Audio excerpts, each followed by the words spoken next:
What's up, guys? IonQ Investor Day.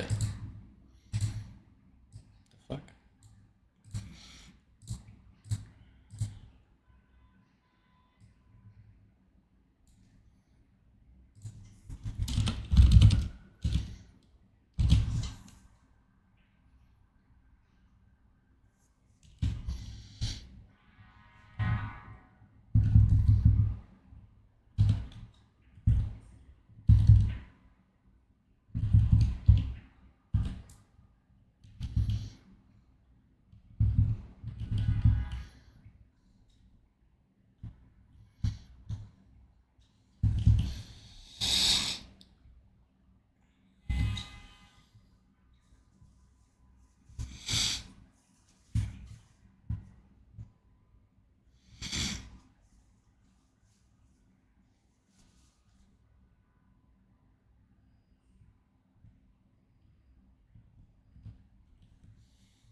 I'm not sure, Horst.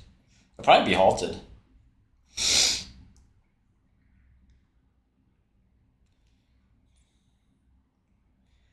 Meet miss is the key. Yeah, we got a new camera.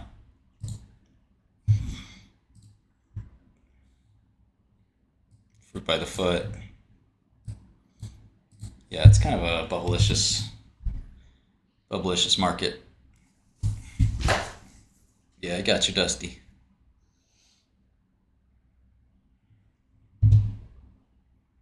I heard they did catch the killer.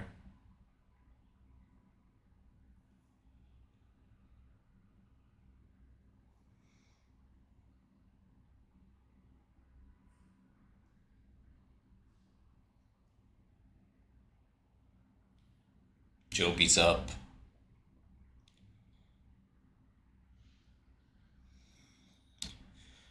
All right. What's up?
Yeah, I mean they've said mid mid September, and that's the 15th, so I think that makes sense. Yeah, I would just look at other phase three, you know, news releases.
I'm not sure. I think I don't think that their ERS thing matters that much to them.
Thank you, thank you. What's the IonQ bullshit? I didn't need.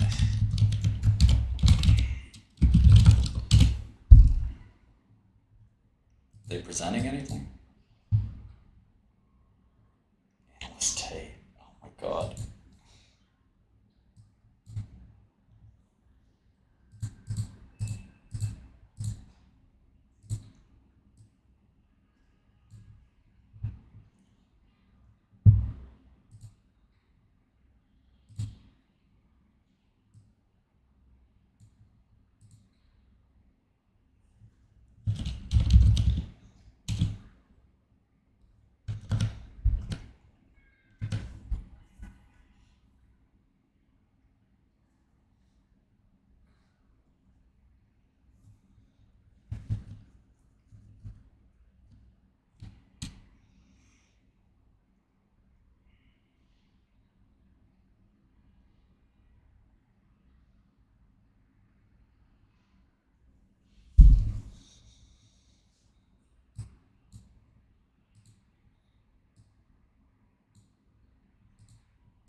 That's weird, Michael, because I made a lot of money on Newegg. Did you miss that one?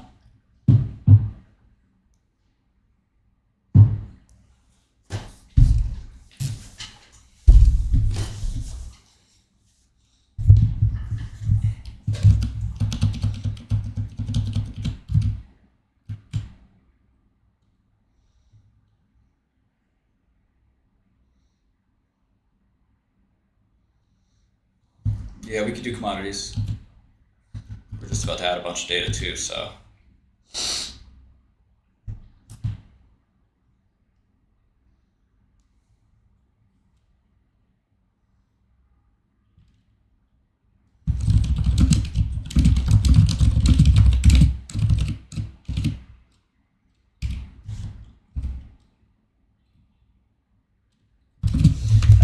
riser in a while.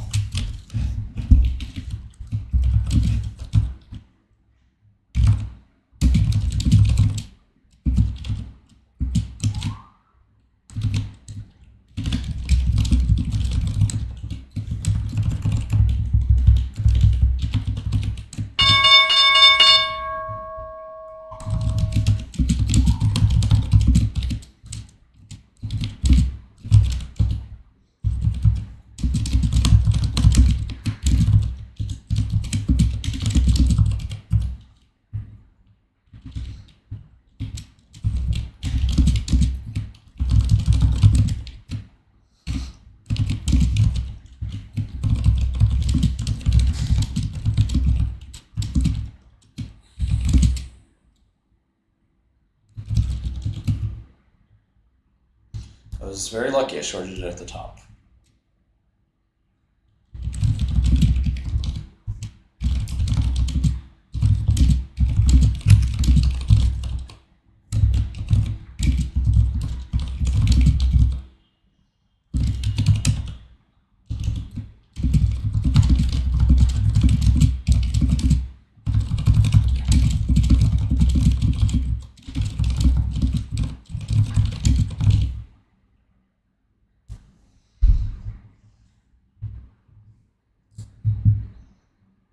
Yeah, Joby's up nicely.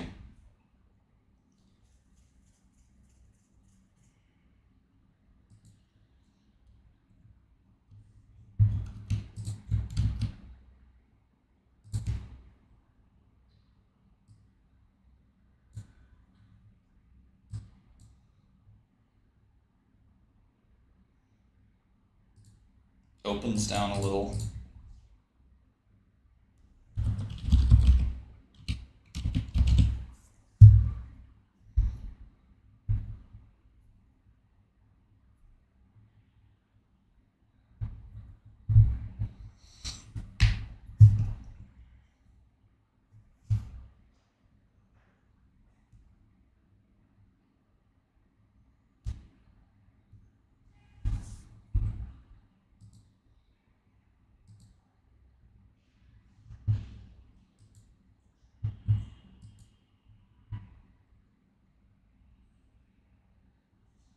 Can't believe IonQ's near 50.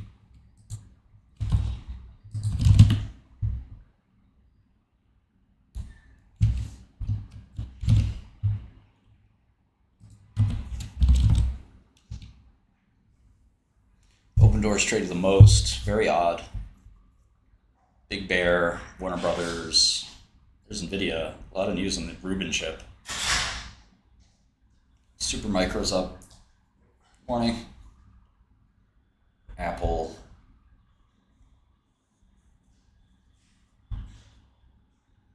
I'd short open, yeah.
It's possible, slightly solid. I mean, anything's possible in the stock market.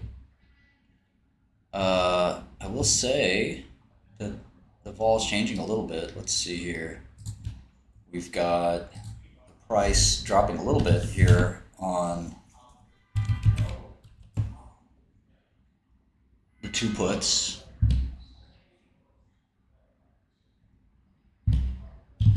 Slight price drop there on the four puts too.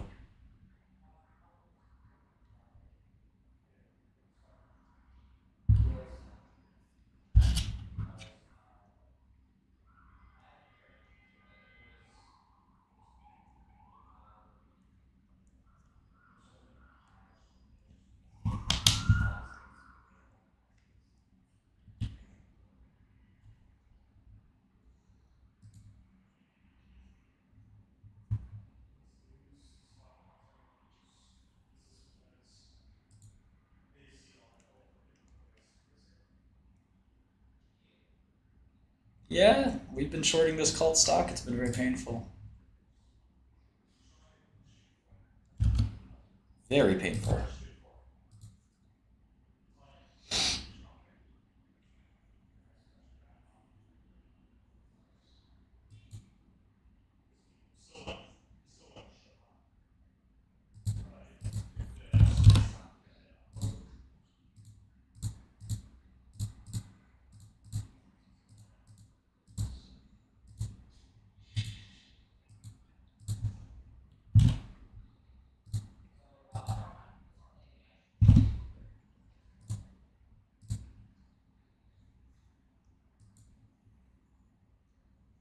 Galt's a good one, yeah.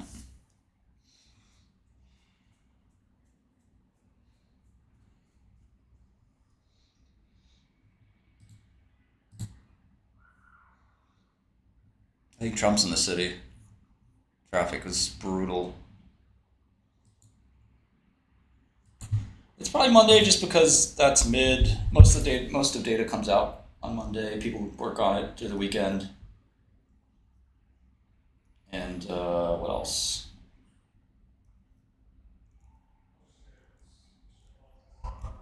They said mid September, so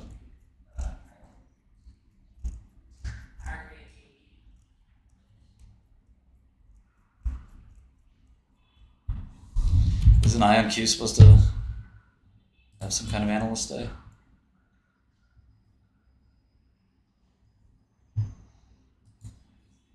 Pretty sure it's a binary event.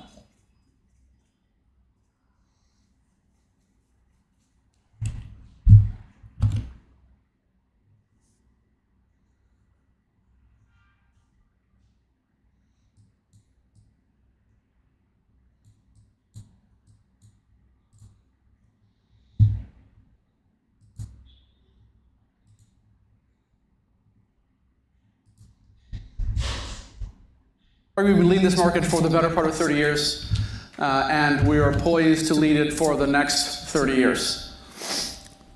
Today's agenda is going to have about half a dozen sections before we take questions. We will then have lunch once we finish the proceedings. And my colleagues will be taking a number of these sections to deep dive on topics that I will introduce shortly. So let me start with IonQ's proven quantum leadership. And this is not only on the computing side, but also on the networking side. We're going to hear a fair amount about the networking business today. The last decade, we've accomplished a lot, just like we've accomplished a lot in the last 30 years. And we will accomplish even more in the next decade. I like to remind people that we've been thinking about this and working on this longer than anybody else. And you can see it in the timeline. Our machines powered on 8, 9 years ago.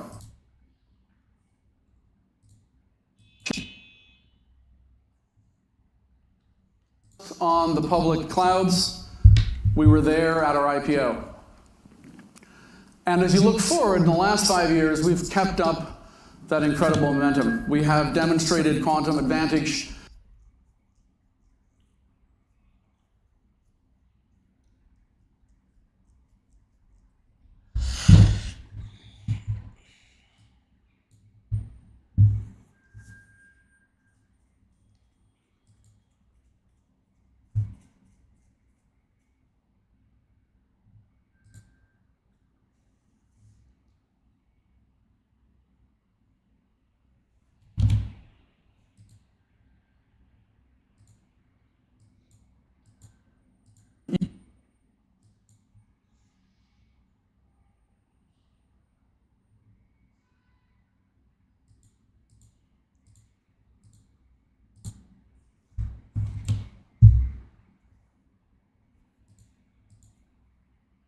fuck is this, man?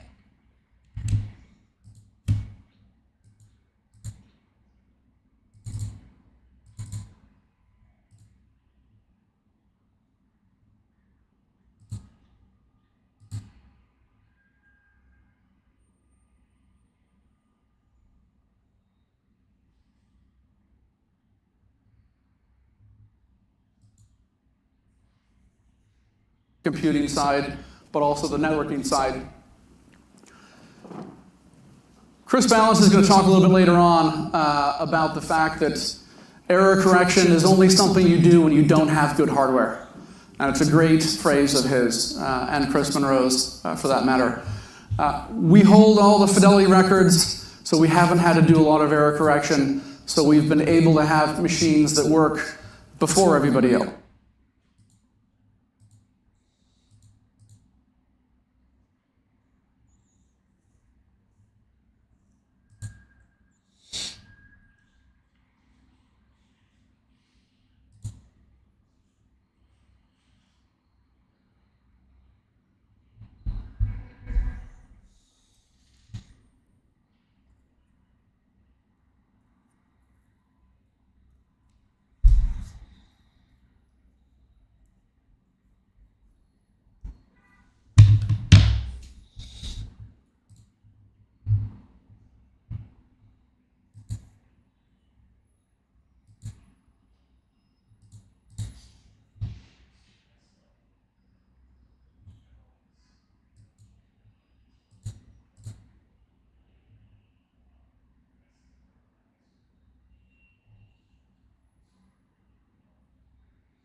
The fuck is this? Analyst callbacks and investor callbacks.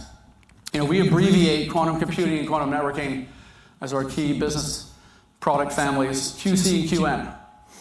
We're very clear that computing revolutions are won by lowering unit economics, driving mass market penetration, and of course, miniaturization and shrinking the footprint. We're the only company that has a pathway to not only have done that the last decade, but to continue to do that. So for us, QC stands for quantum computing. Pretty much everybody else who's in the quantum computing space and says they're a competitor of ours believes that QC stands for quantum construction. They talk about machines that are the size of football fields that cost billions of dollars and that will need their own small modular nuclear reactors. That is never the future of computing. It never has been, it never will be, particularly in a world where sovereign systems are the name of the game and the name of the day. Everybody wants their own. They want to control it. They want it in their basement. They want it near the front lines, if that's pertinent. And sovereignty is something which is a positive tailwind for our company. If you think about everything we do here, quantum computing, quantum networking on the ground in the heavens, sovereignty is very much something, sovereign systems that we are delivering in a geopolitical climate which favors this globally. So we're lower power, we're lower footprint, we're definitely much lower cost. And you'll hear more about this from Dean in a moment. We have validated that our cost of goods sold is under $30 million for a fully fault-tolerant system that has 2 million physical qubits. There's no one else in the space that's anywhere near us. They are orders of magnitude more expensive, less powerful, and my favorite part is they won't get there for probably 5 years after us. So one of the largest leads I've seen in the tech industry in my career, which leads me onto this. I will leave my colleagues to deep dive on it, but 36 quadrillion times larger in the computational space is where IonQ is versus IBM. For those who follow the news, There have been splashy announcements from players like Microsoft and IBM in the last 6 months. If you read the whole articles, you'll note that they are accurate, usually towards the end of the article, when they will say things at Microsoft like, well, we've only really built one prototype qubit 3 or 4 times, and the machine's never turned on. The machine's never turned on, right? Most of our colleagues and founders at IonQ will tell me generously that Microsoft might be where IonQ was in 2001. But I have other colleagues like Rick Muller, who joined us from IARPA and has worked in the government's quantum programs for, I think, 26 years, who will tell me that they're not even in 2001. This is an astonishing leadership position.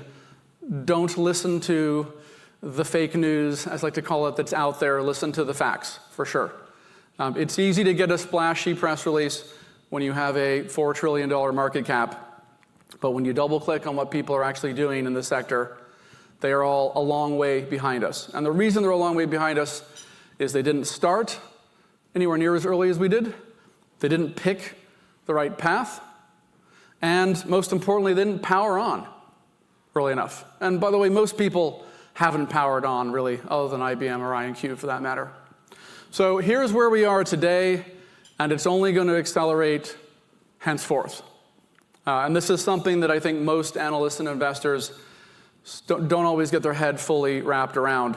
The verticality of advancement for our company's computing power only gets steeper and steeper every generation from here.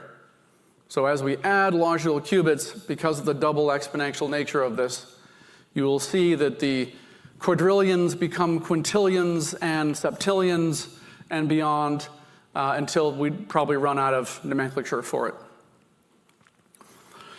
So let me spend a couple of minutes talking about the next decade. As many of you have heard on my last earnings call and most of our earnings calls, I'm a big believer that by forward investing in the world's greatest talent, we are able to not just continue prosecuting our leadership position, but able to very much extend it. So I'm deeply proud of how well we've done on this metric.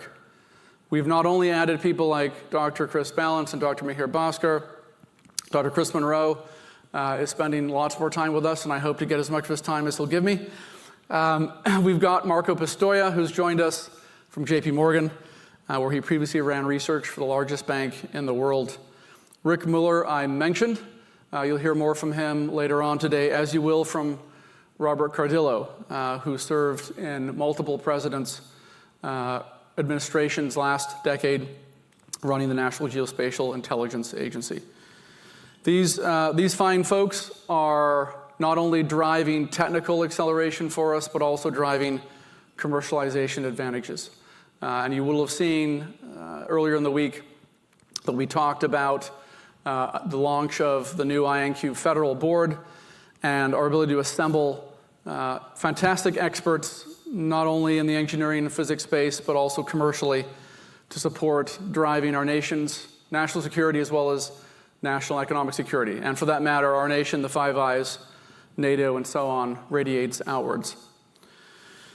So what does the next few years look like on the technical roadmap? Well, I mentioned that it gets more and more vertical, and that's absolutely true. We struggle, honestly, sometimes to think about how we're going to present this in meetings like this because the double exponential nature is very difficult for people to grok, right?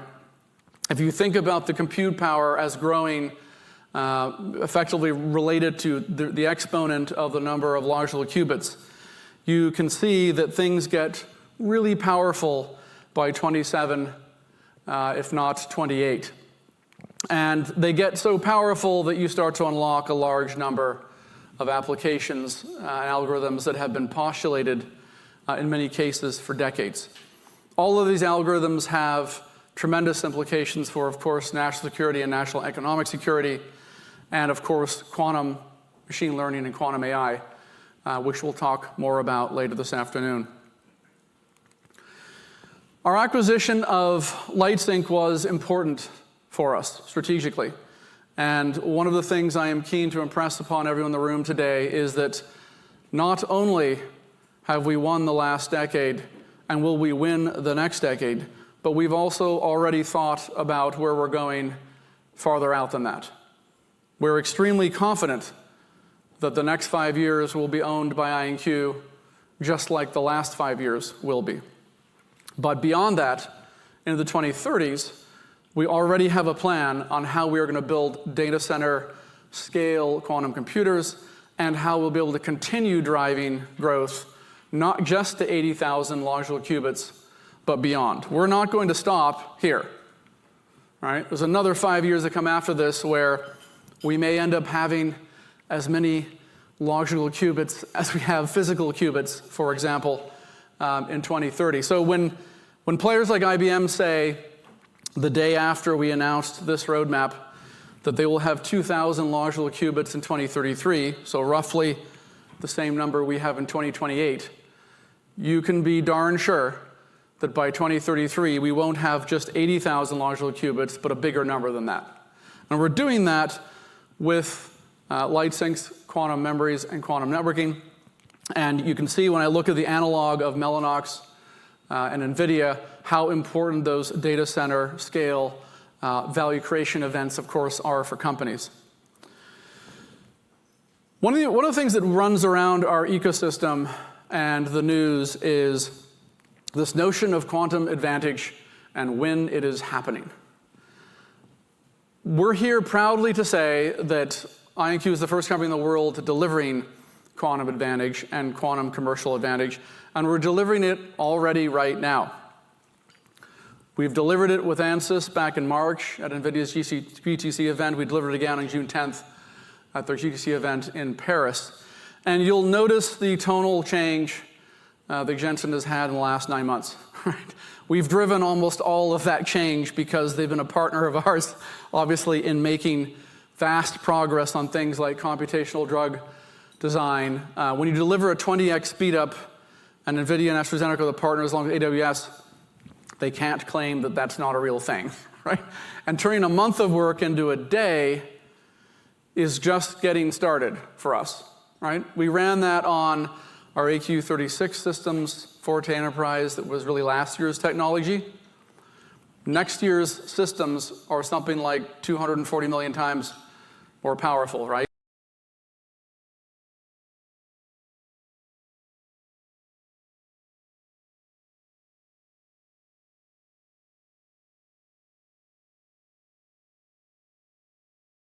Started for us, right? We ran that on our AQ36 systems, Forte Enterprise, that was really last year's technology. Next year's systems are something like 240 million times more powerful, right?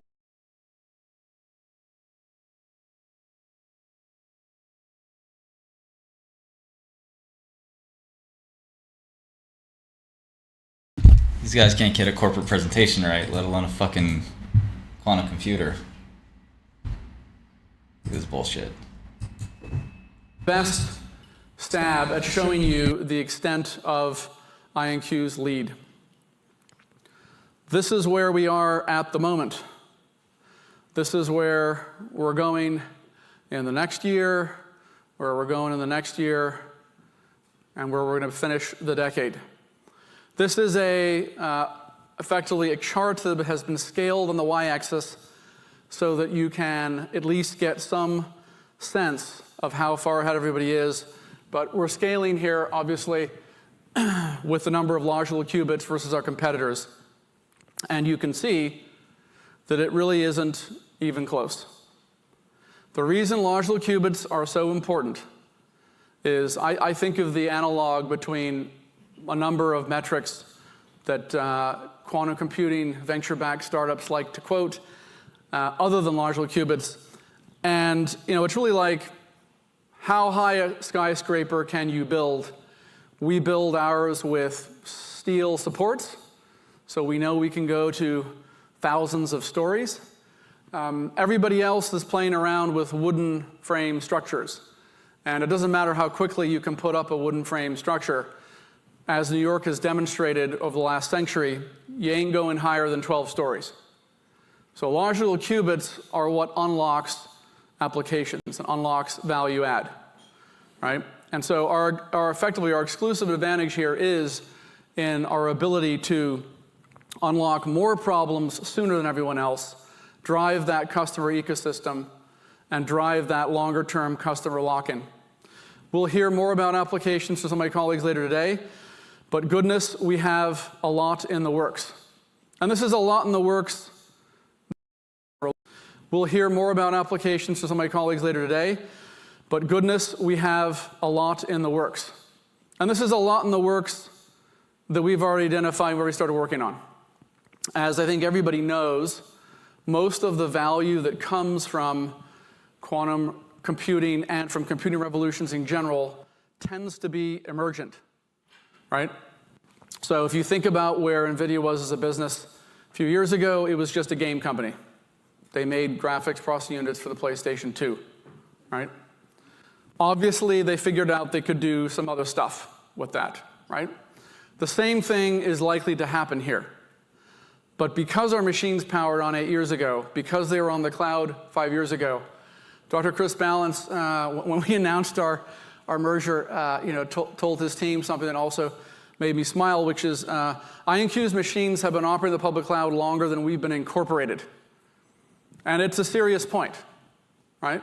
A lot of people have looked at IonQ's leadership and success and gone, I'd like to back a venture company and hope that I can get an exit somehow.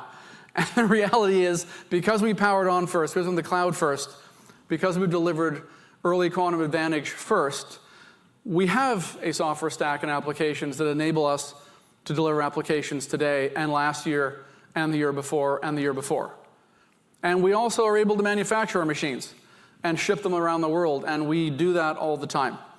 And so the algorithms we're working on will all drive value for our company.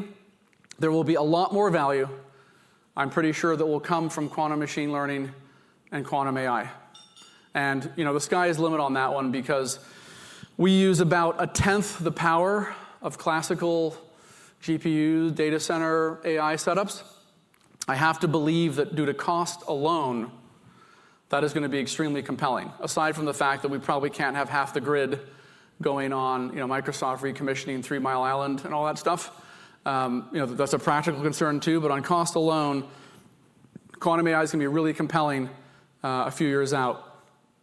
I'm going to close this section mentioning our quantum networking business, which I hope everyone in the room gets to spend a lot of time with Jordan Shapiro and Gregoire Ribordy, who are with us today. Marco Pistoia is also a foremost authority on quantum key distribution. And this is what I'd like you to hopefully all reflect and integrate into your thinking. Quantum key distribution and quantum networking is not just something for the future, it's something for today, because classical cybersecurity challenges only continue to be nastier, more pervasive, right? The old adage that there's only 2 types of cybersecurity issues, right? The ones you know about and the people inside your system that you don't know about, right? Continues to be a challenge for corporates and nations alike. There is nobody that wants to get hacked, but there's a lot of hacking going on because people are downloading now to decrypt later. And they're doing that because nation states know that they will eventually probably have a quantum computer that can decrypt RSA 2048. The beauty of our quantum networking business is that it is not just practically secure, it is theoretically and absolutely secure. As Marco Pistoia likes to say, even in 50 years, you won't be able to crack our quantum networking solutions. And so companies who work with us, you can spot because they are not in the news for data breaches. Right? And governments that work with us, same thing. And obviously, banks and telcos are realizing that QKD and quantum networking is vital not only for their business next year and the year after, but their business right now. It's also vital to the future of the quantum internet and vital to the future of quantum networked computers. And so what you'll see today is the fantastic synergies amongst our business lines. Right? We can not only do QKD on the ground with terrestrial networks that are now much larger in potential reach because of our LightSync acquisition. We could actually build a nation-state sized and even international QKD network, quantum network, when we want to. You're going to see that we're able to do that from ground to space, space to space, and space to ground. We follow our customers. It's something that banks and telcos worry about, and of course governments. And we're already the company that I think it's safe to say the only company actually that can do quantum computers that are networked together using secure quantum communications. So we are planning for a bold, grand future here of not only selling sovereign systems, but being able to quantum network those sovereign systems, being able to allow quantum communications and the quantum internet.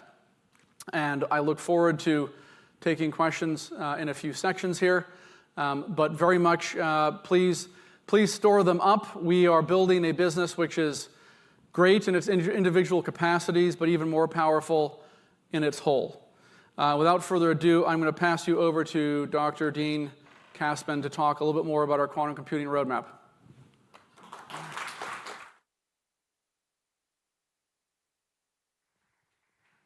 I've never seen a presentation like that. Good morning, everybody. Thank you for joining us today. I'm super glad to see a lot of familiar faces as well as new faces in the audience. I want to start this morning to dig into a little bit of our technology and talk about our products. And so a big differentiator of IonQ is the fact, as Nicholas said, we have many generations of commercial systems that we've been putting out into the market for some time, right? We've been building them to be enterprise grade, scalable, high performant, and solve customer applications. Now, we've been doing this since 2019. Our first inaugural system was Harmony. That was followed by our ARIA systems. That was the first system that we got on all three major cloud platforms. So that meant software development, integration work, and being able to actually start running 24/7. That was followed by Forte. So Forte became and has become our major workhorse in terms of our early application development. A lot of the early results that we've published have been on our early Forte Enterprise systems, Forte systems. Forte Enterprise, we released, that is our data center compatible system. We have multiple instances of Forte Enterprise that we're currently building. We have instances that have been deployed that are currently running customer jobs. A lot of the current research that you see published on IonQ systems is on Forte and Forte Enterprise. Now, we have Tempo, which is in active development. Those systems have been being built for the last year, the design, engineering, all that work. The Tempo system is a 100-qubit system, 99.9% fidelity, capable of running AQ64 benchmarks. That system is going to be deployed next year. Now, the Tempo system, underneath the hood is supporting mid-circuit execution, dynamic, or mid-circuit measurement, dynamic circuit execution. That are needed capabilities to do quantum error correction demonstrations and all of the underlying hardware. The Tempo system also has, a move from our past ytterbium species to now barium. That barium gives us larger uptimes. It allows us to do many different kind of atomic protocols that at the end of the day, regardless of the underlying physics, result in more performance for the customer, a higher set of nines. And so the overall laser system development and everything else that's going into Tempo has been a step change in our underlying technology. We have our Oxford Ionics 256-qubit system right around the corner. That has been in play for a while, right? We've already started integration work. We'll talk a little bit about some of that a little bit later. But, you know, we've been doing this for a while. The muscle and energy that we've put into it is significant. Now that energy and muscle, to give you the best analog, if you were to think about like other players in the market that are producing and designing the software stack, the hardware stack. If any of you have ever, you know, many of you have taken a plane to get here, how many of you would actually, you know, take a vendor, it's the first plane they've ever built, and you're gonna get on it for the very first time to do something useful, fly somewhere? None of you would do it. It's just not, it's not realistic. You're gonna trust the plane that is flying every day, has been, you know, put through the ringer, because flying is learning, right? We've been doing learning for a large amount of time. And so our systems over time have been used, we've been kicking the wheels, we've been changing the underlying technology, but we've been delivering across that time frame. So I want to talk a little bit about the software stack as well.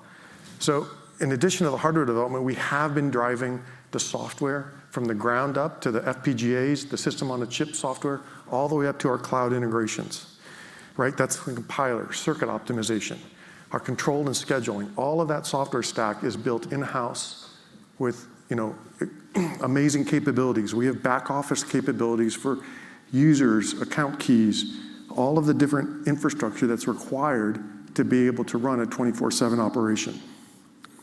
Now, that also includes applications, all of the infrastructure required for being able to do session management, being able to drive hybrid workflows is all there as well.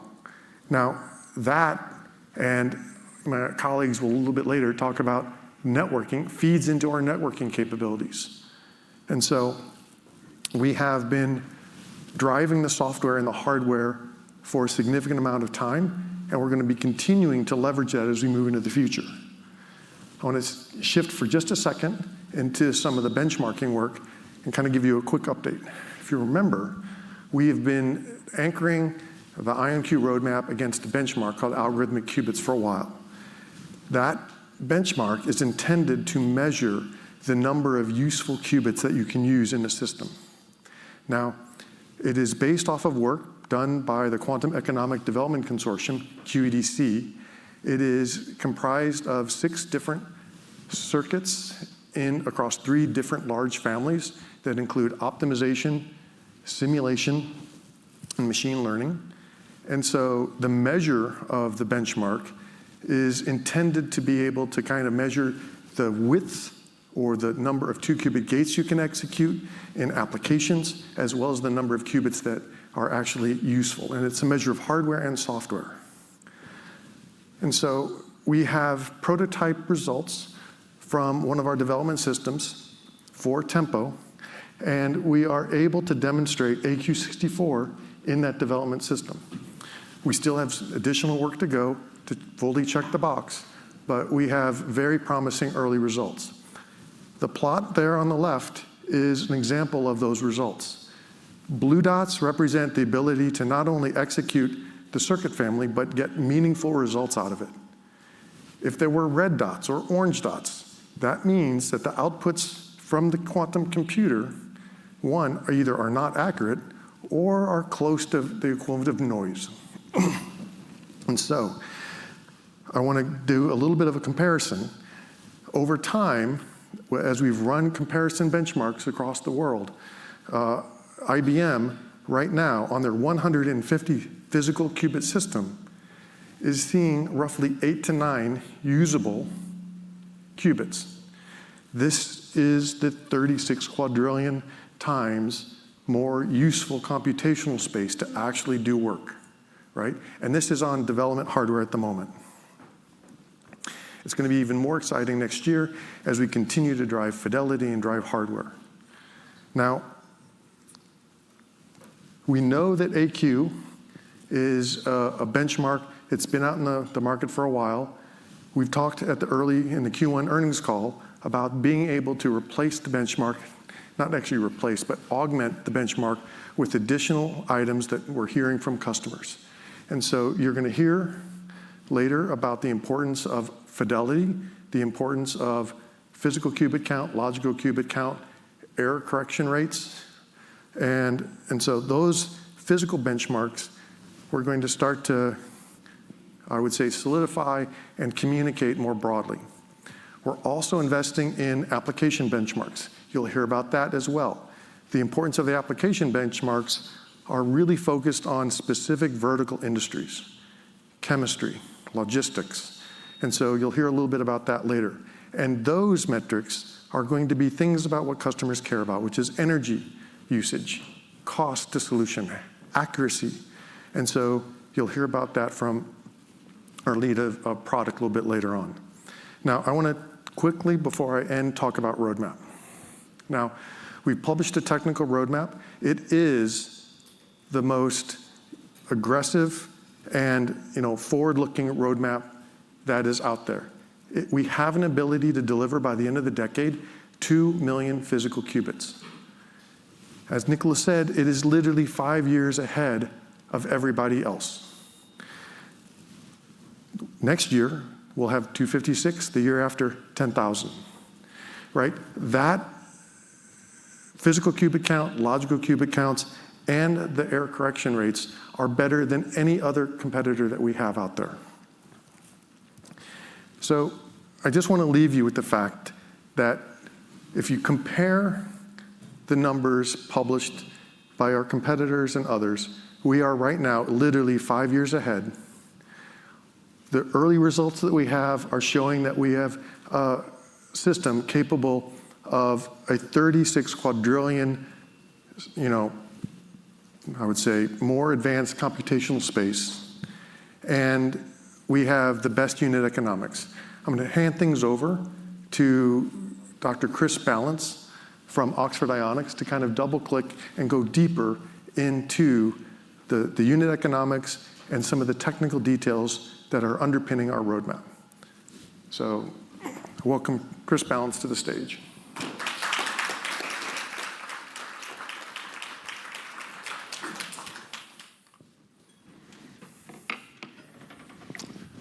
Thank you, Dean. So I'm Dr. Chris Balance. I'm the co-founder and CEO of Oxford Ionics. So Dean's just told you how ambitious our roadmap is. I'm going to tell you the underpinning technology behind it that allows us to achieve this, allows us to achieve it faster than anyone else, and allows us to achieve it with better unit economics. So there are two key ingredients to scale quantum computers: size and performance. So size is the number of qubits in the system. This is a necessary but not sufficient condition to do useful things with quantum computers. Every time you add a qubit, you increase the computational state space. So this is where you get this exponential increase in power from. But that's not enough. You also need qubit performance to unlock this potential. And if we look at the map of the market, we see that the big differentiator across the market right now is the performance of the qubits. This is where there are orders of magnitude in difference between different players. Also, what we see if we look at this map of the market is that all of the highest qubit performance players use trapped ions. This is because they're natural qubits. You don't have to manufacture them. And this means that you get better qubit performance, potentially, and much longer coherence times. You don't have to manufacture them. That makes life a lot easier.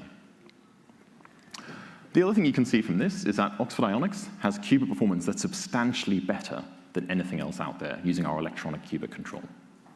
Last summer, we demonstrated a qubit fidelity of 99.97% on the most stringent test, the 2-qubit gate fidelity. And as Niccolo said, this is a 1 + 1 = 10 kind of deal. And I think this explains, in a visual metaphor, why that is. Taking Oxford Ionics' electronic qubit control technology, where we have these incredibly high qubit performance, and merging this into IonQ's compute platforms allows us to scale faster, using the best qubit technology out there, way ahead of everyone else in the market. But why does qubit performance matter so much? So it matters because it allows us to deliver value to customers sooner. And it matters in two different timescales. The first timescale is right now. improving qubit performance right now allows us to achieve more with the platforms we have. This is why, as Dean was talking about the AQ64 work, this is why, despite IBM having more qubits, they can't run anything like this size of problem. They have the qubits, they don't have the qubit performance. But it also matters in the long term as we start using quantum error correction. So this allows us then to achieve and unlock value faster. And let me explain why. So quantum error correction is a software solution to errors. It allows us to take lots of low performance qubits and make fewer high performance qubits. But this is not a free lunch. It's a software solution to a hardware problem. If you build better hardware, you need to do less error correction, which means you need way less overhead. If you look at the long-term scaling of an industry standard process, what you see is that as you add the number of qubits, the computational power increases exponentially. But if you have higher performance qubits, if you have lower error rates, and if you have good error correction architectures, you can unlock a lot more compute power with the same size scale of device. Because we have fewer errors to correct, we can get far more useful qubits out. And to put this in context, let's look at our 10,000 physical qubit device. This is our 2027 roadmap target. If you take those 10,000 physical qubits and assume they're in a competitor's device with best of the rest qubit performance, and you assume they use industry-leading quantum error correction, those 10,000 physical qubits go to something like 41 logical qubits. If you take 10,000 physical qubits in our platform, where we have much better qubit performance and architectures that allow us to very efficiently quantum error correct, that can take us to 800 logical qubits. So this is 20 times better on the same hardware platform. So this allows us to unlock value, unlock much more value with the same physical platform. And equivalently, this allows us to unlock value earlier because we unlock certain thresholds of compute power years earlier on our roadmap. And now I can say that we've broken our own record. In a device like this, which you can see out in the lobby afterwards, we previously demonstrated 99.97% 2-qubit gate fidelity. In our new platform, we've shown that we can achieve over 99.99% 2-qubit gate fidelity. So better qubit performance is better. Hopefully I've convinced you of that. But this is a particularly special threshold, since this is a threshold that all of our long-term scaling roadmap is based off. Now we've achieved 99.99% 2-qubit gate fidelity, which is the most stringent measure of performance in these computational systems. We don't have to make any further improvements to this benchmark, all the way to scaling out to millions of qubits. Everyone else in the industry is still doing basic science, still doing R&D, trying to achieve our long-term roadmap targets. We have now delivered that. And the technology behind all of this is electronic qubit control. This is our secret sauce. So what this allows us to do is control qubits using electronics rather than lasers. And this is good because it allows us to integrate electronics into chips. And with that electronics integrated into chips, we have an incredibly scalable platform. We can use a standard semiconductor supply chain. Because electronics allows us to get incredibly well-tolerant signals, this allows us to then get these world-leading fidelities. At the same time, because we can efficiently parallelize things on individual chips that we build out, this allows us to run our computations fully parallelized. And what this allows us to do is get the fastest time to solution of any platform like this. And finally, because we're leveraging the might of the standard semiconductor supply chain, this is mass manufacturable. We're already producing these devices on standard semiconductor fabs alongside chips for laptops, cell phones, high-performance computers, with our manufacturing partner, Infineon. We produce multiple generations of devices on standard semiconductor fabs. And it's this combination of using the silicon in existing standard semiconductor supply chain that allows us to scale so fast. And it's because we can scale quantum computing the semiconductor way. We build out individual unit cells, elements on chip that allow us to control our qubits. And then we can build out larger and larger platforms by tiling out these elements. So we can scale by replication rather than by reinvention. And when you put this all together, we can do the same thing. We can just crank the handle and scale all the way from these 256 qubit platforms that are on our technology roadmap for next year, all the way out to millions of qubits. But of course, having the best qubit performance, having the most scalable technology platform, that's necessary but not sufficient for winning the race. You also need to have, as Niccolo said, good unit economics. We now have the best-in-class economics across the quantum industry. If we look at the BOM estimates we have, the bill of materials, the parts costs, what we see is that for our 256 qubit product, we expect to use low single-digit millions of dollars of parts. And this doesn't increase fast. As we go out to 2 million physical qubits, we can do this with low tens of millions of dollars in parts. This is in comparison to our competitors, who need to use incredibly precise foundry fabrication, non-standard, need to use incredible cooling power and are building things the size of warehouses. The estimates there are billions of dollars. Let me say that again. For low tens of millions of dollars, we can build platforms that competitors' parts costs are measured in the billions. This combination of qubit performance, scalability, and unit economics is what's going to allow IonQ to maintain its market-leading position across all epochs of the quantum computing revolution. Thank you. I'm now going to hand over to Dr. Chris Monroe.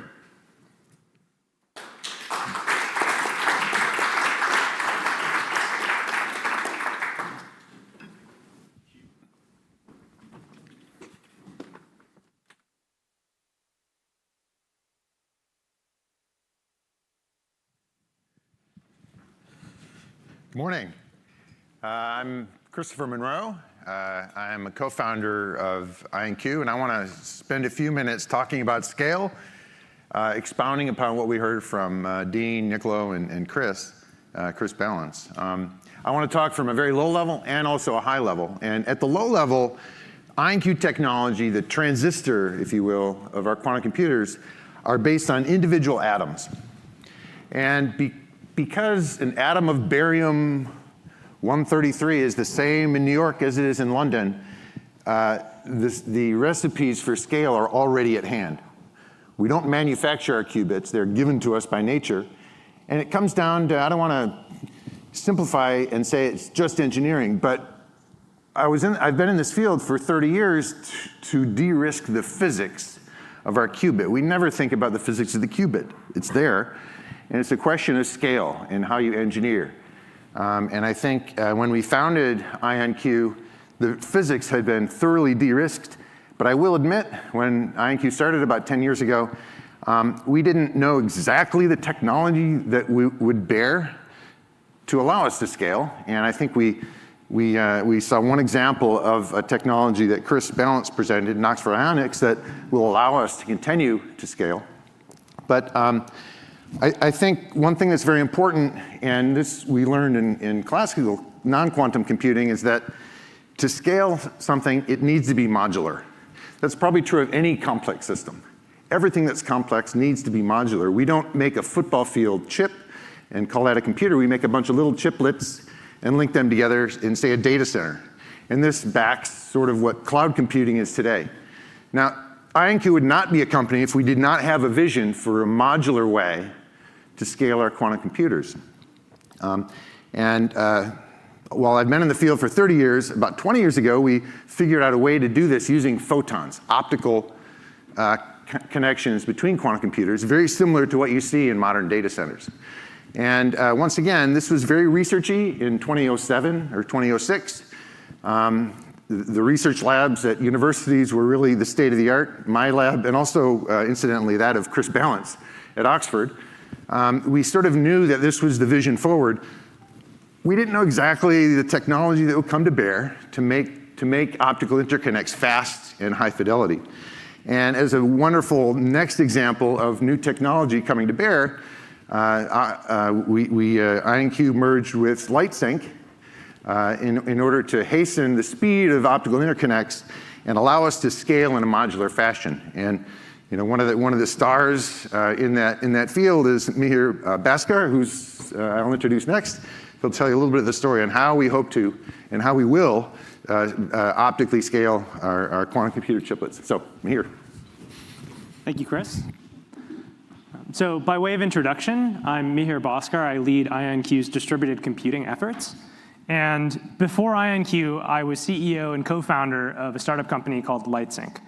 And before LightSync, I, for 3 years, founded and led AWS's quantum networking efforts. And I want to take the analogy that Chris pointed out a little bit further, because when I was at AWS, I saw this happen firsthand. Between 2020 and 2023, the data center was being overturned so that the new hardware that was going in could support the AI revolution. And we all know the company that was really behind a lot of those developments, which was NVIDIA. And as Niccolo mentioned in his opening remarks, their core technology was a GPU, a different type of computer. It was good at solving problems that were hard for CPUs. It was being used by gamers. It was being used for image processing tasks. It was being used by researchers at the time running small-scale, early AI workloads. And Jensen had the foresight to realize that he had to invest in a technology and platform that allowed for mass proliferation of GPUs at data center scale. And so in 2019, NVIDIA acquired a company called Mellanox. And Mellanox pioneered a standard for networking called InfiniBand, which was a replacement for Ethernet connectivity, which is just too slow to connect GPUs together in a data center. And so fast forwarding today, we can see that's been a very accretive acquisition for NVIDIA. And it was really the thesis and the inspiration for me and my co-founders to found the company LightSync, to take the ideas that Chris Monroe had pioneered in the early 2000s about how to connect quantum computers and how to build new technology to make those connections fast enough to actually scale out in the data center. And so the parallels coming together between IonQ and LightSync really align with that of NVIDIA and Mellanox. So I want to get a little bit more technical about how this actually works. How do we actually build faster interconnects? And to do that, we need to think the way that Dr. Monroe originally conceived of doing this, which was by taking 2 of these ion traps, having them send very, very weak optical signals, known as single photons, from each trap, and combining these signals at an intermediate detector. And if both of the photons arrive at the detector, then you've established a connection. But in the real world, you have massive amounts of losses in optical systems, which throttle your overall networking speeds. And so that's why it makes it very hard to build a quantum interconnect that's fast enough to actually connect quantum computers together. And so the technology that we've pioneered at LightSync and have brought to IonQ is based on quantum memory. It's very simple. It is a buffer that allows each quantum computer to communicate with the network independently. And so it gets rid of this challenge of having to have multiple photons arriving from multiple quantum computers at the same time. And so with the quantum memories that we're bringing to IonQ, we expect we should be able to speed up interconnect rates by up to 50x. So this is the type of generational leap that we see going from a technology like Ethernet to InfiniBand, and is more than enough to begin connecting quantum computers together in a data center. And so it's all great to have these figures in PowerPoint. I do want to emphasize here to those of you in the audience at Analyst Day, this is a real technology. You can see what our chips look like outside in the hallway. It's a technology that me and my team have been building for many years. We've built multiple iterations of it. And we've already shown that this technology works, that when you put this inside of a quantum interconnect channel, you can speed up the rate of this interconnect. So the technology is validated. And if you get a chance to go look at the technology, what you'll see is a unique confluence of proprietary materials, integrated photonics, optical packaging technologies that are based on over a decade of research that my team has pioneered that exist only at IonQ, nowhere else in any other quantum or non-quantum company. And so to take the 10,000-foot view of how does this bring us closer to actually building quantum data centers, speed is the name of the game. It's the most important thing for connecting GPUs or CPUs in a data center to scale them out. The interconnect needs to be fast enough to distribute computations across the cluster. And so with our quantum memory technology and with the systems that Dr. Monroe talked about, we actually expect to have the speeds already to start building these first distributed systems. And so I'm very proud and excited to be joining IonQ at this time because I've been in the field of quantum computing and networking for a long time, and we're proud to be the only company that's pushing both computing and networking, as we'll hear about next. But these technologies come together in the data center. Quantum computers and networks really synergize. It is one big network, it is one big computer when you're building a data center. And so with the ability to build and link quantum computers at a fast enough speed, I think coming together between IonQ and LightSync is really the NVIDIA Mellanox moment that's going to allow us to take the quantum computing technology we heard about in the previous sections and enable it to scale and proliferate really at the large scales that are needed to ensure that we're not just leaders today with the performance that we have, but in every era of quantum computing and networking in the future. And with that, I mentioned that all of these technologies come together, quantum computing and networking in the data center. We'll hear about how we're excited about our quantum networking roadmap in the next segment.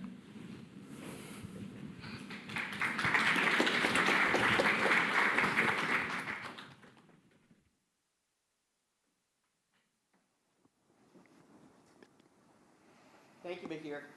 Good morning. My name is Jordan Shapiro. I'm the President and General Manager of the Quantum Networking Division at IonQ. We are so excited to share a bit of where we are today in the Quantum Networking Division and our vision for the future. To start, I'm going to turn it over to Grégoire Ribordy. Good morning, everyone. As Jordan said, my name is Grégoire Ribordy. I've been in the field of quantum technologies for 28 years when I started my PhD at the University of Geneva in Switzerland, and I co-founded ID Quantique, in 2001. ID Quantique was acquired by IonQ in the first half of this year, and I'm now very proud to bring the solutions, the quantum security solutions that we've been developing with IonQ to a broader market and to make the cyber world a safer place. So, there's almost not a day without a major data breach. Personal information, government, corporate information is exposed. Of course, there are several very different attack vectors behind these data breaches, but one thing is certain today. Information cannot be secure without cryptography. You all use cryptography many times a day. When you connect to a website using HTTPS, cryptography is working in the background to protect information. It guarantees data confidentiality and integrity. Now, as we see from these breaches, the traditional security is not working. We need to move to a new paradigm in terms of security. Things are about to get worse. For decades, the security of our national security systems, of our global economy, has relied on one assumption: the fact that the math that we use in cryptography is too hard to break. However, with advances in the field of quantum computing, this is about to change. With progress in quantum computing, a sufficiently powerful quantum computer, will be able to break the cryptography that is used today. And this represents an existential threat to our global economy, to our national security. Try to imagine for a second a world where state secrets are exposed, online payments not possible anymore, or power grids remote controlled by hackers in foreign countries. It's not exactly clear when such a powerful quantum computer will be available, but it may be as close as a few years. And it's now the time to plan and implement a major quantum-safe migration. It's all the more important that data could be vulnerable to a so-called harvest now, decrypt later type of attack. Hackers could be intercepting encrypted data today, storing it until a quantum computer is available, sufficiently powerful, is available, and then decrypting information. Oh boy. One solution to address this threat is to rely on physics instead of mathematics. Of course, with mathematics, calculations get faster and faster. But the laws of physics are set in stone. And quantum key distribution is about using a fundamental principle of quantum physics, the fact that a measurement causes a perturbation to protect information on networks. So on this slide, I'll try to explain the principle of quantum key distribution. Alice, so there's this convention in cryptography that Alice is talking to Bob and Eve is trying to eavesdrop. Alice sends information in quantum using a stream of individual light particles, so-called photons, and she encodes the bit values on these photons. Bob will record these photons using single photon detectors, special components, and if Eve in the middle tries to intercept this stream, she can't do that without leaving a perturbation, and Alice and Bob can then detect this perturbation. It's also important to understand that we don't use this technology to directly protect information, because if we did that, we would know that we've lost information after losing it, and that's obviously not the goal. Instead, we use it to send a key, a sequence of random bits, and then we use this key to encrypt information that needs to be protected. We heard already today that quantum is now, and to prove this, we've brought a demo that is in the back of the room, and I really encourage you to come see the demo after this show. On this demo, we'll show you two things. First, the fact that classical communication can be hacked without leaving any trace. On this screen, you see two PCs on the left and on the right. One PC sends a video stream to the other PC. And in the middle, we'll show you that if you put an eavesdropper that taps the optical fiber, this eavesdropper can collect the video stream without any detection. Now, in a quantum world, things are different. And we're going to zoom now on the monitoring screen of the QKD system. And on this monitoring screen, you see on the top left a measurement of the disturbance of the photon stream. And so it's low, it's a few percent now when we start, but if Eve starts to eavesdrop on the communication, a perturbation will be caused, as you can see now, and an alarm will be triggered. Alice and Bob, the emitter and the receiver, will be informed of an attack and will be able to react. Of course, when the interception stops, the system goes back to normal operations. Again, quantum is now, and we're delivering solutions, quantum key distribution solutions. You can see one of our solutions, the 1U rack. This is our fourth generation system, and it has a high technology readiness. It's manufactured in batches in our ISO 9001 certified facilities. And very important, in security, it's always important to have independent testing and evaluation. And we were able, with this solution, to obtain the world's first security certification from the National Security Research Center in Korea at the beginning of this year. And we're working with several other regions or countries to extend this certification. This solution is used more and more with the increasing awareness of the quantum threat. Adoption is accelerating. And the solution is used by tier 1 banks, telecom operators, and government customers worldwide, as an example, to secure data center interconnects. It is also in use in several of the more than 40 quantum networks that are in operation worldwide. For example, in Singapore, Singtel is using it in its national quantum safe network to provide quantum security as a service.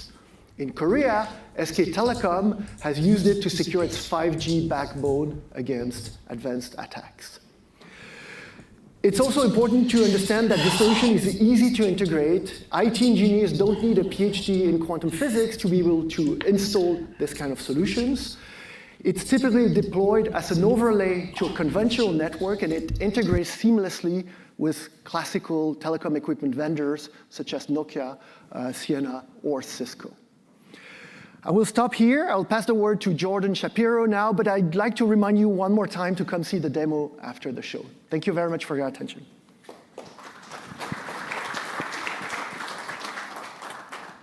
Thank you, Gregoire.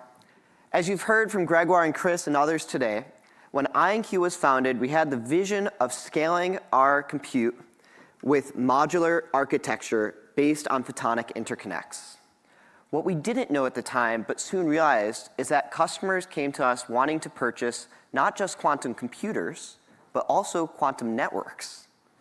What we thought was at first an anomaly quickly became a trend, which encouraged us to expand our business to quantum networking about 2 years ago, and earlier this year to formally launch the quantum networking division.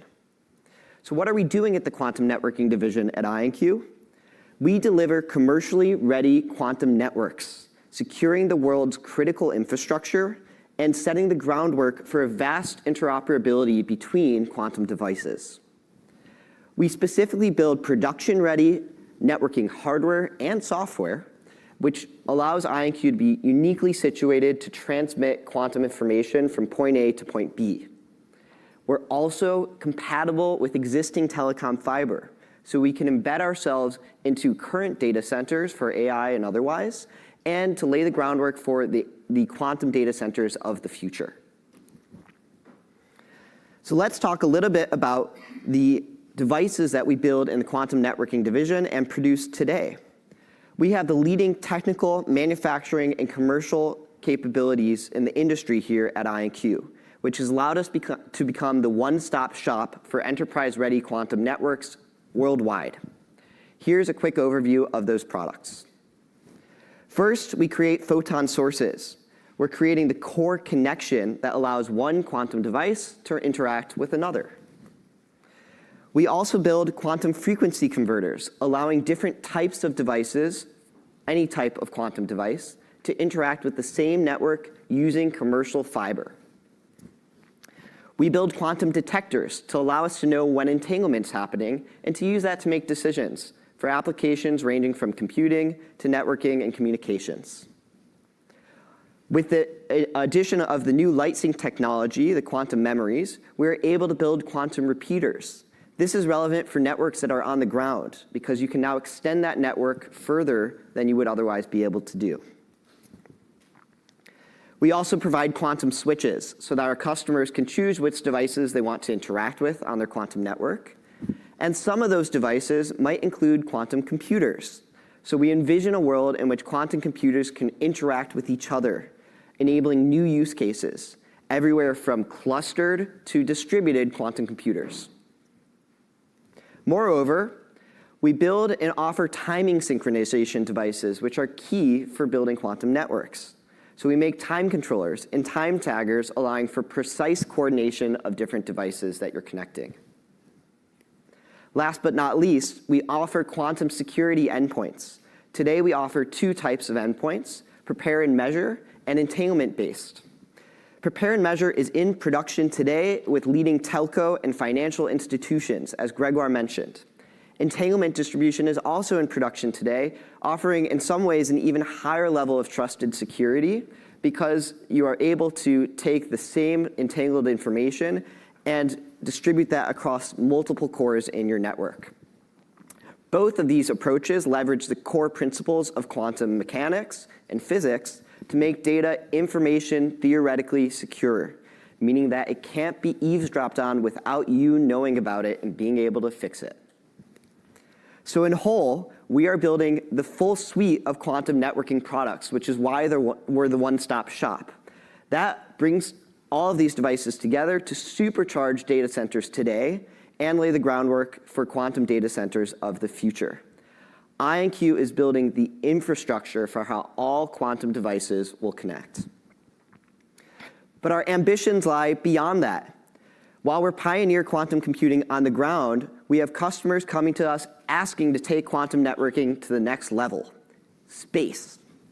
Our acquisition of Capella gives us components to advance our efforts to take quantum computing to aerial and space-based networks that are truly global. We can leverage technology like the IDQ Solteris platform to build quantum-secured networks at ground stations. Solteris also allows us to combine quantum key distribution, or QKD, with post-quantum cryptography, or PQC, both of which we offer here at IonQ. We like to say PQC everywhere, QKD where it matters the most. Soon, our quantum offering will be available for communications across coasts, borders, and oceans, thanks to our space technology. Beyond the pure communication use case, we are looking at distributing entanglement globally, and will also launch space products there. We envision entanglement being generated and distributed across data centers across the globe to connect a variety of quantum devices, be those computers, quantum communication endpoints, sensors, timing devices, you name it, all globally. And importantly, the quantum networking division is breaking boundaries every single day with our customers. Today, I have the honor of sharing 2 customer announcements that we've been able to produce with the Air Force Research Lab in the US. First is that today we've been able to show that in a single quantum computer, we can generate 2 zones for qubits. One that is a computing zone, where you're running complex gates, and the second is a networking zone, and we can shuttle qubits from one zone to the other.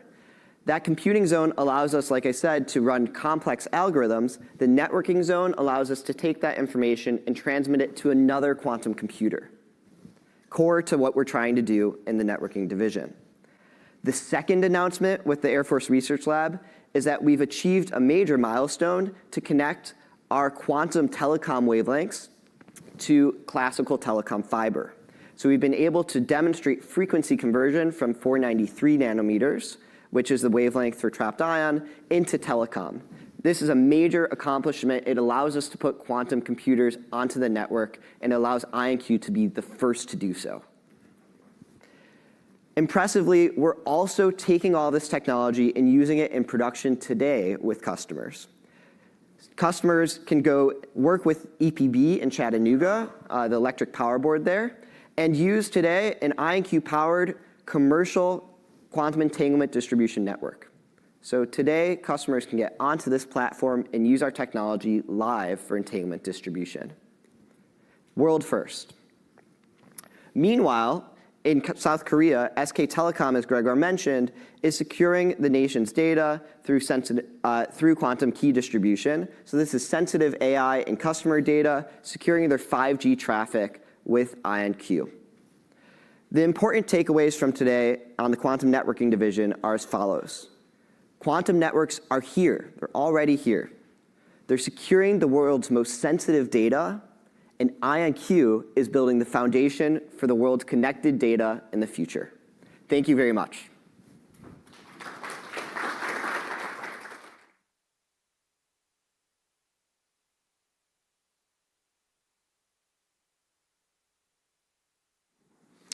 Now we're going to take a moment for some Q&A. So just to repeat, everyone has a QR code in front of you where you can pose any questions for our presenters. So I'm going to start with a question for you, Dean, which is, you presented today that we'll get to 2 million qubits in 2030, and IBM hasn't even announced getting to 2 billion. What gives you the confidence that we can outperform IBM? It's a great question. And so if you look at our roadmap, right, 256 next year, 10,000 the year after, 20,000 the year after, 200 to 2 million, right? The basis for those numbers is not just thin air, right? If you think about the integration work that we have in front of us, this is in collaboration with Mihir and the LightSync team in terms of what does it take to start integrating the photon collection, the quantum memories into our systems, and you look at the technical kind of wickets we need to go through. Likewise, if you look at the technology for the Oxford Ionics, you saw the unit cells. You saw that the scaling strategy relies on replicating that unit cell. And it goes from our current 1D architecture to a 2D architecture. So the size of the unit cells, the ability to grow the unit cell, the ability to tile those relies on a progressive set of technology maturation, increases in die side length. So at the end of the day, we've built our current technical roadmap based off of very sound technical reasoning and scheduling that is honestly completely doable and based in kind of sound engineering, judgment, and planning, right? We don't need miracles to happen. As Chris pointed out, we are relying on the power of the semiconductor manufacturing and processing industry to reuse the existing technology that they're already doing for that kind of unit cell replication. And so from an overall perspective, that 2 million at the end of the decade is exactly on target and exactly just a natural scaling of current capabilities that exist in the market. And then maybe for you, Chris, what will Oxford Ionics leverage from IonQ's facilities to build the 256Q chip? I got a dinner actually up in Well, I think Chris Monroe said this earlier on, right? there for the bell That ringing. we use these barium qubits. We at Oxford Ionics use exactly the same qubit, down to the number of electrons as IonQ does. And actually, when you look at the bill of materials, when you look at the physical system, when you look at the assembly requirements for this, they're 95% the same. So this means we can essentially directly put these two things together. The teams are already now starting to plan this out, and we just get direct speed ups by doing that. We don't have to retool significantly on this.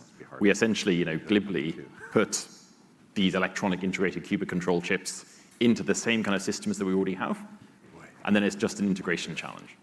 I was going to join you for dinner last night, but I was with How about the fact that since we're increasing qubit capability so quickly, at what level will volume production actually be targeted? Well, thank you, sound guy. Sorry about that.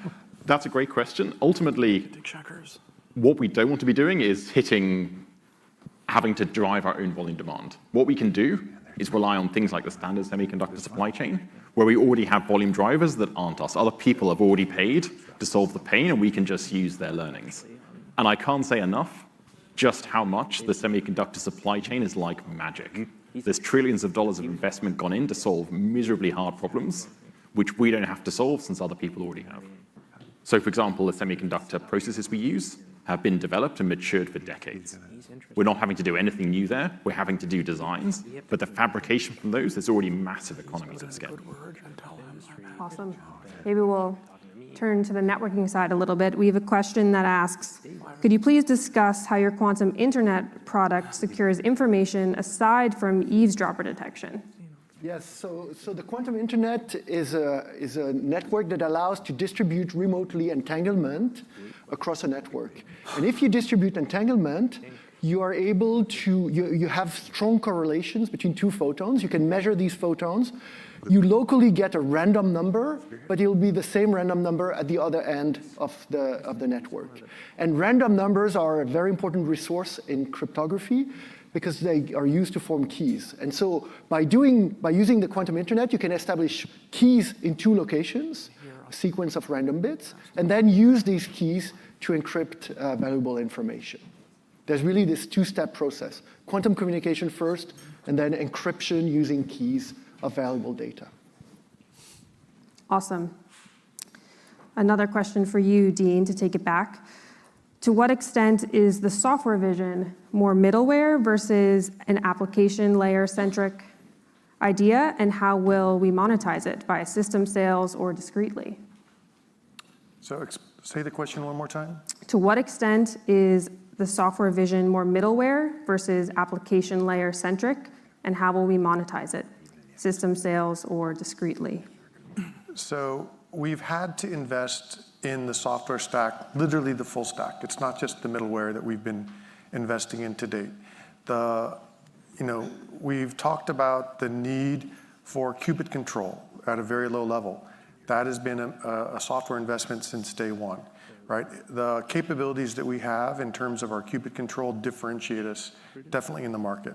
As you move up the stack and start getting to our OS and the capabilities that it has, if you go even beyond the OS in terms of what we need to do in terms of job management, scheduling, all of those are differentiators for us in terms of what we can do with our systems and computers. And then as you go even further up the stack, you'll hear from Ariel Bronstein a little bit later today. And we have investments in our application work, right? We're building out libraries for chemistry. We're building out other capabilities. In the overall, I think the fireside chat session, you'll hear Martin Rottler, who runs our solutions team. The team is working with customers, understanding their needs, taking that learning and reinvesting that learning into capabilities that then can be deployed to other customers. So from an overall software perspective, we are trying to build an ecosystem. We're using customers now. They're getting familiar with our development environments. They're getting familiar with our capabilities. And just, we expect overall customer lock-in over time. The ability to take customers, get them familiar with being able to start running small applications, run larger applications. We've seen this with our work with Hyundai and others in terms of their ability to take early work, leverage that, pass it along to other technical teams within the company, and then continue to drive and move forward. Awesome. I'm going to take it back over to your side of the room, Jordan Gregoire. We have a question about why use the quantum internet to connect two quantum computers across the world? What value does that provide beyond building two racks right next to each other? And on a related note, how does IonQ quantum networking fit into the satellite internet? It's a great question, and thanks for the question, Hanley. There are many reasons that you could conceivably want to connect quantum computers at a broad distance. And today, the first and foremost reason is just availability. Quantum computers are new, they're coming out at new capability levels, new products. And so being able to reach across the border and in a trustworthy manner use someone else's quantum computer could be a clear use case. But in the future, we envision that there might be local reasons that you would want to have a quantum computer, for example, next to a local quantum sensor. And so the lower latency of that sensor and computer being next to each other, let's say in the UK, allows them to interact more quickly, allows them to process data, and then send it over to a quantum computer in the US. So there are many different reasons. The other thing I should mention is an application called blind quantum computing, or BQC. This is an application where you can take a quantum algorithm and run it in an abstracted, hidden way on someone else's system, so that you don't necessarily even need to trust the other person's system. It's a super secure methodology. It's one that's of interest to governments and enterprises worldwide that we're already working on. And it's another good reason why you might want to use someone's system across the world and run a secure algorithm, but know that no one's going to see what the work is that you were doing. Thank you for that. Could you also expand a little bit on entanglement distribution that we have deployed and the work we're doing there? Yes, so I mentioned one example of a commercial entanglement distribution network that we have at EPB in Chattanooga, Tennessee. And so today, customers can go online on that platform and start working with entanglement from one local data center to another in Chattanooga, and demonstrate secure communications, demonstrate different use cases like QKD, but also experiment with new use cases on the enterprise side. So everything from instantaneous transmission of data to parallel processing across multiple systems. We've also announced that we are delivering a quantum computer to EPB in Chattanooga. So that will be the first site to have a commercial quantum computer and an entanglement distribution quantum network co-located. You can envision that there are many opportunities there at the intersection of computing and networking once you have that entanglement distribution online. Thank you. With that, I think we will take it back to the main agenda for the day.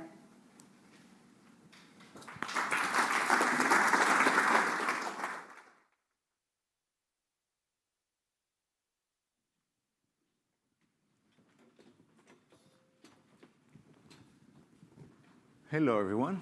Okay, mic is working. My name is Ariel Brownstein. I lead product and application for the computing side of IonQ. And I need a clicker. Here we go. And I would like to start today's presentation by acknowledging how confusing quantum computing industry can be from people from the outside. Companies like ourselves are throwing a lot of acronyms at you and technical specs, and companies are talking about accomplishments and breakthroughs, and it's just confusing because nobody is talking about how all of these things add up eventually to actual value to customers. And value in quantum computing, outside of research, comes from applications. That is the expression of value for customers. And today I want to try and fix that. So the interesting thing about applications in quantum computing is that every little choice affects application. Every component, every architectural choice, every layer in the software that my colleague Dean was talking about in his presentation, they all affect eventually the outcome of these applications, what makes them viable or not viable. And all of these outcomes come down to 4 groups of things that we can categorize.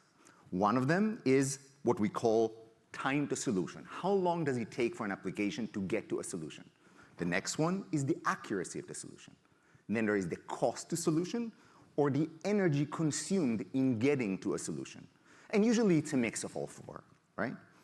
And to help you understand how IonQ's roadmap impacts these outcomes, we selected 4 algorithms. These are not random algorithms. These are milestones in quantum computing. These are main algorithms in escalating sort of level of complexity and demand. And what we are going to do is talk to you about how these algorithms will be enabled by IonQ's technology roadmap, and how does it compare to the known roadmaps of our competitors, to give you a scale of actual outcomes of our choices and the choices of our competitors. So I will start this slide actually with a conclusion.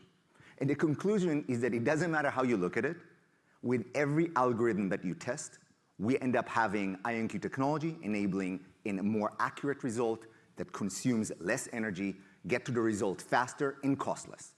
But let's look at some specifics. So the first algorithm that I would like to take you through here in this case is at the top. It's in AI, it's called multimodal reasoning. So in this algorithm, again, IonQ is performing faster and consuming less energy and. And in this case, it's 40 times faster than the closest competitor that we were able to check. Next one is image change detection.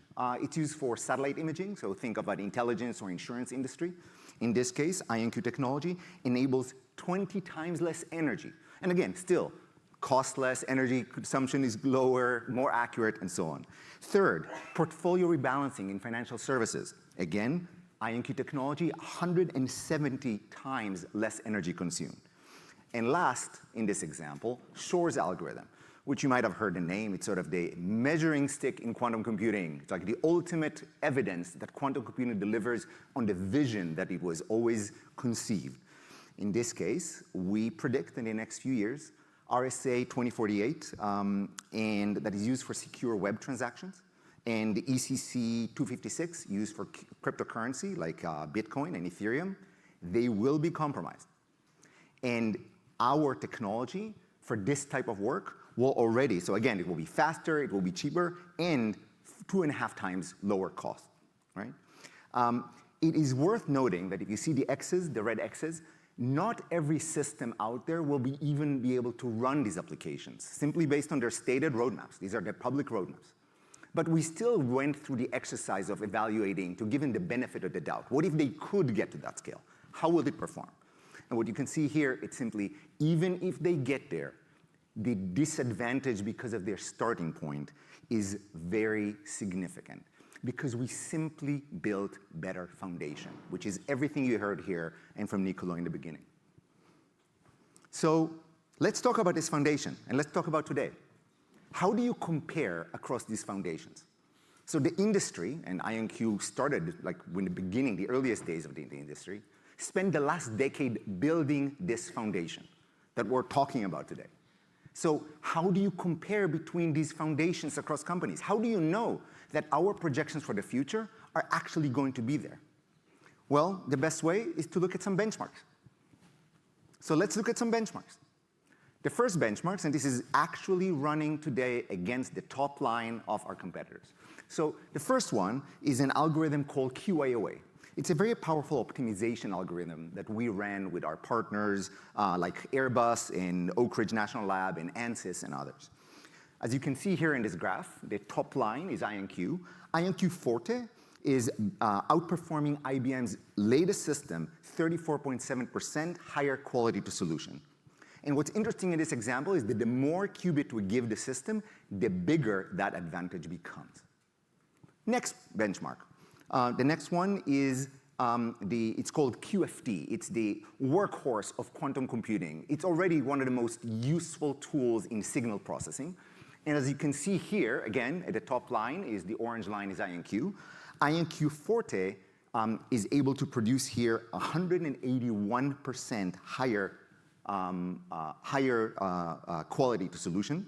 Oh, I apologize. This is 73. I'm going to the next one inadvertently. 73% higher than IBM and superconducting. The next one I already led with a conclusion. This is a very interesting, very powerful algorithm, search algorithm called FAA. And in this case, you can see that the random dots that you see there are samples of a search performing on random numbers. And the horizontal lines are the average score of the benchmark. And you can see here, this is not even IonQ Forte. This is the older generation. We ran it with IonQ Aria. And Aria is outperforming all other, or the top of the top option of the competition with 181% higher quality of solution. So all of these advantages eventually comes down to opportunities. As Nicolo pointed out in his opening, we have been there first. We turn on our systems first. We've been running with customers first. We've been testing these algorithms. We established a foundation that is simply more robust. Therefore, we get opportunities ahead of everybody else. And the opportunities are emerging everywhere. You can see here examples in pharmaceutical, healthcare, logistics, service industries, engineering, financial services, security, manufacturing. These opportunities are popping everywhere, and it's up to us to capture them and convert them into actual business, which we are actively pursuing right now. It's all eventually about finding key algorithms, running them on powerful systems that are tuned for these algorithms because of the choices that we're making every day, and using them to find the right use cases that address real business needs, right? So let's look at one example that we recently did. So this is a partnership between AWS, IonQ first and foremost, AWS, NVIDIA, and AstraZeneca. In this example, we chose to address a step in the drug discovery process. It's a way of scaling up the yield of drug production by using a special purpose catalyst. And the way we did that is use quantum processing to accelerate a classical simulation process. It's a quite elaborate process within pharma, but that's the level you need to get to extract the value. Work very closely with these partners.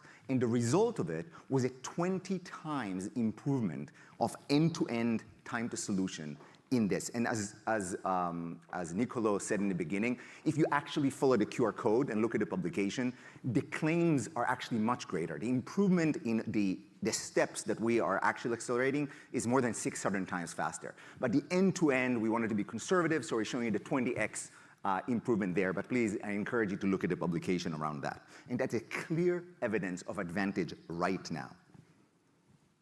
The next example is very interesting.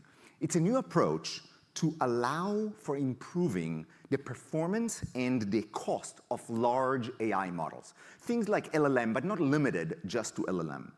So what it allows customers to do is take their existing large models that they invested sometimes $1 billion just to train a large model, add a quantum layer to it, and use the quantum layer to retrain the LLM, or in this case, the AI model, to perform highly specialized tasks with very little additional training and very little data. It excels at situations where the available data is very limited. And you want to get high accuracy despite the fact that you did not have a lot of data and you did not have to train this model with a lot of money. And as you can see here in the graph at the bottom, our energy measurements demonstrate that IonQ consume energy linearly as the AI model increases, while GPU increases exponentially. So it's also a way to reduce the energy demand in AI. Going back to the same 4 ideas where we excel. We're making it cheaper, we consume less energy, we make it more accurate, right? And we make it less expensive. So let's watch a little video about this unique new approach before proceeding to customer updates by Rima and Margaret.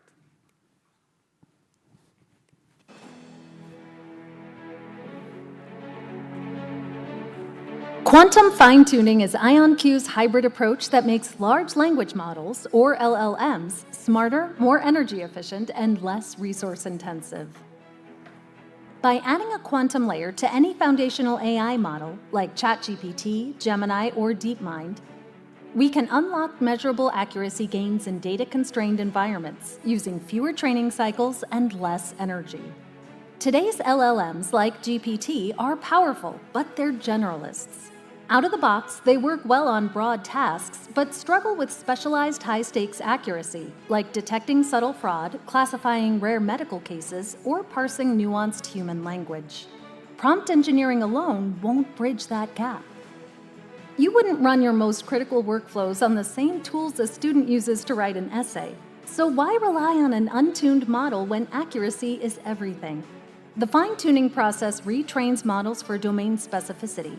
But the classical approaches to fine-tuning are slow, expensive, and energy-intensive. Moreover, they often plateau with noisy, limited, or complex data. This is where quantum classical fine-tuning comes in.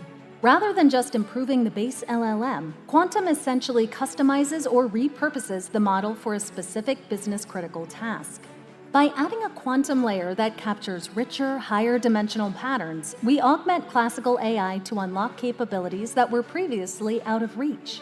The result? Higher accuracy with scarce data, fewer training cycles, lower energy consumption, less resource-intensive.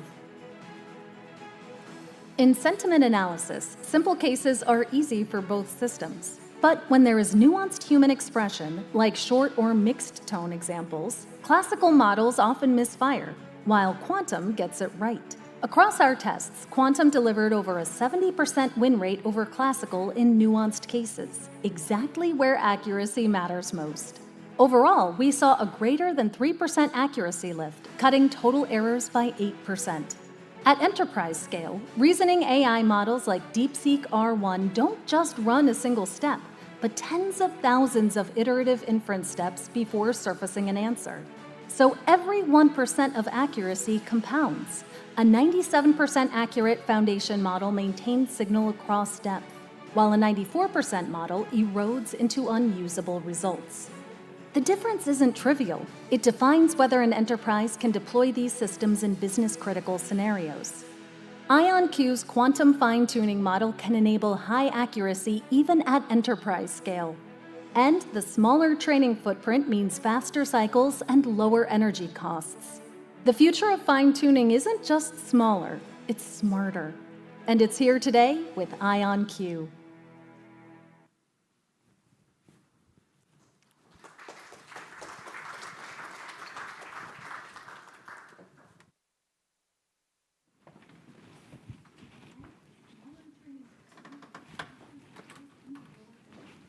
Hello, everyone. I'm Rima Al-Madin, Chief Revenue Officer at IonQ. Thank you for being here today. So quantum is no longer a future promise. It is a present reality. Our customers realize that quantum computing and quantum networking will shape the future. So they are acting now. We have two types of buyers, mission-driven and ROI-driven customers. The mission-driven customers are investing because they are interested in fueling economic growth, attracting world talent, and driving innovation. These are the universities, the countries, the states, the cities that are building quantum hubs and ecosystems to be leaders in the quantum economy. This category also includes governments. As we all know, governments are investing heavily because they know there's a quantum race out there. And the nation that masters quantum first will get to define the global order. Then the second category are the ROI-driven customers. These customers are investing for a totally different reason. They are investing to solve their hardest problems. Problems they're not able to solve today with current technologies. They care about accelerating growth, leapfrogging their competition, and defining industries. These are pharmaceutical companies creating new drugs, manufacturers building new materials, financial services customers building new cutting-edge models. And also, enterprises in general that are looking to protect their data from intruders. That's where they use quantum security. So our customers know that they need to invest now to be able to shape the future. and we're proud to help them lead the way. So with that, I am going to turn it over to my colleague, Margaret Arakawa, who will share with you examples of our success and our momentum. Good afternoon, everyone. Again, my name is Margaret Arakawa. I'm the Chief Marketing Officer for IonQ. Prior to joining IonQ, I had the privilege and joy of working at Microsoft for 20 years, in the old days, in the new days, and the mid days. So I wanted to just step back just real quick to give you kind of a timeline on how and why we feel so confident. So I picked the 1970s as a starting point for compute. And because I got to work at Microsoft, we cared about this one thing. Remember the PC on every desktop? The PC on every desktop, it became servers in every data center. But in the 70s, it all started because PCs were being developed. And we were all of a sudden getting freed from the tyranny of a VAX machine, which I coded on, or a mainframe. So now you get a computer, as we all do, on your desktop or in your homes. So that started distributed computing and distributed computers. That then led to something else. And what that was the internet. I was overjoyed when the internet launched in the 90s, but it actually launched in 1983, so to speak, when there was this protocol called TCP/IP that allowed people to communicate over the internet, or when the World Wide Web was actually delivered as a way to actually communicate. So the internet on the fact that we had computers in desktops. Because the internet now had a protocol, at the very beginning of the internet, as we all might know if you were around, it was neither fast nor secure, but it got there. It got to the point where Netflix now can actually leverage that incredible speed, and I can have 1 gigabyte downloads at home. What then did you get with the internet besides this distribution of these computers and ability to connect and transact? What followed was the cloud. I don't know really when the cloud was born, but I put 2002. The reason I put 2002 is why. What company launched a service that is the largest cloud service in the world? AWS. 2002 was AWS's Hello World. And I decided that's when the cloud started because they leveraged what? Amazon.com to build, and they are now running the world's largest cloud service. Could you have done that without the internet? And could you have done it without distributed computing? The next phase is AI. Guess why I picked that date? 2022. It's a really odd, terrible time to pick, because actually AI was officially discussed in the Dartmouth conference in 1953. But I picked 2022 because that was the ChatGPT moment for people to understand how to be productive as a person, and then they understood now, how do you gain productivity out of the cloud, out of the internet, and out of AI? So here's a bunch of companies that have been around: Microsoft, AWS, NVIDIA, Google, and Oracle, which had a great week earlier this week. The reason I put those down is all of them invested in this journey. They all had to create the infrastructure, but all of them are actually cloud providers. They are working with NVIDIA, they're working with each other.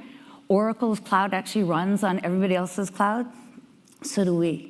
Because the way I've learned, at least I learned, and on my continued journey, because I also interned at Intel, you have to invest in the infrastructure, and then you have to have a benefit for customers. The benefits for customers for IonQ today, what you can buy or what you can look at right there, we provide the basic things that customers want. They want to make sure that you are high performing. And Dean actually talked about, we are on path. We will be delivering the world's most powerful quantum computers. And you require that in compute. You need to prove that you have high performance. When you're networking, you need to actually care that you are doing it at a lower cost, that you're doing it with scale. Chris Ballance talked about the lowest cost per qubit in the industry. Jordan talked about incredible scalability. Mahir talked about it from a photonic perspective. But when you think about scalability, think about all that infrastructure and all that investment you have to put in. And then Gregoire also talked about world-class security. I spent 3 years at Microsoft running a security group. I was told that I had to help Bill Gates prep for his last RSA security conference. I actually thought I was going to get fired because I was like, I don't know if I can prep Bill Gates. He's like brilliant. They said, no, you have to tell them everything Microsoft does and sells its security and get them ready to get on stage. And the thing I learned is you got to work really, really, really hard. You have to keep at it. You have to have the IP. And you have people that want to make sure that their security is world class. So with that, I will say that those companies did what we're doing. We have world class 6th generation hardware that we're selling. We sell it with an application layer that allows companies like NVIDIA to partner with us. When you see NVIDIA and you see Quantum, they only can partner with people who have a software layer, hybrid services that allow a classical computer to talk to a quantum computer, because it's a symbiotic relationship. That's why NVIDIA loves working with us and why we're able to work on incredible applications together. And finally, as you heard, this is the stack that we sell. We sell end-to-end, one-stop shop quantum networking, a type of quantum that is applied to networking in a way that, for the first time, you're going to have this belief and knowledge that your network is the strongest, most secure network capable in the world today. So, these are the customers that have bought what we are selling. Incredible customers. World-class Fortune 500, Global 1000 customers like Hyundai, like T-Mobile, like Samsung, like Cisco. We also have, as Rima has talked about, we also have incredible ecosystem partners, and it matters. We have to scale our partnerships. The last job I had at Microsoft, I was running Windows in the United States, a small little business that if I got a cold, Microsoft would be ill. So I made sure that we did well selling Windows. When I first got to Windows, I was running Windows 8, and all our customers were mad at us. And they should have been mad at us, because we delivered a product to them that was a surprise. The UI had changed, and we didn't get feedback all along the way like we had traditionally done. By the time we launched Windows 10, we were excited, and what I focused my entire job at Windows and Microsoft was scaling via partners. Ecosystems are built with partners. If you don't have, we're the only ones that are actively working with Google, Amazon, and Microsoft, and all our quantum computers. If you had a little credit card right now, you could go start today. You could learn how to code for quantum, because we have to democratize it. And then finally, we have, obviously, our incredible government, national labs, and universities. Silicon Valley started because of what? Because they had incredible smart people at all of these schools that were local to a lot of innovators and entrepreneurs, and that's how they became Silicon Valley. We are trying to create quantum innovation hubs all around the world, and we're partnering with universities and government labs and the government to make sure that people don't wait for quantum, because quantum is now. So I'm going to take you for a really quick tour of the last year.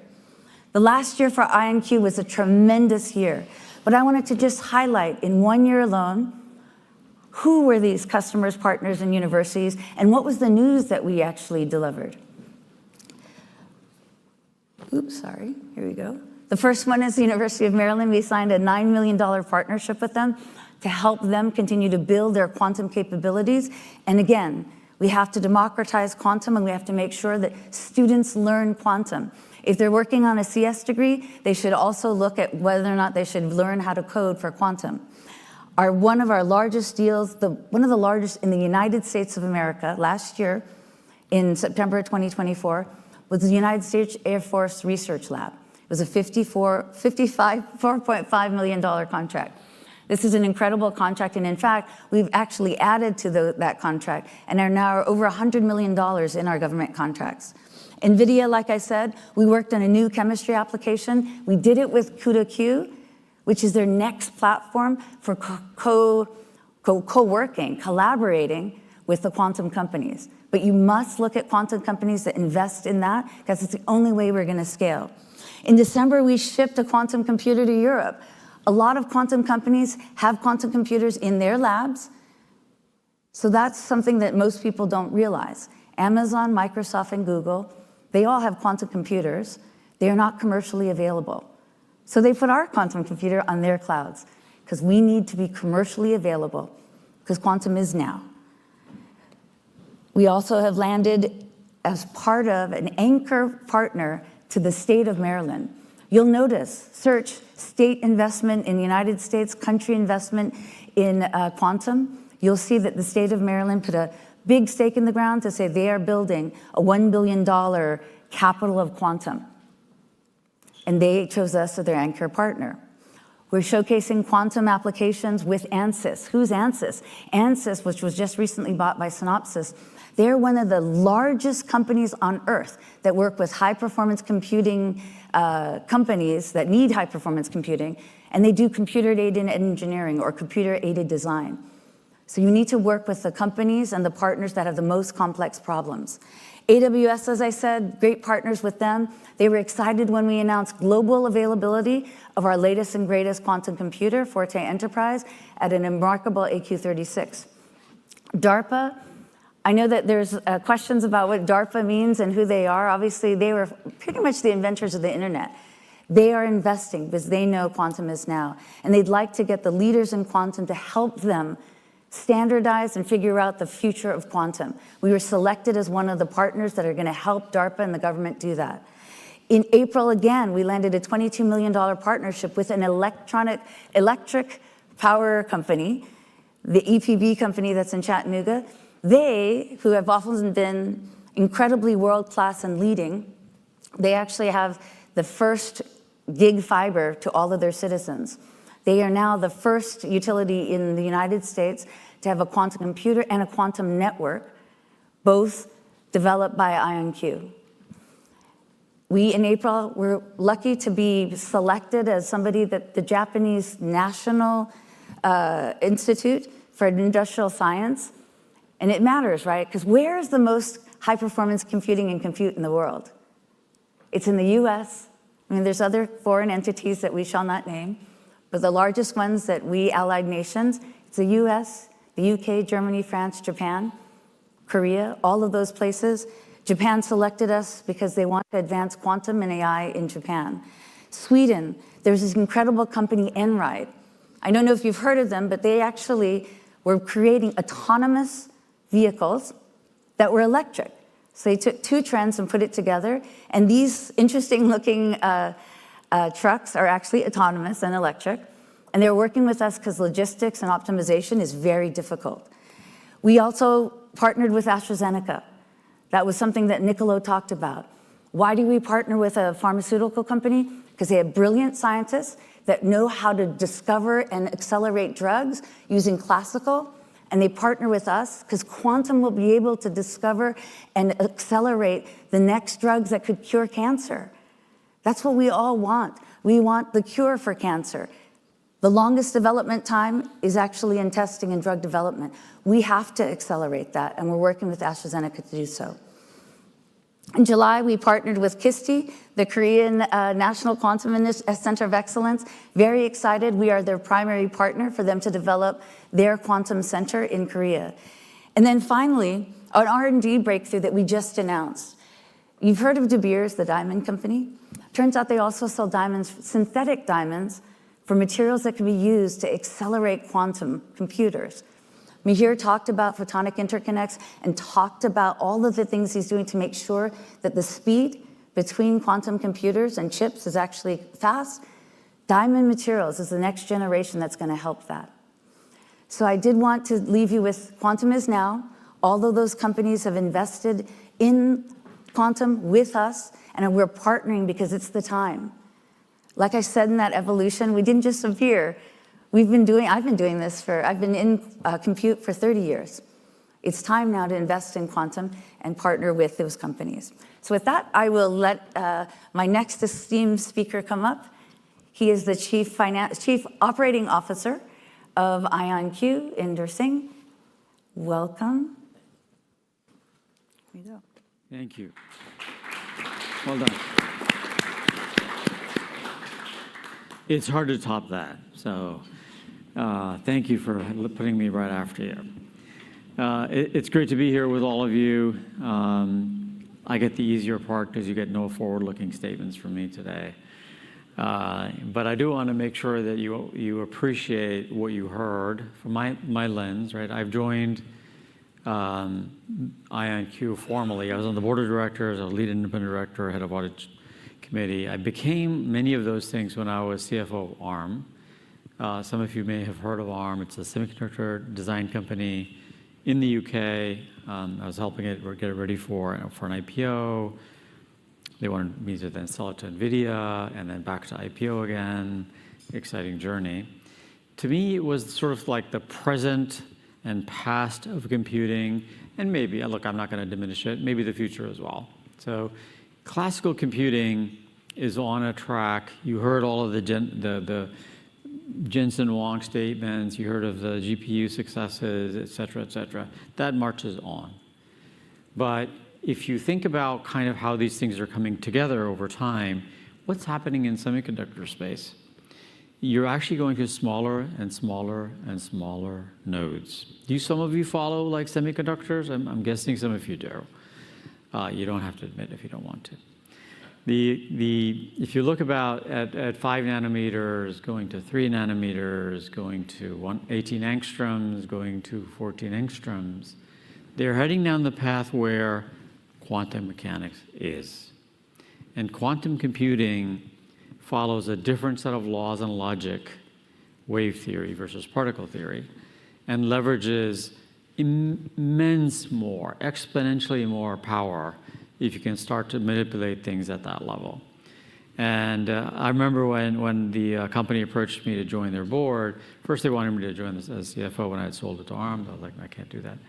And when I did join on the board, I asked our CFO, our CEO at that time, I'm thinking of joining this board. I think quantum is the future of computing.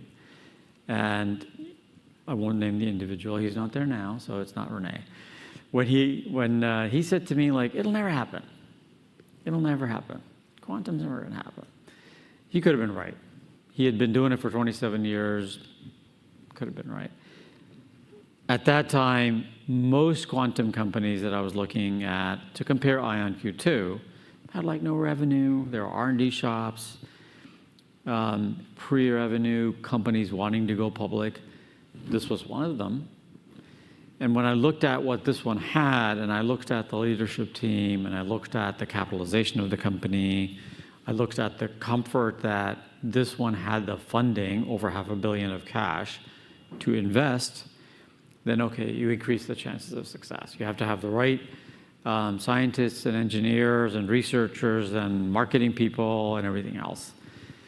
And what they've delivered is, you'll see on the next graph, is kind of that growth trajectory. That's the revenue performance of the company. 2021, when the revenues were 1.6 million, that's when I joined. And when I looked at the roadmap that I was hearing from Chris Monroe, Nicola was on the board. He had been involved heavily in the company.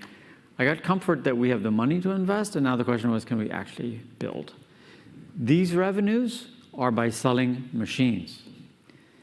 I haven't seen another company in quantum have this kind of a trajectory in selling machines.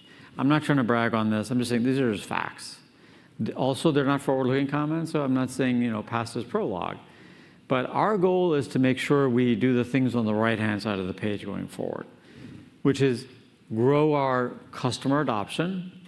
And you've seen, I think, lots of names and examples of how that is happening. Why is that happening? Partly because of the reasons that Ariel talked about, the kinds of applications that might be coming, the things around drug discovery, just things around battery chemistry. How can I make an EV go longer? There are problems that are intractable problems that classical computing might solve one day, but takes years and years. And a machine like this, which can, instead of doing serial processing of information, can do simultaneous processing of all the different possible scenarios and tell you what to look at. And I'm not saying it's the panacea. I'm also not saying you should think of this like, if quantum wins, GPU loses. No. I think we end up in a hybrid world where both coexist. There are certain workloads, like large-scale matrix multiplication. When you're doing LLM training, that's what that is, a table of weights and a table of data. and you're smashing them together and multiplying them many times until you get the right answer and the training model. Maybe quantum's not exactly the best at that, but you saw an example of what you can use quantum for. Take that and make it better. So if you think about the intersection in a Venn diagram of AI and quantum, and that crossover point is where you can really turbocharge models. I'm not predicting that will happen. I'm not saying that that's kind of what we're investing for. That's what we're enabling. So the diverse business comment there is important for you to understand. I think you saw a number of speakers present. I've listened to them. So this is, I think, day 5 on the job for me as COO and CFO from the board into the company. But I did not want to miss this journey. I didn't have to do this. I was on a number of boards. Nicola called up and said, hey, you know, you become a sounding board, et cetera, et cetera. You know, you want to join, want to be part of the excitement? I couldn't say no. And so how can you say no? How can you say no when this technology could enable the betterment of humanity? I've always worked for mission-oriented companies my entire life. I won't go through my history. But this is one of those where if we deliver, if we scale to the qubits you saw, if Chris Ballance executes on getting us to 2 million qubits, 2 million qubits, and he does it using a semiconductor ecosystem, which is the plan, that means it's going to be the lowest cost solution. The semiconductor industry has been around for 4 decades, 40 years plus. It's an existing infrastructure. The foundries exist. You don't have to reinvent the wheel. You also don't have to put in lots and lots of lasers to hold these ions in place. You use RF instead of lasers. So it becomes smaller, cheaper. The bill of materials things you saw already, I won't dwell on that. But I also want to make sure that you understand this is not easy.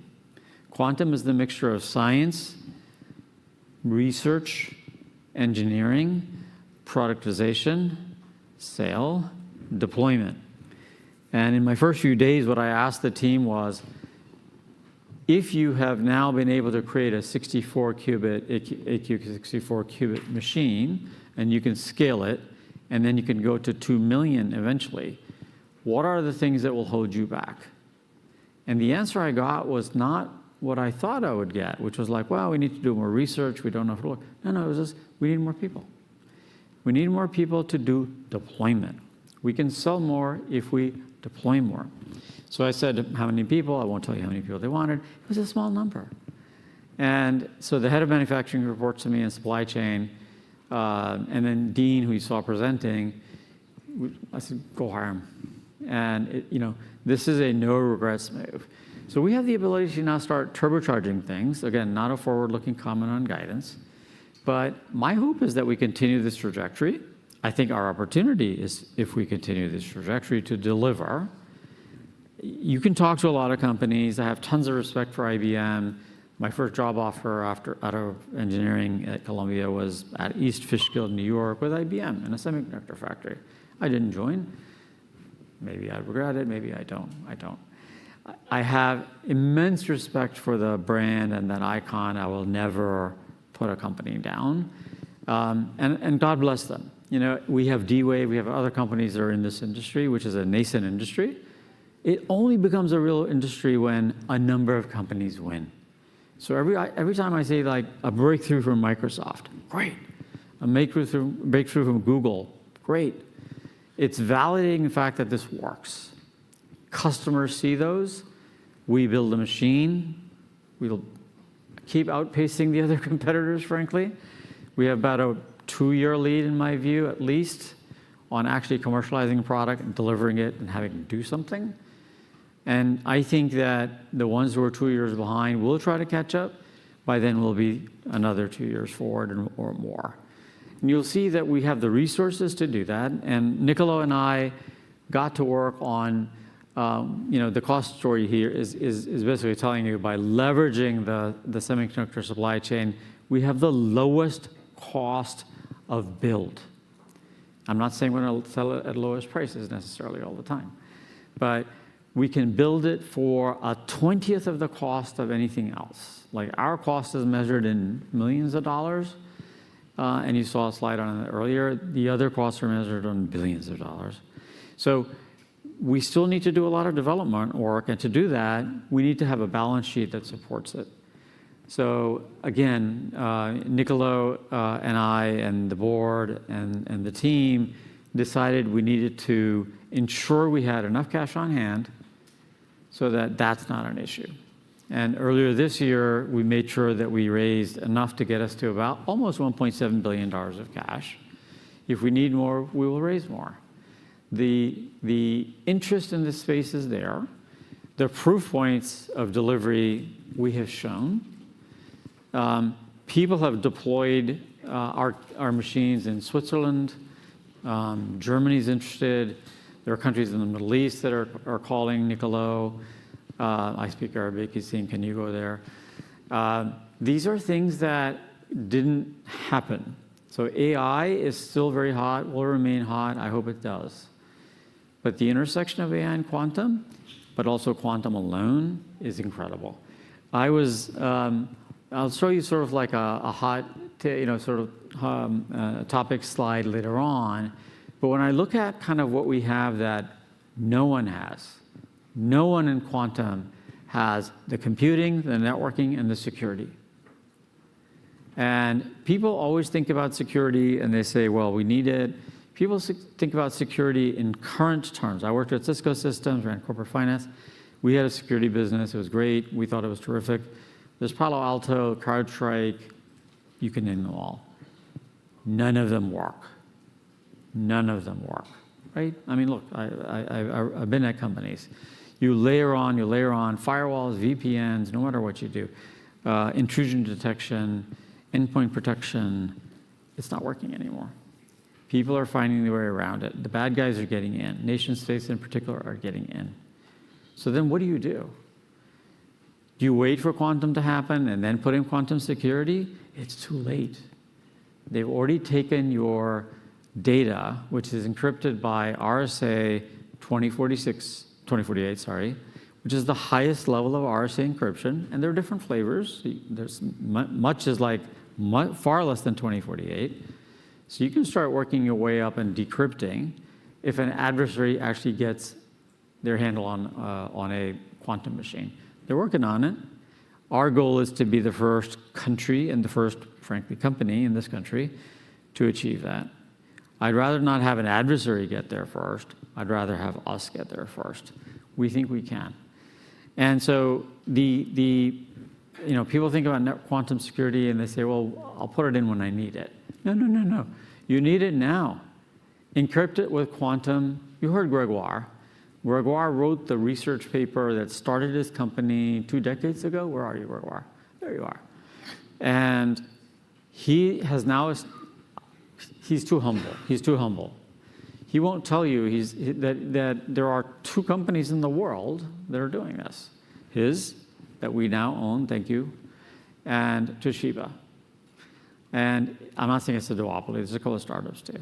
But in that space, you have a unique ability to secure networks today.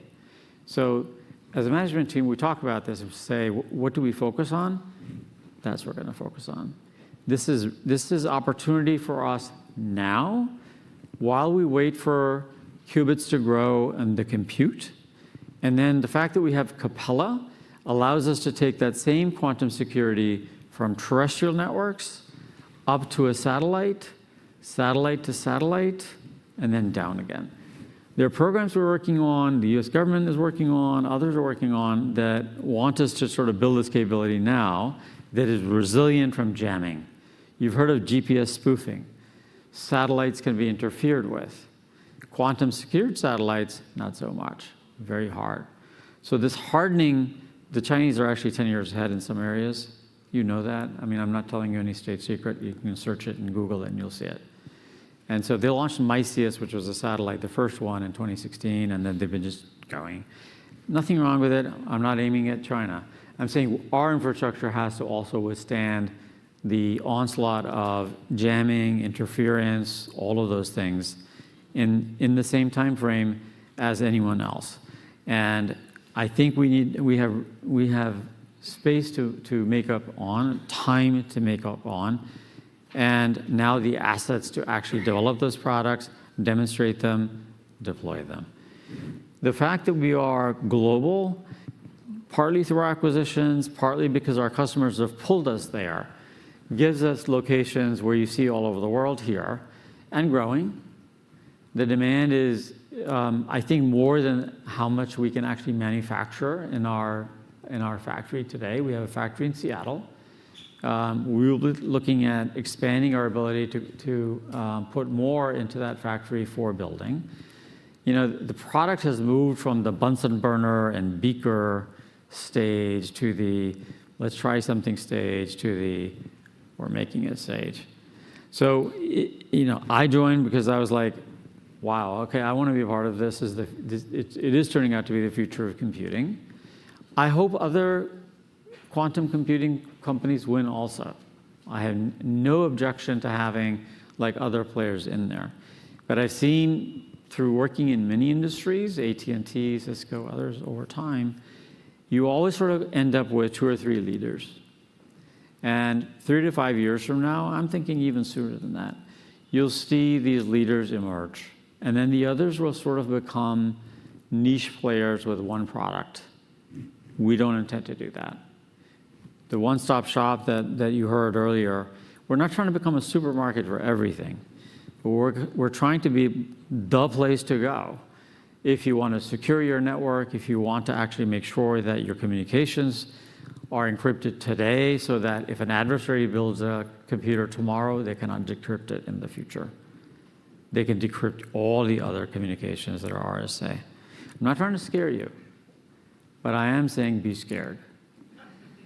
You know, blockchain was mentioned. I think maybe Jordan mentioned it. You all know what blockchain is, right? So cryptocurrencies, whether it's stablecoin, at the root of it is blockchain. The value of blockchain is, any crypto investors in here? I never actually had the courage to buy cryptocurrency. You don't have to admit if you're not. But that is a similar technology that depends on prime number factoring. It's elliptical versus normal sort of prime number factoring, et cetera. But blockchain itself is valuable because it has the history of every single transaction in that Bitcoin, right? You can see who bought this when, all that transaction record exists, so you can see if you have something legitimate or not. Because it has all that history, it's very difficult to quantum secure when quantum can break it, because you lose all the history. So I don't know that people wrap their heads around it. It'll make my head hurt if I try to. I'm not going to. All I'm saying is, like, we're on the cusp of that. I'm not the only one saying that. On this sort of like top hit slide, the Department of War, now known as the Department of War, has said that. And I'm surprised to have seen that they've admitted it's within 3 years. I think it could happen faster than that. Robert Cardillo, where are you? Robert's in here. He ran the NRO office, has blue badge access to every top security agency in the country, access to the 5 Eyes, access to the 17 NATO countries, can help us show them what we can bring them. When you have Rick Muller, Rick ran, DARPA, Rick ran IARPA. DARPA is for defense, IARPA is for the intelligence community. He was in that position, and we hired him out of that position, which I've never seen before. Marco, are you in the room? There he is. Marco ran the quantum and all other R&D efforts, really focusing on quantum, for a very large bank. Can I name your bank? Thank you. I didn't name it. When I listen to the conferences and I listen to Jamie when I attend some of them, he's proud of the tens of thousands of engineers he has in that bank. And they're investing in these types of things. Turns out they're a customer of Gregoire on IDQ. So they're putting in sort of the QKD solutions, which is what you protect your crown jewels with. Like, this cannot be hacked you use QKD. You use a lesser version called QKC, which has an encryption approach, unlike the entanglement approach and others. And look, both are good. One is like gold standard, the other is like platinum standard. You decide how you want to deploy. But when commercial institutions realize they need to protect themselves now, they start doing it. So again, I'm not trying to predict the future here, guys. But what you heard today here was we basically now secure approval for the OI acquisition that we had announced. That is huge. That happened this morning. That was a government-to-government process between the United States and the United Kingdom, jointly deciding. I wasn't there, so I wasn't in their head, so this is my interpretation. Because I did the ARM deal with NVIDIA, so I know kind of how they think of it. National priority for both countries, they think they're better together than apart. And they have allowed us, a US company, to buy that asset. And Chris Balance and his team are on board. They understand the semiconductor cycle. They use an existing fab in Europe today. My team looks at supply chain and resiliency and things like that, so we'll take advantage of those synergies over time. But right now, I want to invest and keep investing in this space. You can see the other things on here. The building and deploying the quantum applications today, I wanted to make sure that you all heard. And that is huge. So not only are we kind of like building a machine that can work, we're making sure that we can show the applications that run on it. And you may have only seen like a small peek into it. I have the longer list from Ariel. Where are you, Ariel? The longest list from Ariel, who is trying to do all of it, and I'm saying like prioritize what you can get to now versus later, versus later, versus later. And the next fireside chat that you'll see is with Marco and Martin Roller. Martin joined us from Microsoft. He led a lot of their quantum efforts. What's my message? All those people are under our roof now. This is how you de-risk your strategy. This is how you know you can spend $1.7 billion and you'll get something for it. And we have now, with Niccolo in the seat, taken the approach that we're going to acquire what we need to acquire. If we can build it, we'll build it. If that takes too long, we'll accelerate by acquiring. And we will take a very measured approach. We've put in place an integration team. If you have questions around that, et cetera, we can address. I ran Cisco's M&A program, and we did one a month. I hope we don't do one a month here. But it's like a machine, and we're trying to make a small machine. We want to make sure that these all have synergies to them, and that the fact that we can deliver an impactful thing for our existing and sort of new customers. So interest is huge. Product is here. Team is here. We have a plan. Nothing is ever guaranteed. So invest wisely, of course, right? But I'm investing my career into this. I didn't need to do this. I wanted to do this. So with that, I'm going to actually stop so that we can have either Q&A and we can have a fireside chat come in.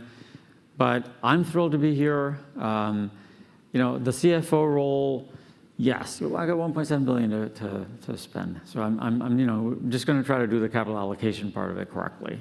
We have no debt. If we need to, we'll raise more. The capital sources are available. And then our job is to make sure that we prioritize the things that matter most.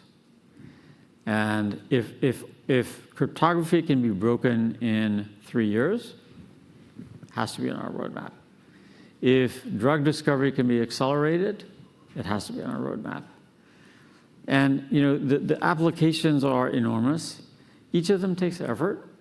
The other thing that I think was alluded to and was mentioned, I think I'm going to get a hook here because I'm over time. The other thing I think that was mentioned was there are a number of applications that can be done that have incredible future potential, but not immediate commercial value. I'm a finance guy. We're going to balance those two things.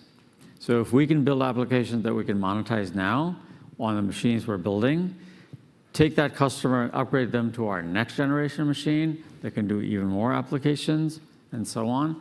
That's how this gets the flywheel effect going. Okay? Cool. I'm going to go off stage and let the next team come in over. You'll have questions. I'll be part of the, hopefully standing around here. But also afterwards, if you want to follow up, let's do it. I do have the CFO hat. Many of you are in the financial industry. Some of you I've worked with. Many, there you are, John. Many people I've known. Many I haven't. I want to get to know you better as well.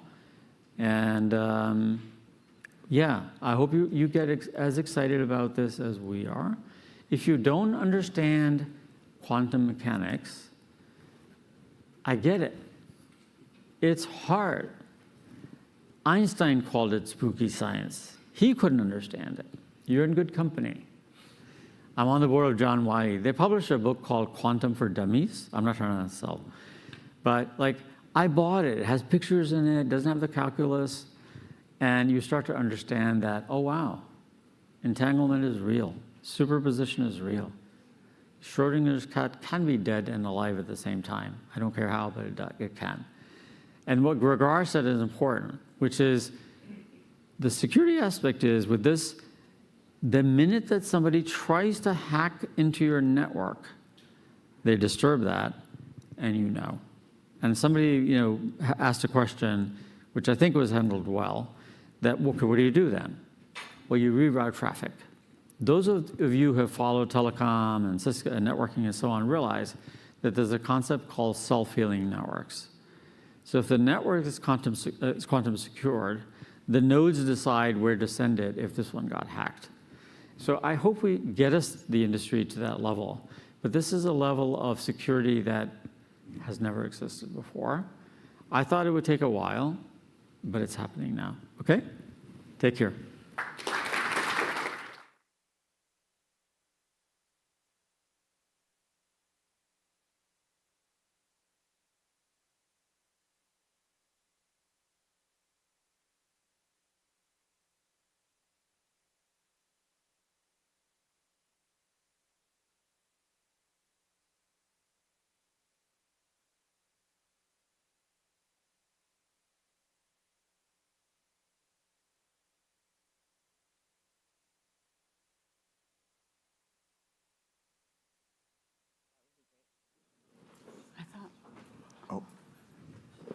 Excellent. We got a lot of questions, so we're here not to sit on the seats, but to answer your questions, because there is going to be a fireside chat right after we talk.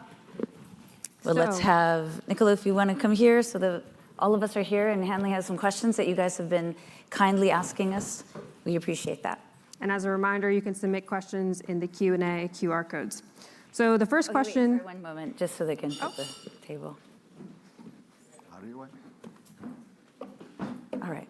We're okay. We don't need the other table. Thank you. Excellent. Let's go, Hanley. The first question, Rima, is for you, which is what are the reasons you hear from customers for why they're investing in quantum now instead of later? Yeah, so let me divide it into two parts, quantum networking and quantum computing.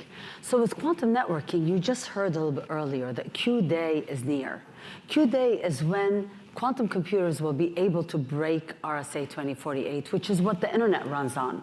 So that day is near, so that's why customers are investing now to protect their data.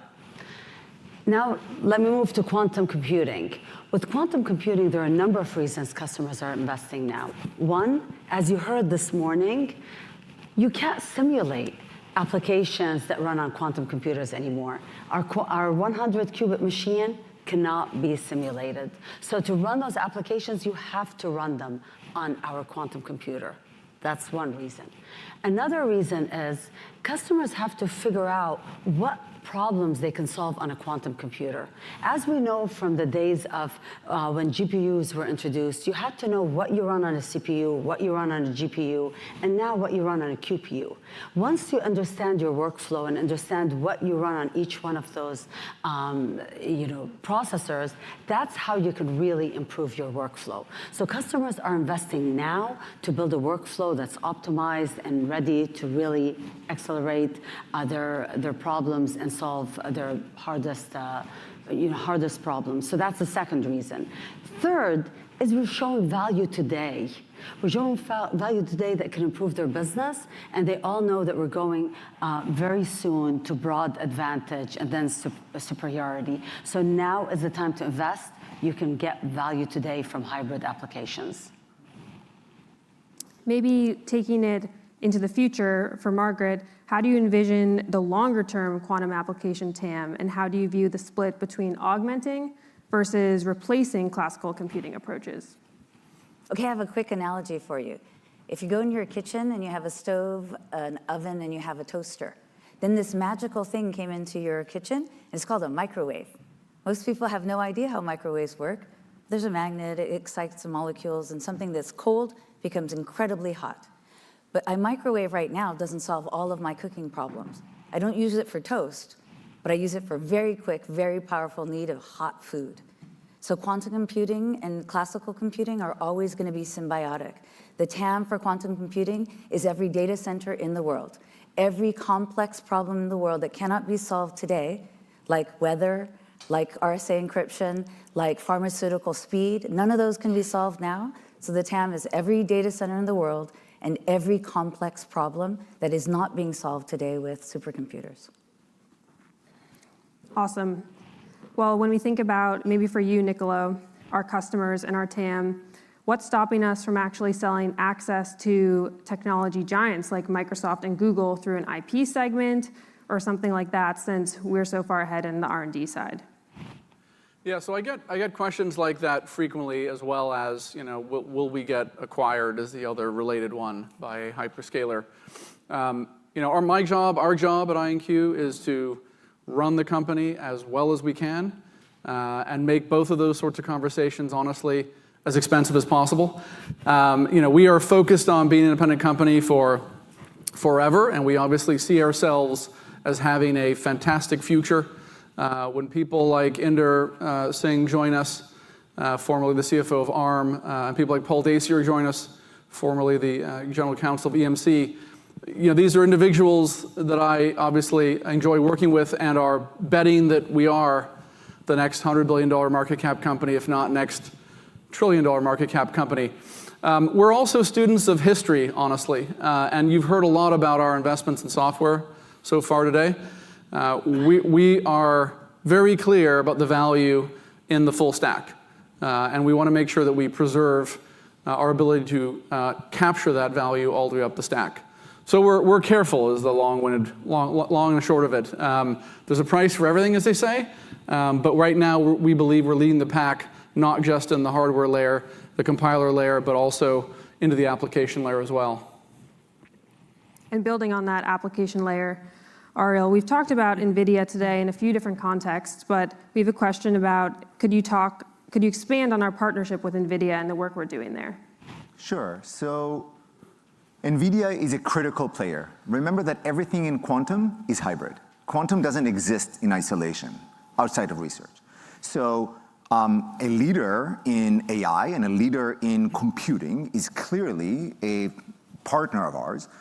Look at the AstraZeneca collaboration we had, right? It actually a good model for the kind of partnership we have. IonQ brings the expertise in quantum, the hardware, and the algorithms. AWS brings the infrastructure, the classical infrastructure, the data center, and the knowledge around how to do high-performance computation. AstraZeneca brings the knowledge in pharmaceutical. And NVIDIA brings the connecting tissue. So they have this infrastructure called CUDA-Q that allows for the orchestration of complex computation across high-performance computing and quantum. So each player brings something to the table, and together value is created. So we work very closely with them on multiple projects, and we are a key player in giving them feedback on how to make their infrastructure even more powerful. Thank you. So with that, I think we'd like to invite our Q&A panelists to the stage. Niccolo, you can take a seat, and thank you, everyone.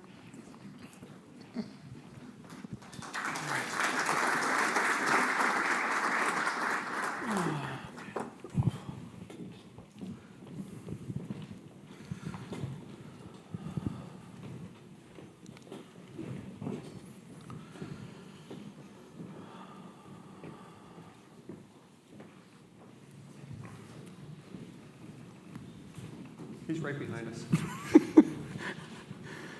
We have foreshadowed this conversation, I think, for most of the day, and our star-studded cast is here. We're going to talk a little bit about why such fantastic talent is at IonQ and has chosen to be here, as well as the synergies between our various product families. Each of our fireside chat participants are well known throughout this industry and have set records for themselves in IP creation. I think my colleague here, Marco, holds as many patents that he's co-authored as most companies do. And Martin Roedler is well known for being the towering figure in quantum applications worldwide. Rick Muller, you've heard from Inder and I, gave up a seated directorship at IARPA to join us. And Robert Cadillo, of course, has recently been announced as the chairman of the newly created IonQ Federal. So I'm going to start with you, Robert, if that's okay. Robert has had a distinguished career in government. He has served in multiple administrations. He was the director of the National Geospatial Intelligence Agency. Just to show us all what that looks like, I'd love you to chat about the connection between the Oval Office and IonQ. And I'm going to show a slide here of all the presidents, vice presidents you briefed, and of course, directors of other intelligence agencies that were your colleagues.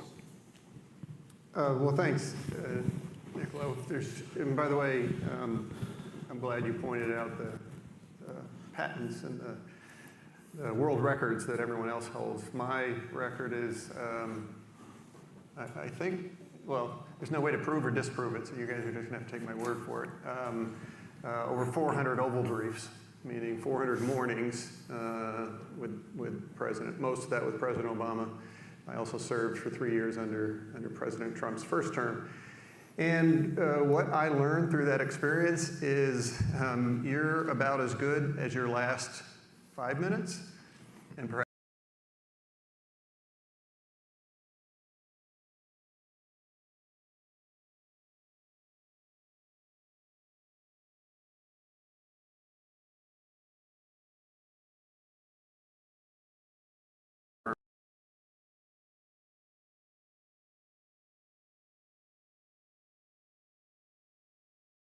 well laid out here today. I know of no pursuit as momentous, as consequential as the pursuit of quantum, and more than the pursuit of it, the application of it. And so for me, it was an easy call, even though I'm not going to contribute to the science component of our company. I feel confident that I can take the experience on the stream and contribute to those partnerships and to those mutually beneficial relationships that we're going to need to leverage the science that represents on the stage. So just an honor, personally and professionally, to be able to join the team. Wonderful. Rick? I'm Rick Muller. I've been at IonQ for 2 months now. Before that, as people have mentioned, I was the director of IARPA. IARPA is many are familiar with DARPA. IARPA is the Intelligence Advanced Research Projects Activity, which is a version of DARPA that is intended to serve the intelligence community.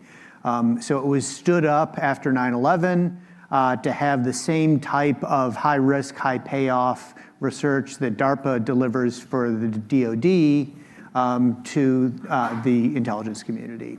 IARPA was one of the kind of foundational funders of quantum information science in the United States. They had a number of programs that funded Christopher Monroe and Jungsang Kim's early research in these areas. Well, I guess it's not Chris's early research, since he's been doing this since the 90s, but a lot of the work that later went into IonQ was funded at one point by IARPA. And that history in quantum was part of my excitement about going there. Before that, I was at Sandia National Laboratories. I helped build quantum information science program there. I think Sandia was one of the first national laboratories that realized the combination between quantum information science and national security and a large cleared workforce was something beneficial. And we were fairly early in that space. And Sandia also has a connection to IonQ. Sandia was one of the pioneers of the surface ion trap that's the foundation for all of IonQ's technology. So I was thrilled to come to IonQ. I think, throughout my career, it's been quantum information science that's been the most fun for me to work on. It's just a great field intellectually and as well as culturally.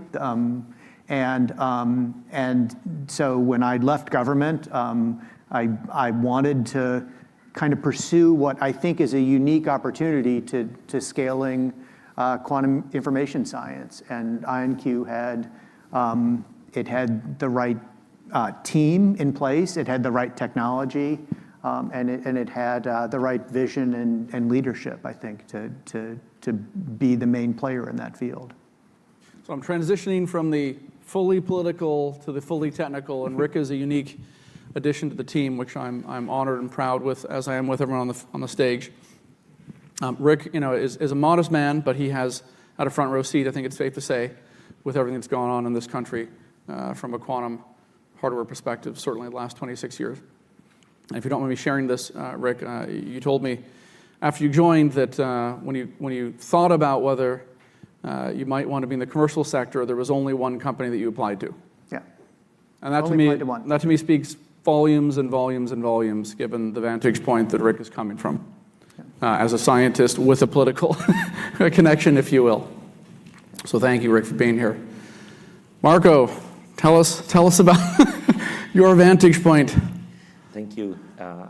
First of all, I'm really honored to be here and to be a member of the IonQ company. So my career is not so diversified because I only work for 3 companies. 24 years at IBM Research here in Yorktown Heights, New York. 5.5 years at JP Morgan Chase, and now 2 months at IonQ. So at IBM, I was the global head of quantum algorithms and applications. The next chapter of my career was to go into JP Morgan, where I was the global head of applied research, quantum computing, and quantum key distribution. Now I am at IonQ, where I am Senior Vice President of Industry Relations. So Nicola mentioned my patents, so that has been part of my career as a researcher. I have 647 patents, and with my team at JP Morgan, we wrote, and also with my team at IBM, we wrote a lot of papers, scientific papers as well, in Nature, Science, and so on. So I am really excited to be at IonQ because it's time for me to, so I experienced working for a quantum provider, IBM, and a quantum user, JP Morgan. I really wanted to go back into working for a quantum company where quantum is really like the mission. And IonQ was my first choice because at JP Morgan, I had, for the first time in my career, the ability to be on top of the entire quantum ecosystem and monitor everything that was happening, meet with all the quantum companies and all the quantum key distribution companies. And IonQ was always at the top. And we were so excited to see the latest developments, that were discussed today. At JP Morgan, we saw the acquisition of ID Quantique, which was our choice to work with since 2022. The investment in quantum networks and quantum security, which was another thing on which JP Morgan was really, is really very strong and very determined. So JP Morgan doesn't use just PQC, post-quantum cryptography, but also QKD to have security in depth. So the most natural choice for me was to work for IonQ because it's time now to commercialize quantum computing. It's the new wave of this technology, commercialization, and I wanted to be part of it here at IonQ. Thank you. Well, Martin's actually a relative veteran on the stage, and he and his team have actually been delivering the quantum advantage that we've been reporting on this year. So we're honored to have you here, Martin. He's got the IonQ socks, so he's been here longer than a few of us, but please tell us how you've seen your journey. Thank you, Nicolo. So I'm the VP for Quantum Solutions. You heard about our work in Ariel's presentation, so work with customers like AstraZeneca and others. My own background, my first technical work in quantum computing goes back to the mid-90s. I did my PhD in quantum computing. I came in to IonQ coming from Microsoft, where I worked for about 11 years. I've been here for 18 months. Before that, I worked on actually going back to IARPA, I was leading a performance team together with Raytheon and a few academics in an early version of the quantum resource estimation efforts about a decade ago. Before that, I worked for NEC. It's a Japanese large electronics company, also in quantum computing. So I guess you could say I've seen all kinds of sausage and how the sausage is made in that space. Quantum sausage. Yeah, quantum sausage. Quantum sausage. And what excites me about IonQ really, like a couple of things. Like first of all, the qubits. You heard about the qubits. What's unique about our qubits? Why they're the best in the industry? That definitely was a big factor. There's more though. So we got a battle-tested team. Like the applications team has been working closely with customers for many years. Fired from my fucking job. I was just fired from my job. I was just fired from my job. I was just fired from my fucking job. I was just fired from my fucking job. Now I have nothing but this. I have nothing but this website. I have nothing anymore. I have nothing. I have nothing anymore. I have nothing anymore. I have nothing anymore. I have nothing anymore. Ah! Ah! Ah! Ah! Ah!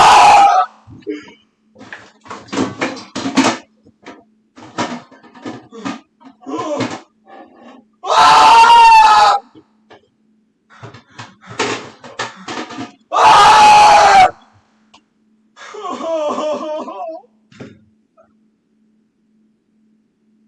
No! Concerned men with cherry biomconadiable integer. Fuck! Cherry. Fuck! Fuck! Concerned men where is cherry? Inclangin men where is cherry? Oh my god!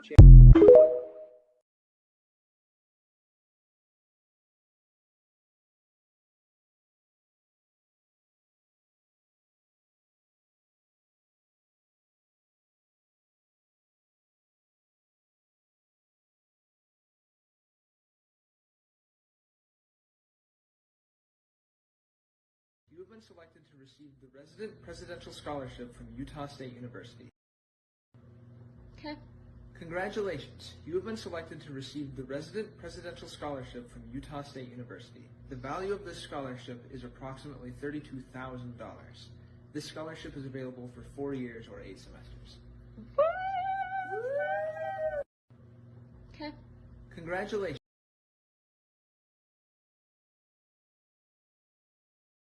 Poor kid.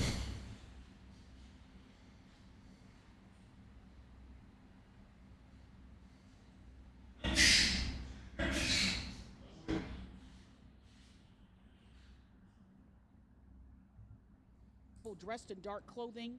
That's good money. And then at this point is that this is one Jack the of truck the in. particular scenes Let's go. heard earlier this Get the morning. stuff. Now we do have some video, some cell phone video from a witness. Get the stuff and bounce. Yeah. Got my bags. Let's go. Bag full. Captured Garbage bags. around the vehicle into this luxury Garbage store. bags of shit. Then you see a group of people dressed in dark Go. clothing go into the store and then run out of the store with stolen items.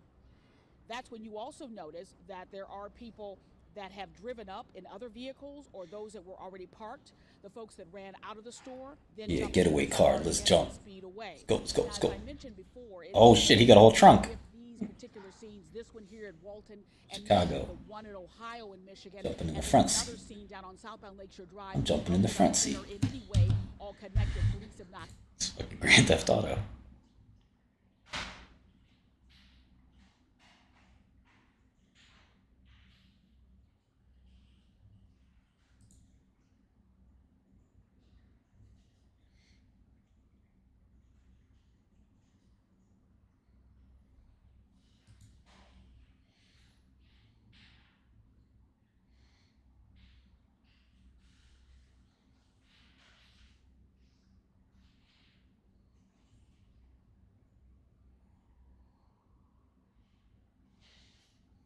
Damn, this bitch crazy. You gonna pay me big. You gonna pay me. I don't play. I don't play with a motherfucking man. A man is not gonna pay me. You gonna pay me big. You gonna pay me big. You gonna pay me big. You gonna pay me big. You gonna pay me big now. Now, cause one thing about it, I don't play with no mother. Don't catch me.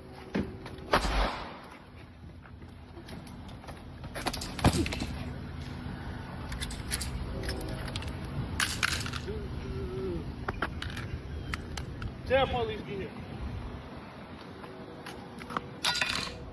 I don't play with a motherfucking man. A man is not gonna pay me. You gonna pay me big. You gonna pay me big. You gonna pay me big. You gonna pay me big. You gonna pay me big now. Now, cause one thing about it, I don't play with no mother. Don't catch me.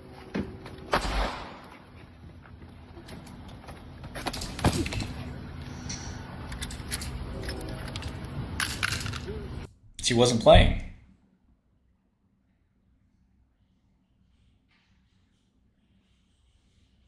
She didn't play? They disarmed the shit out of her.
And the other very desirable property of QKD is that it is the only technology that allows you to immediately detect the presence of an eavesdropper. No other technology for cryptography has this benefit. So at JP Morgan Chase, as I mentioned, I convinced the company, even Jamie Dimon, I spoke with Jamie Dimon, with the entire operating committee many times. I said, we cannot rely on classical cryptography anymore. We need to have QKD, and we use ID Quantique technology. I think, I may be wrong, but I believe that JP Morgan has probably been the largest customer of ID Quantique. And now ID Quantique is IonQ. So it's very exciting to be here and to leverage this entire portfolio of quantum technologies together. Thank you, Marco. So we're moving to the top secret security clearance bit of the panel. We have a growing number of fantastic contributors that have secret security clearances. Justin McNaughton is also in the audience for anyone who wants to catch him at lunch and fits into that bucket. But Rick, please transition us from the fully technical to the technical political, if you will. Yeah, so the two of the best conversations I had while I was at IARPA were with people who are in the room now. It was with Chris Balance and Mihir Bhaskar. And it was obvious to me in those conversations that the technologies they had developed, and this was, I don't even know if they were, well, they were almost certainly talking to IonQ at the time. I had no idea they were talking to IonQ at the time. But it was just obvious to me that both of those technologies took a massive step forward towards making what was Chris Monroe, who is also in the room, original vision to modularize quantum computing. And this brought us much, much closer to having, national security relevant quantum computation capabilities. It was always obvious you were going to have to modularize and network quantum technologies together to really get an appreciable amount of computation. And these were really exciting. I mean, first they were both incredibly exciting people. I mean, you don't have to talk to either one of them long before you realize that they're, really remarkable thinkers. But also, it just moved quantum computation that much further down the road.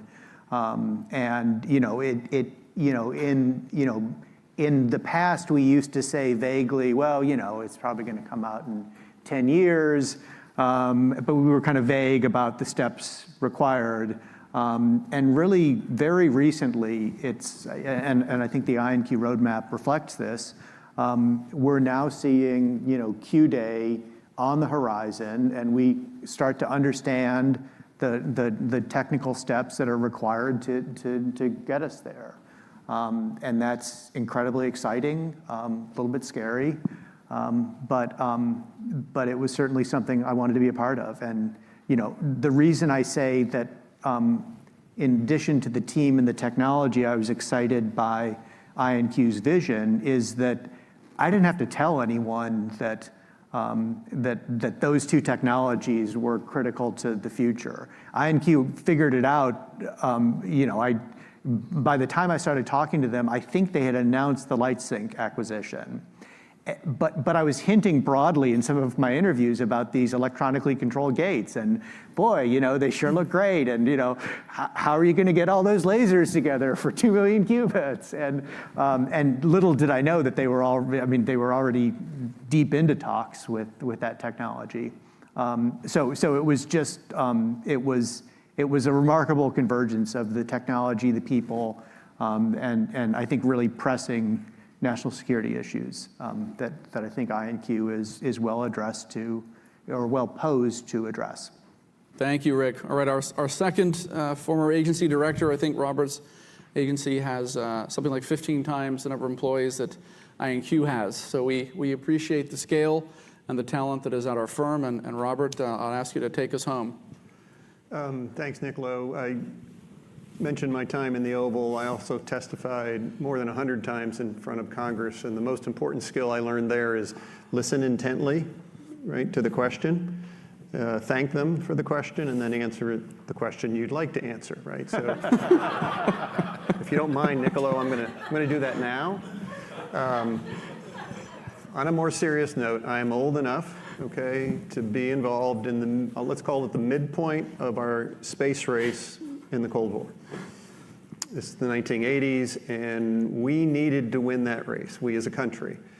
We as an industry, and by the way, it was an industry, it was government owned and operated, it was classified at the top secret level, but we couldn't have done it as a government without our industry partners. Yeah. And we won that race, and we won that Cold War. We're in a race today. We're in this room, we're live, we're in public, right? We're a public company, we're sharing with you our plan to win the race, and I agree with Ender. I'm thrilled there's an ecosystem beyond this room that's also involved in winning this race, many of the partners that we showed you here today.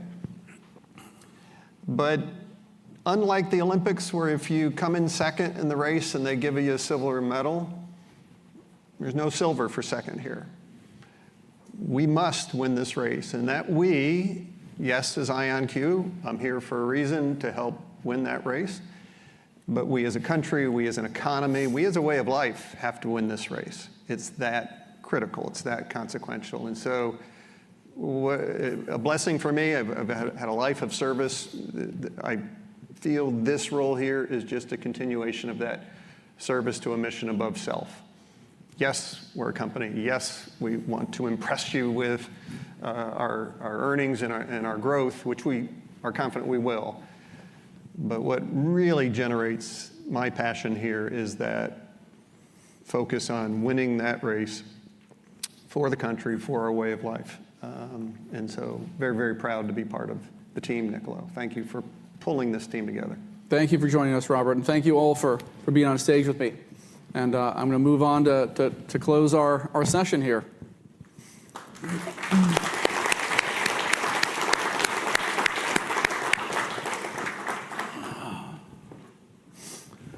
So I feel that it's important to be a disciplined business when you're a public company, and we're gonna finish exactly on time today, which I feel is a real feat.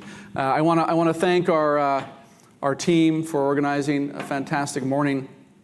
I'm going to tell you a little bit about why I'm so excited to be here and why I'm so excited about where we're going. As you just heard from Robert, this is not just about national security, but also national economic security.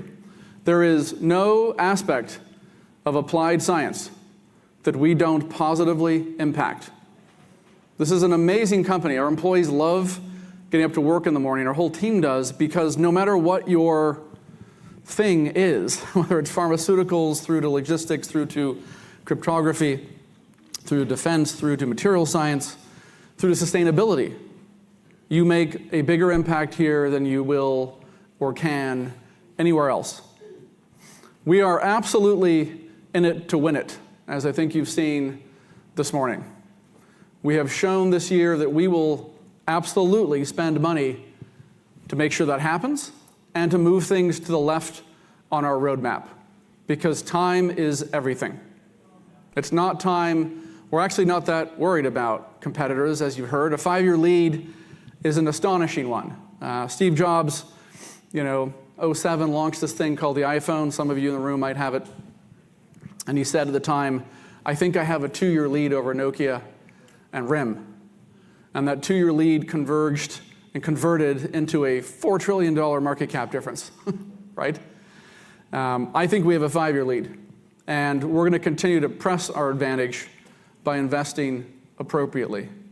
The reason the lead matters so much, as I said, is not about commercial competitors, it's about nation states. And nation states are, of course, ferocious competitors. IonQ is tightening our security protocols, if you will, because what we're doing impacts so very much. You've seen today also that the very best talent in the world wants to be here, right? Rick Muller only applied to IonQ. That tells you a lot about what he's seen the last 26 years, looking at the government's quantum programs and what they've invested in, as well as how they've interfaced with other companies.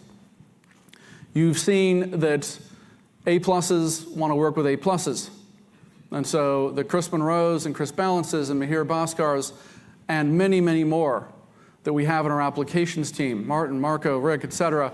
And there's a whole other layer or two below that who don't necessarily report to me directly, as they say, but are equally vital in continuing to prevail and advance our lead. Everyone wants to be here because everyone knows that 1 + 1 = 30, right? We have all of the world record holders at this company for fidelity, right? Chris Monroe used to hold that record until, ironically, the other Chris at our firm stole it away from him. We also have all the world record holders for, and I never get the exact phrase right, but basically quantum networking transmission speed. Was held by Mihir Bhaskar until, guess what, Chris Monroe stole it away from him at his lab at Duke. How amazing is that, right? We have all the world record holders at our firm. And that gives us a darn good chance of holding all the world records for the next 5 years and the next 10 years. Success begets success in every industry that has this amount of applied science meets fundamental science, meets great engineering, meets commercialization. And you've seen today how extensive our lead is, not only in quantum computing, but how extensive it is in quantum networking. Now, you heard from Inder and Jordan and Gregoire and Marco about the criticality of quantum key distribution for our nation and for our corporates. Everything I'm saying today applies to the Five Eyes and to NATO and all allies. At the end of the day, the cybersecurity market is truly enormous. It's enormous today. Everybody needs QKD today. It may not be the only thing you need, but it's definitely one of the things that everybody needs. When I think about who wins computing revolutions, I said at the start of the day that it's all about miniaturization, unit economics, and mass market penetration. This is the only firm on the quantum computing, if you will, revolution that is actually leading on all of those vectors. The most logical qubits, the lowest cost for a fully fault-tolerant machine, unbelievably low cost per logical qubit. If you look at some of the data we shared today and divide numbers by the numbers of logical qubits we have, you come to 2 orders of magnitude at least as a lead. And this matters, right? Because as we've seen in every revolution, the more people that use things, the more that gets built on top of it, right? Collaboration matters.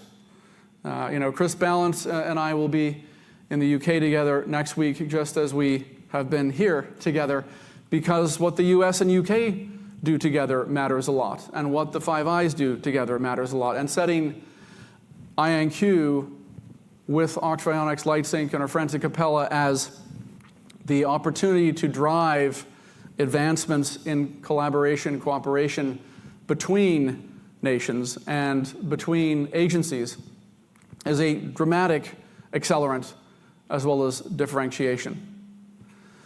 The talent we've assembled is not only about the hardware, the compiler, the cybersecurity, or the computing, but also the application layer. And I said at the start today that I think quantum machine learning, quantum AI, is probably going to drive even more upside than we have demonstrated on our application roadmap. When I think about the next 5 years, IonQ is positioned to continue to win, continue to advance our lead, and accelerate it. I think it is very likely that we're going to look back on 2025 in 2035 the way we look back on 2015 from today's vantage point. And we're going to say, how crazy was it that we thought that nuclear reactors that are powering data centers the size of football fields is the future. The future is going to be power saving, cost saving, and strong AI models that are perfect for quantum computers, which, by the way, the regulators like too, right? Because quantum computing, despite being about superposition, actually is pretty deterministic. Like, we know what the algorithms that we run actually do. So the EU is going to like that. US brothers are going to like that. I think we're going to move into a quantum world. Yes, I agree. CPUs and GPUs are still on our phone. QPUs, CPUs, and GPUs will grow the total compute market together. But there's no doubt that every time you move to more powerful machines, the majority of the value capture goes toward the leader in that sector. This is an industry that will have the same network effects of everything else in the tech sector, right? There will not be 45 companies in the CPU space, the GPU space, the QPU space that succeed. There'll be one big one. There'll be a second place. And there might be some people fighting over the last 5% of the market share, right? We absolutely believe we're going to be the 800-pound gorilla of the business of quantum. That's quantum computing, quantum networking, quantum sensing, quantum in space, how this connects together. We're the only company that can do it all, can win at it all, and stitch it all together. And with that, I'm going to thank you so much for your attention this morning. We look forward to having lunch with everyone and allowing you to attempt to ask us the questions that would be a Reg FD violation if we answered them. Other than that, thank you so much for your time. Really appreciate it. I look forward to working with them. Thank you for your support, and thank you for your trust.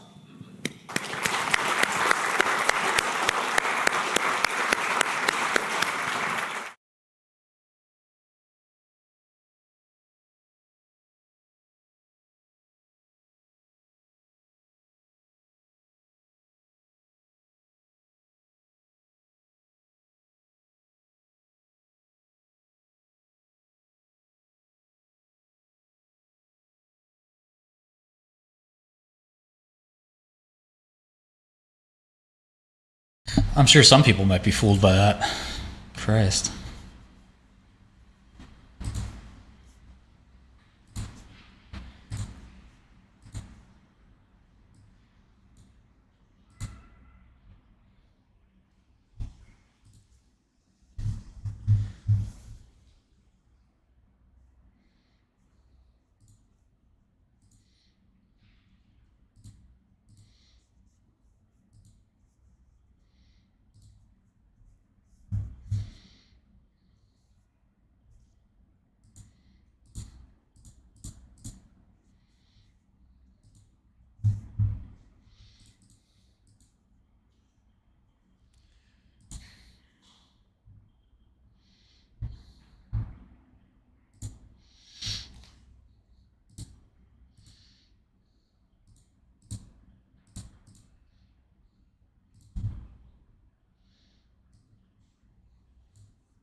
Just hours away from the market closing, and probably open up Monday to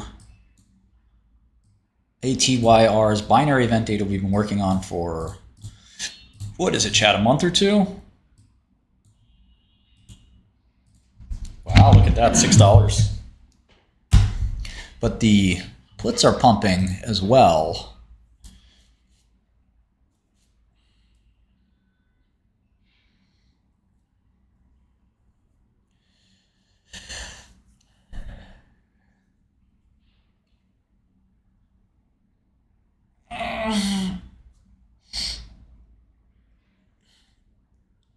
$850% implied vol now was, where was it? 841, now 850, 700 has rallied. Implied vol has rallied all the way up. It's all or nothing. We're gonna get the definitive answer very soon here.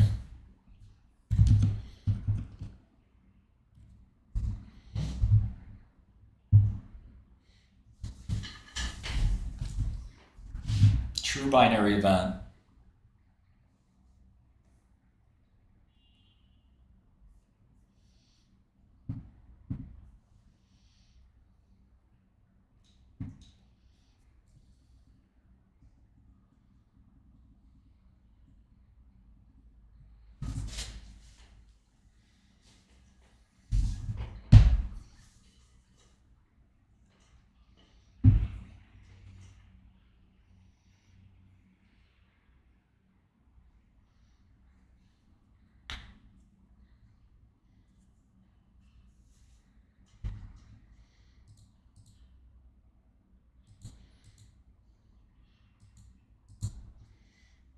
Cover Abivax.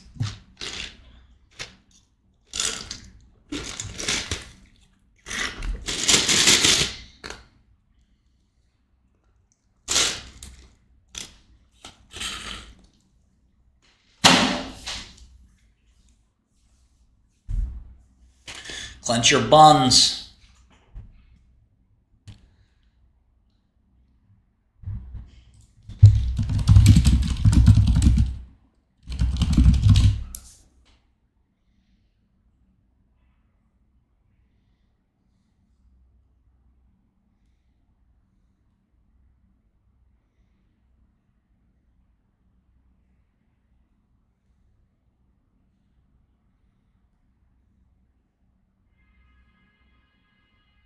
Data's probably Monday.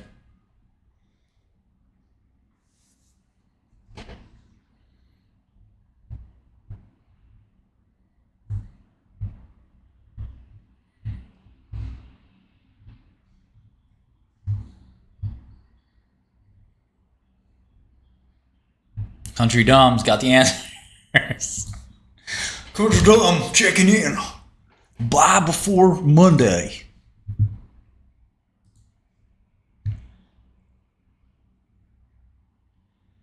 It's the last chance you got.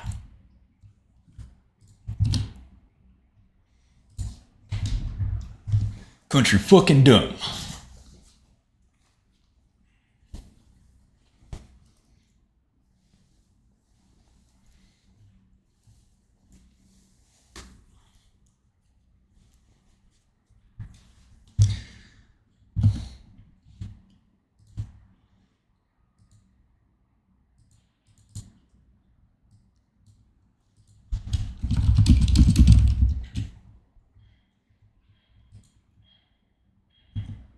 Tweedle. Tweedle, motherfucker. What's my name? Tweedle. What do I do? I buy garbage. I buy straight trash. Why? I think it's funny.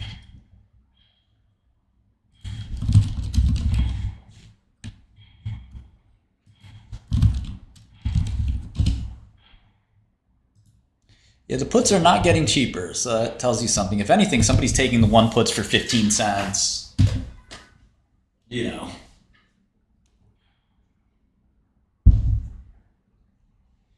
Last licks.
What's up, Harbs?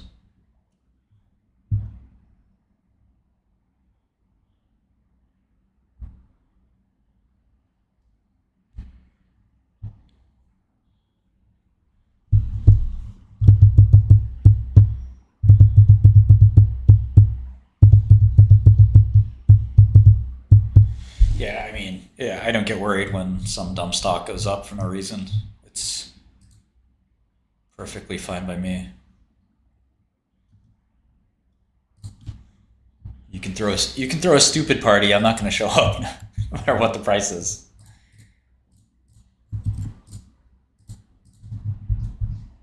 No matter how much money you're giving out, you're not going to catch me at the stupid party.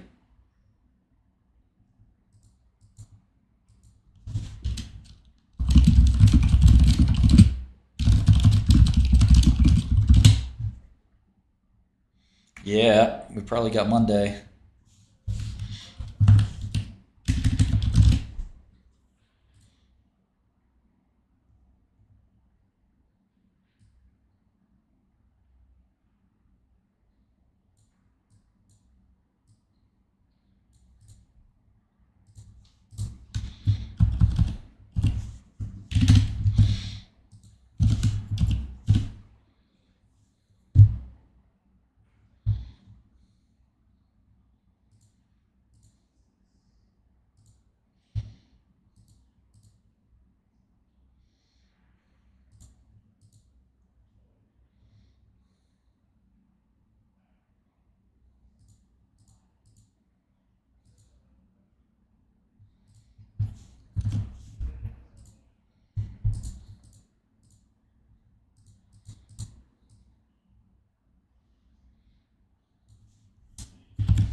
I own a very small amount of one puts. They don't seem like the best risk reward.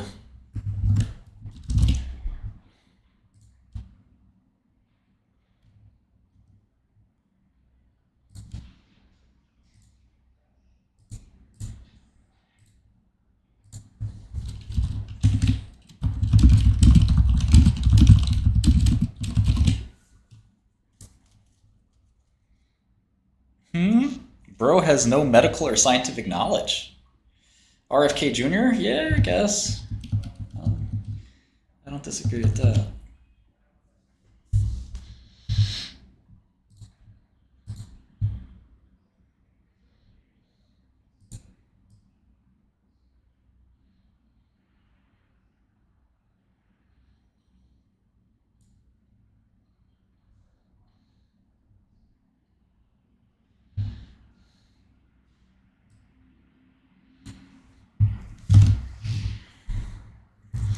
I own a bunch of different puts. I don't know, Jay Bloom.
Yeah. Welcome, stupid party. It's Tweedle, Matt Knacktrap here. We're here to throw away millions of dollars.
Wow, what a day.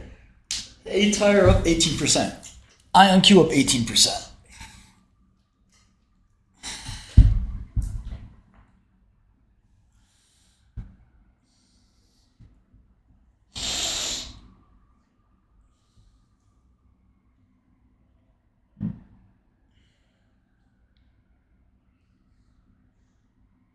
Gemini's out.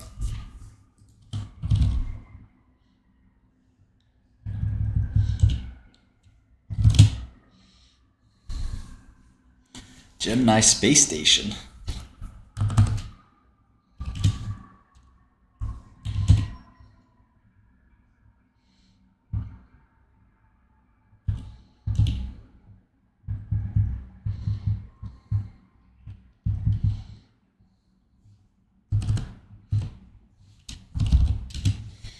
What's the valuation?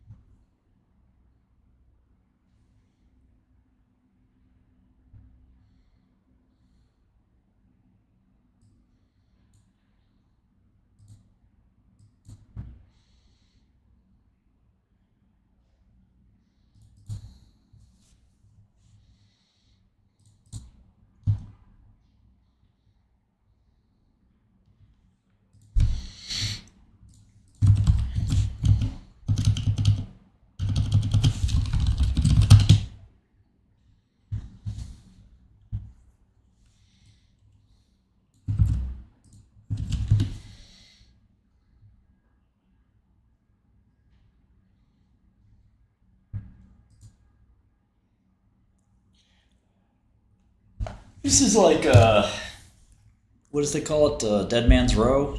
Death Row? This is like the last meal. You get last meal, right?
I haven't crashed out yet.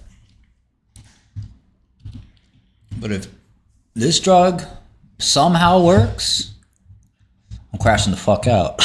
All right? Crashing the fuck out. All right, bro?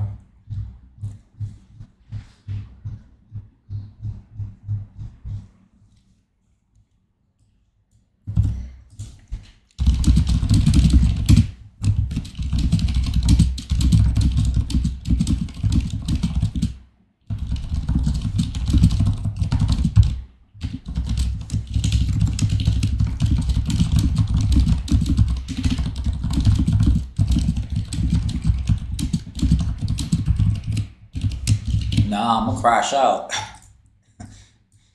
I ain't playing, bro. Crash the fuck out.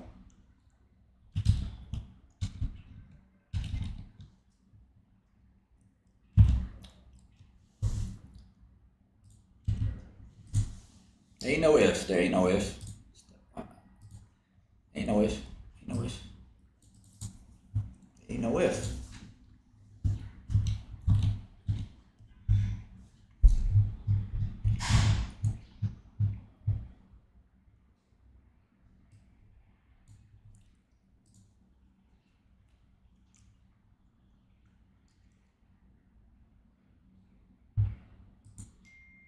If?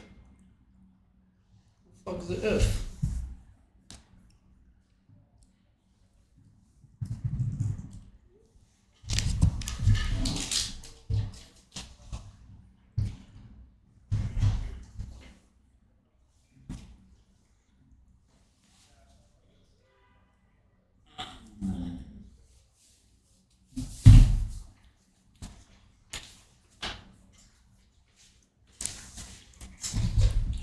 I ain't afraid of no ghost.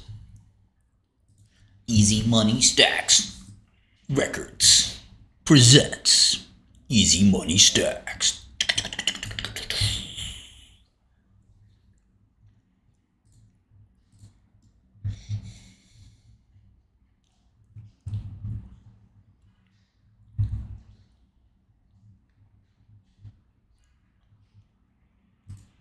You saw Easy in that Louis Vuitton, backing the truck up. Yeah, in fact, I think the puts are going up. Easy Money Stacks, stacks, stacks, stacks.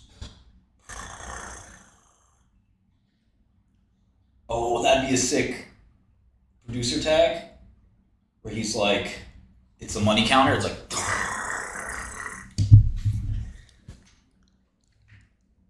Yeah, T says, well, I feel you.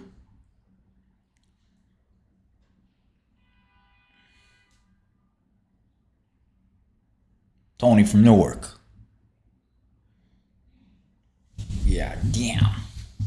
Yeah, damn.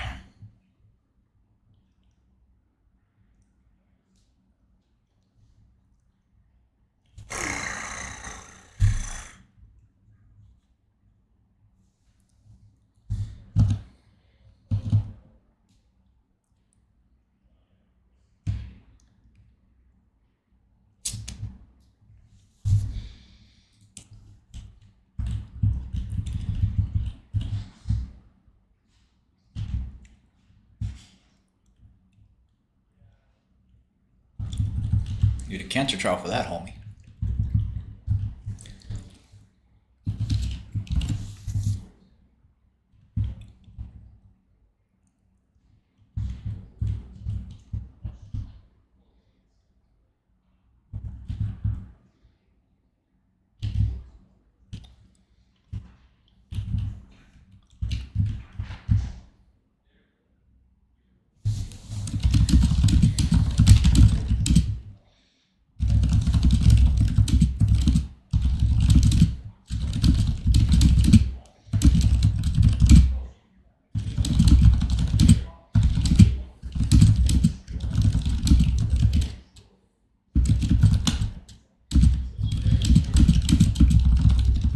Oh yeah, there's definitely a chance it comes out today.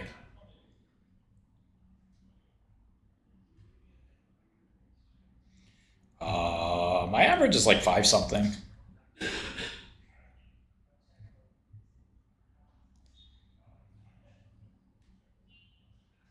2 hours away.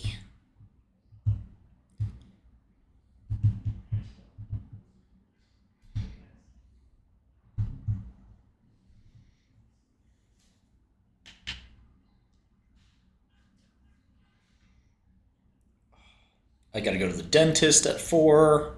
If it comes out today, it comes out at 4, but it'll probably be around Sunday night. I'll stream Sunday night for the watch, for all you watchers. I know you watchers will be watching.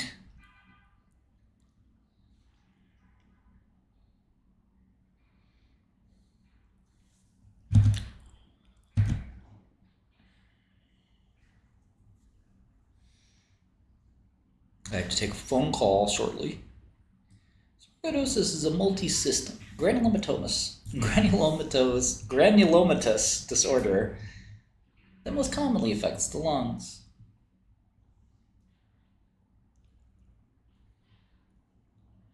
Patients often demonstrate organ-specific symptoms such as dyspnea and cough, but also show a range of other disabling, non-specific symptoms.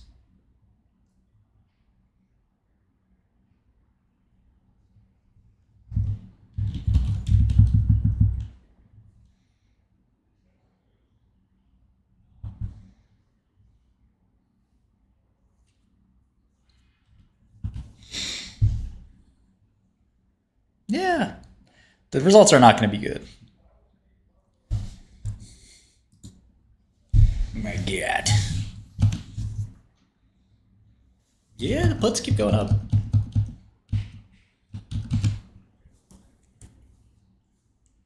The puts are higher than ever. Don't think you may understand how vol works.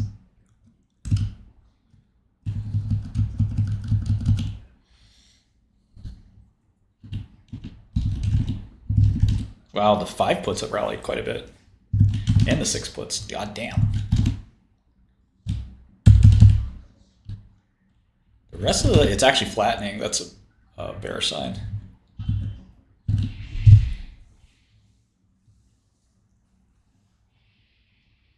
Okay, take this phone call in a minute.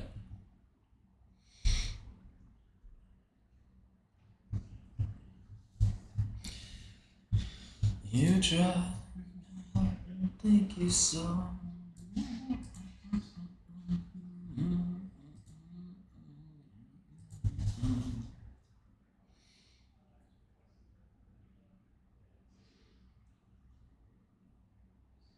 It's the Merwares.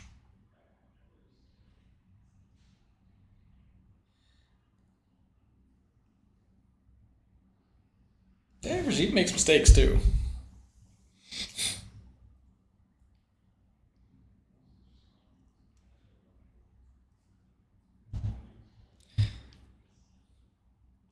Could be one of those things you meet with Paul Schimmel, you like him, and that's that. You buy some and call it a day. You don't ever look at it again, you know?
Okay, I'm back.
Yeah, I do think the data feels like it's imminent.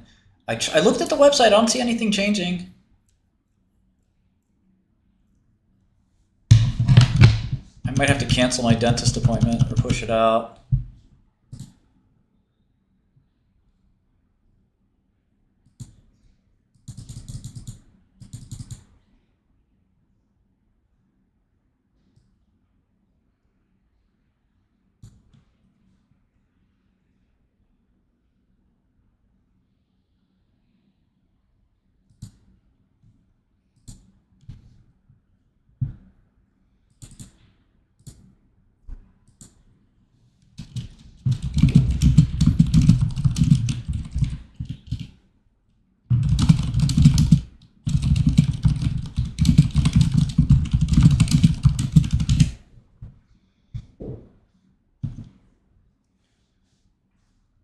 There's some people that are saying they feel like the data would be today.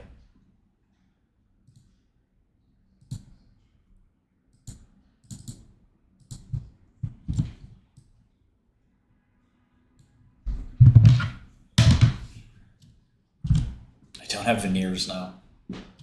My teeth would look nicer.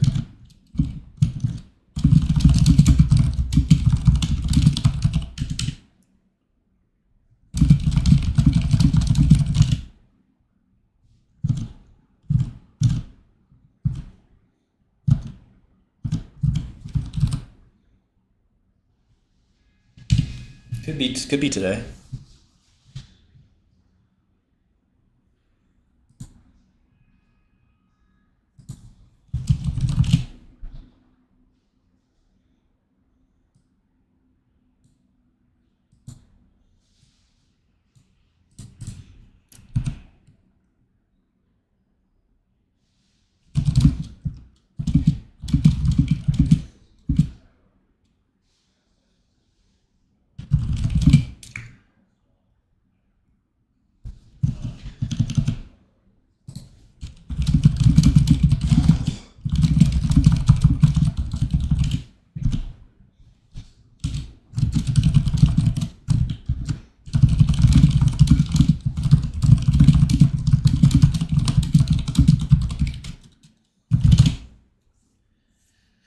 No, they don't have to announce an exact time. They could just drop them.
fuck?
I do it for you, Spencer.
Yeah, that was crazy anonymous.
What's up, Garp?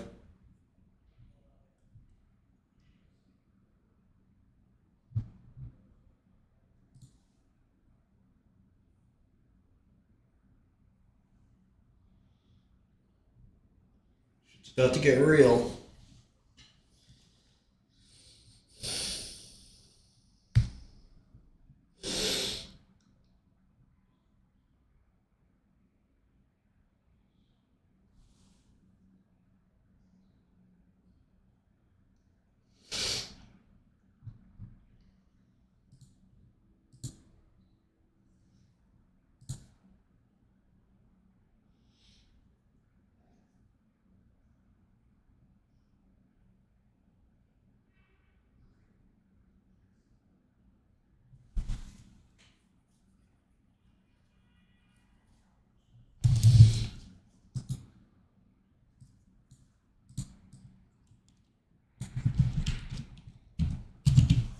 Get the gas ready.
Flip the card.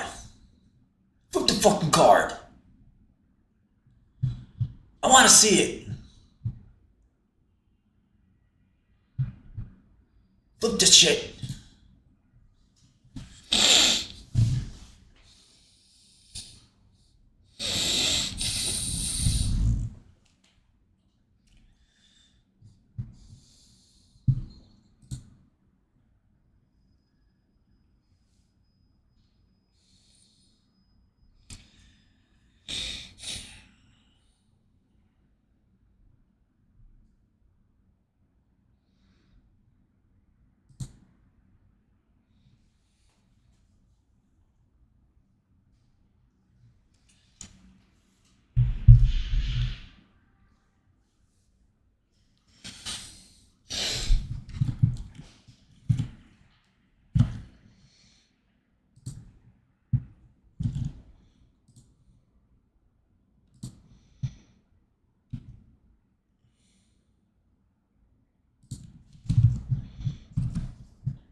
Flip the cards.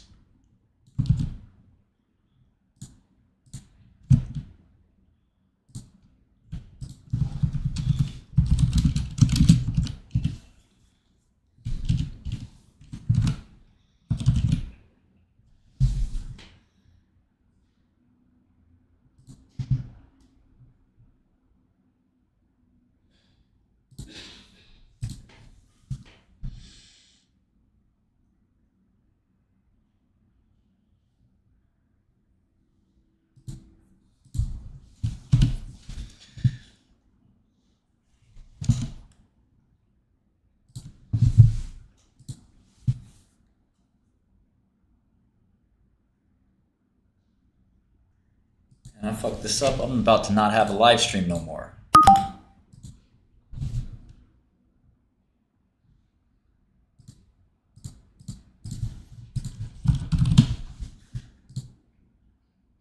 You know what I mean?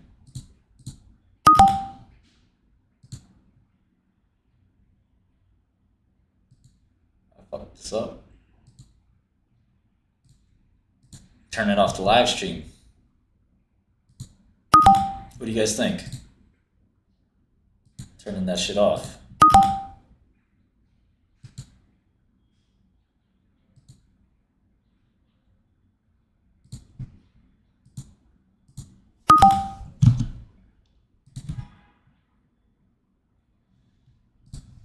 Joining Joe Springer.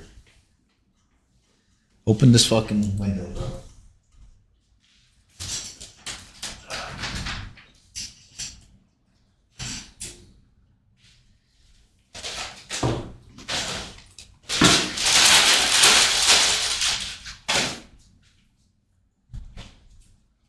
Yo, Big Black.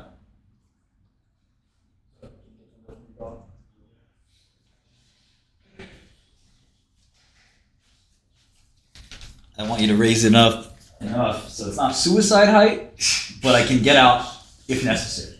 Hard. Yeah, that's maybe okay. That's cool. That's good. That's cool. Thank you, bro. Because it might be about to go down. Oh, wait, are they about to turn me out? No, it's just a biotech results. The ATYR? ATYR. Is that confirmed it's coming out? We don't know, man. We don't know. Gotta be safe. Fuck it, it's about to go down. Fuck it. Fuck it. You only live once. You gotta die someday, might as well be today.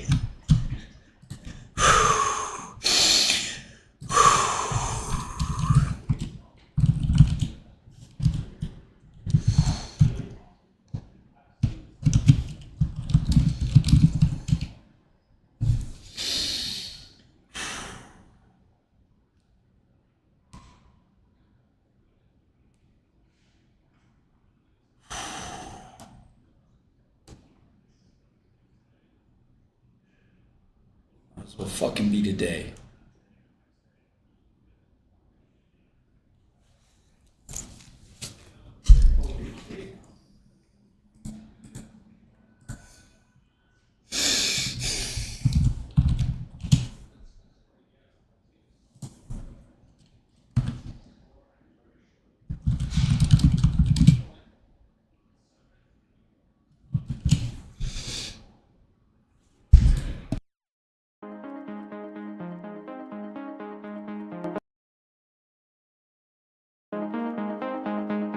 Instead of looking up to Thomas Jefferson or looking up to Nikola Tesla or looking up to Magellan. I mean, kids, Magellan's a lot cooler than Justin Bieber. He circumnavigated with one ship the entire planet. That's destiny. That's will. That's striving. That's being a trailblazer, an explorer, going into space, mathematics, quantum mechanics, the secrets of the universe. It's all there. Life is fiery with its beauty, its incredible detail. Tuning into it. Unlock your human potential. Defeat the globalists who want to shutter your mind, your doorways to perception. I want to see you truly live. I want to see you truly be who you are. I don't want my progeny who's coming, my unborn grandchildren and great-grandchildren, to live in this nightmare system these control freaks have created. That's why I don't care about my own life, except I want to continue to live to fight them. That's why I don't have fear. I only have fear of myself and my flesh and not being up to the challenge. And I ask you to look in the mirror and ask yourselves, what are you doing in this time of great challenge? What are you doing to unlock minds? Once you unlock a mind, once you unlock somebody, then they can unlock their soul.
Who said I'm in too deep? Shut the fuck up!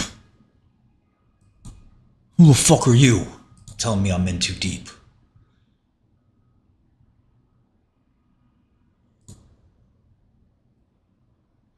Motherfucker. Think I'm playing with you? Think I'm playing with you?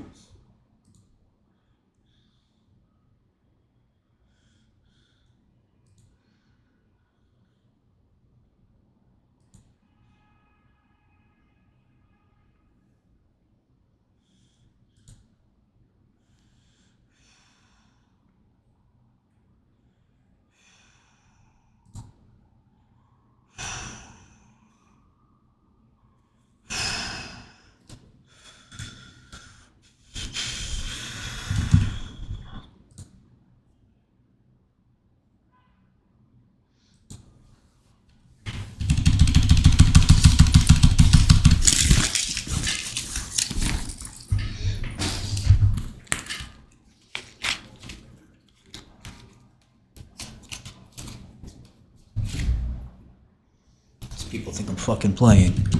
You're about to find out. You're about to find out who's too deep. Say I'm too deep. You're about to find out who's too fucking deep.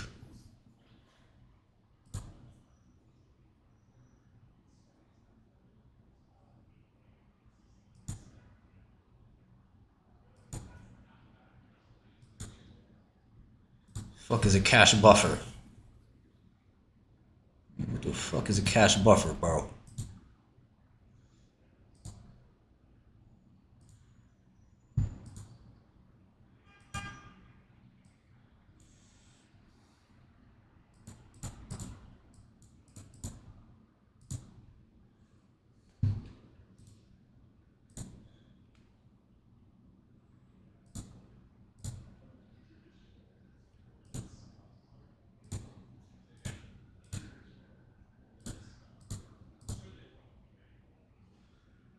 For fucking 7.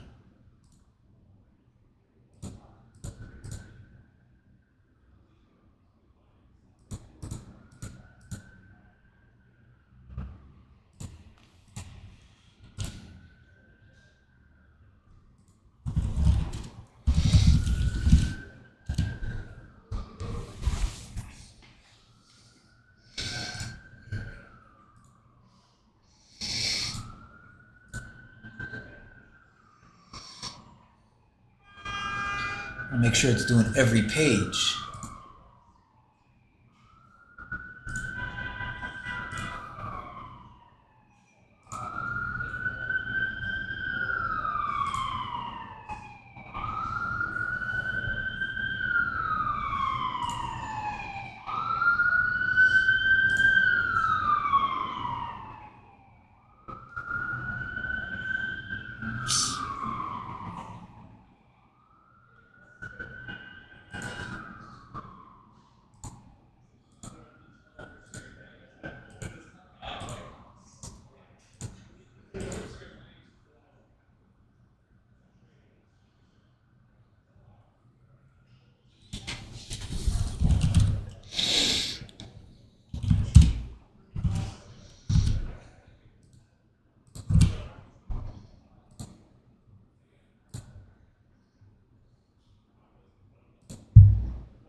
Fucking play with me.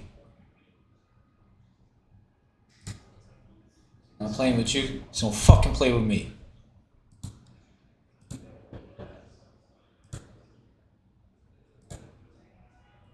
This puppeteer. This is a puppeteer fucking rapper. It's San Diego, so I don't know. They wake the fuck up, do their fucking shit. A lot of companies drop the shit. I've seen it before Friday evening.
Chief Keef ain't no hitter.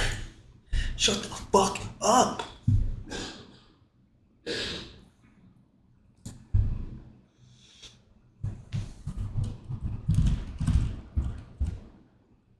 I'm beating their ass.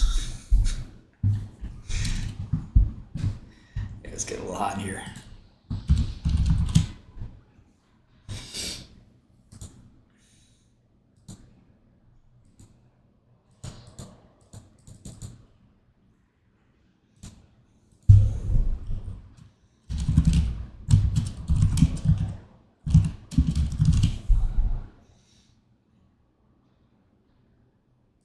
In school telling me, always in the barbershop, Chief Keef ain't about this, Chief ain't about that. My boy at BD on the fucking Lamron and them.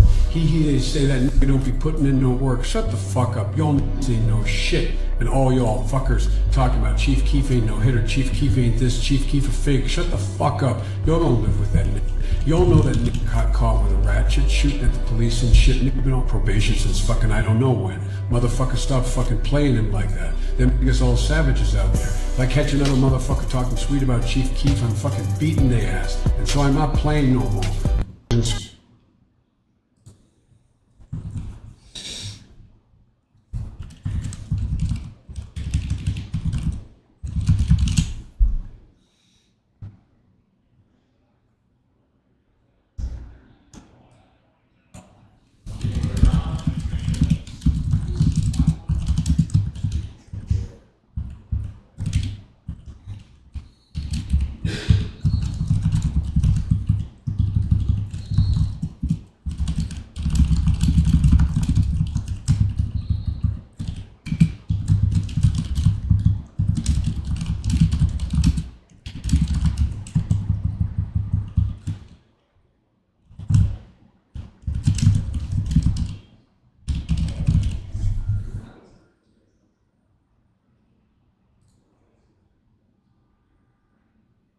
If the phase 3 results are good, determined, we're jumping right out of that window.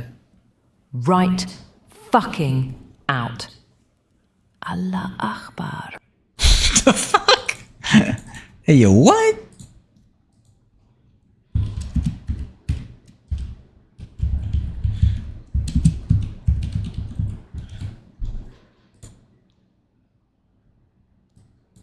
If the phase 3 results are good, we're jumping right out of that window.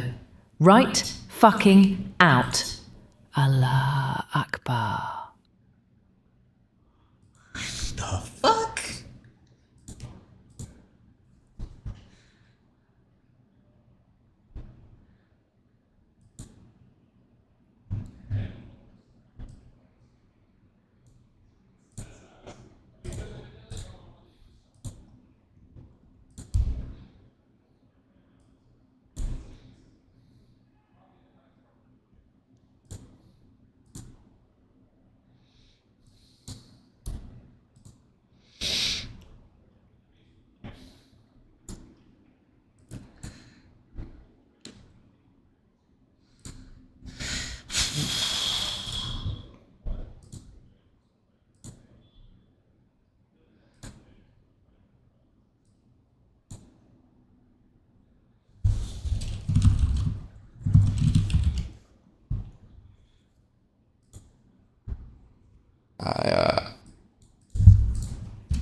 Ayo, what's good?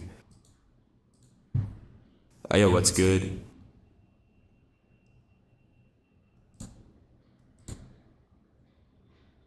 What's good, bro?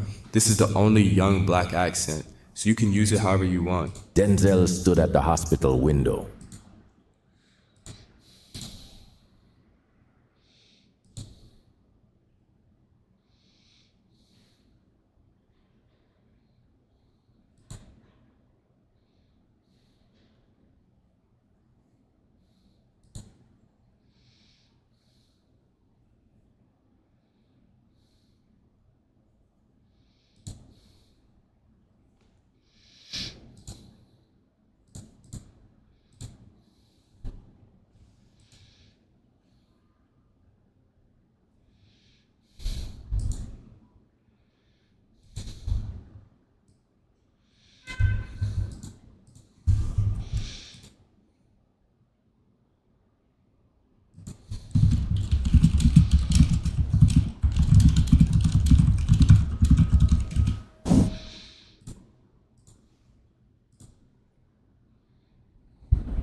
Do you think these phase 3 trial results will work?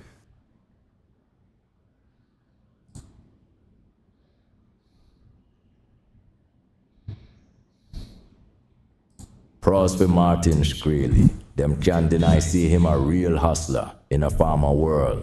Him spot gap where big farm can see. Invest in biotech startups and push innovation for new drug discoveries. You have to respect him boldness. Him tech hype.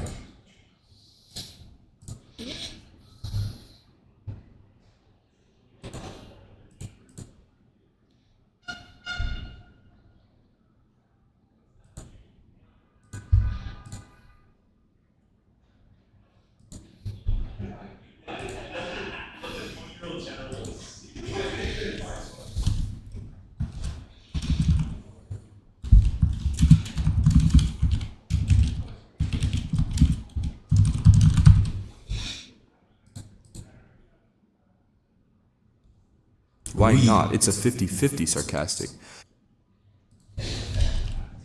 See, it's weird because I'm trying to figure out how to do the...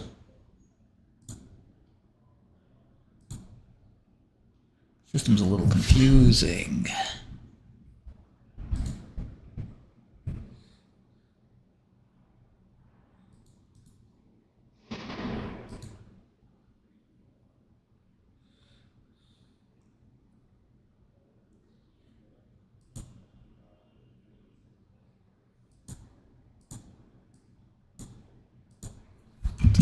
Shadows danced between the trees as the path beneath their shimmered, and so did Mia, eyes now lit with ancient wisdom.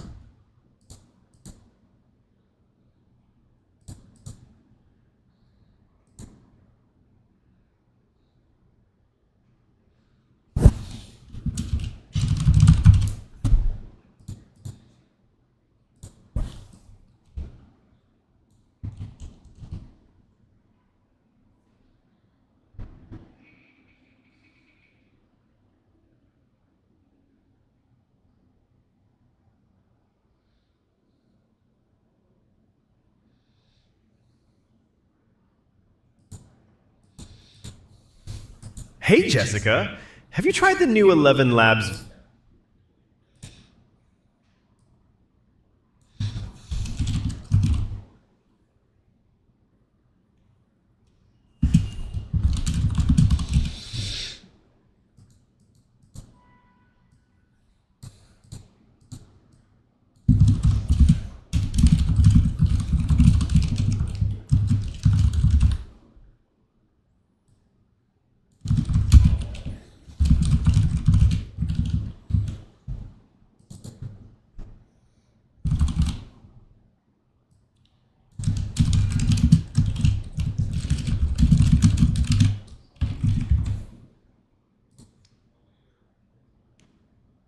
Derp, it's country dumb. Are you retarded? Derp, hell yeah, I am.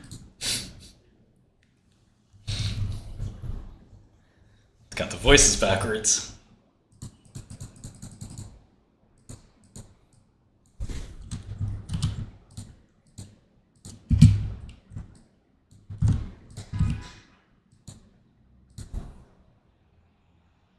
Derp, it's country dumb.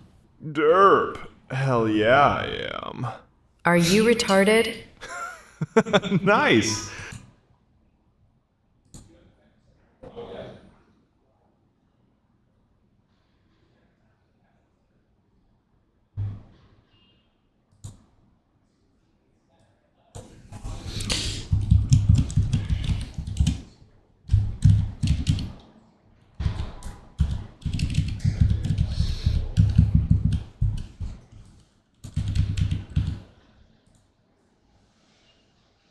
Nice.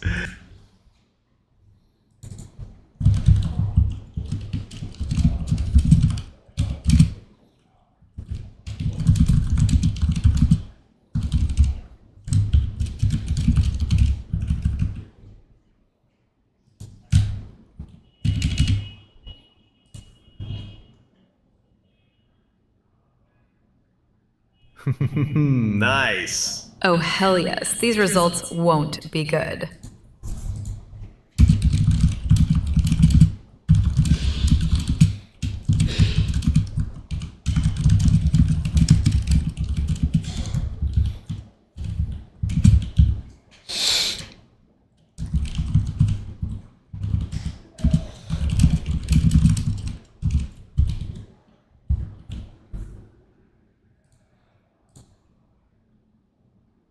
Nice. Oh, hell yes.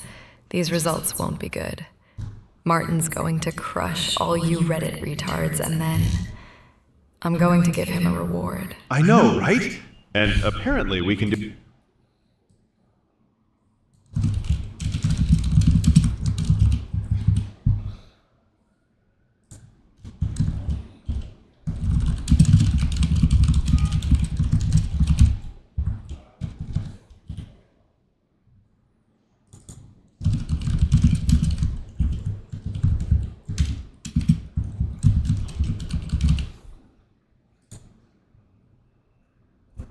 What's up, ho? Oh, hell yes. These results won't be good. Martin's going to crush all you Reddit retards, and then I'm going to give him a reward. What kind of reward? Something very, very rewarding. Same here. Yo, wait, yo, what? Hell no. Not same here.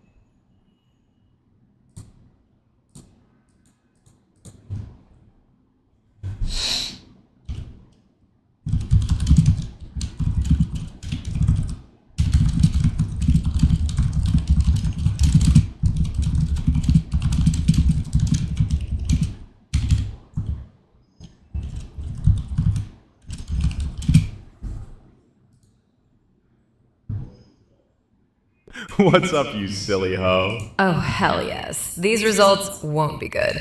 Martin's going to crush all you Reddit retards, and then I'm going to give him a reward. What kind of reward? Something very, very rewarding. What if the data is good? Something very, very rewarding. Skrelly never loses. You already know this. I can't wait to get on my knees and...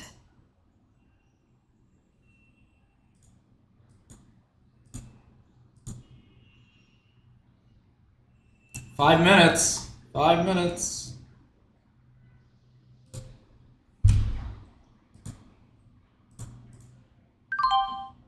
Oh shit. Let's go. Oh no.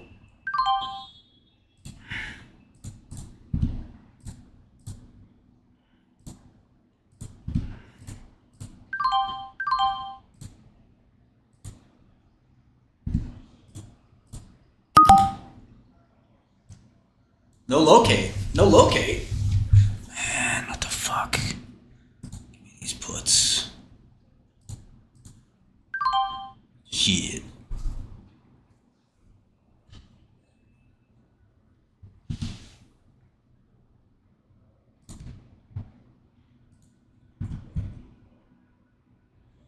Fuck.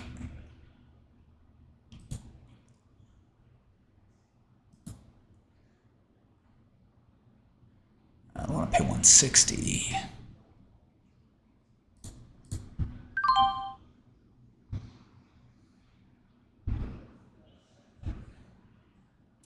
Look at the 6 puts. The fuck just happened to the 6 puts? I don't see anything on the site. We about to see this press release? What do you guys think?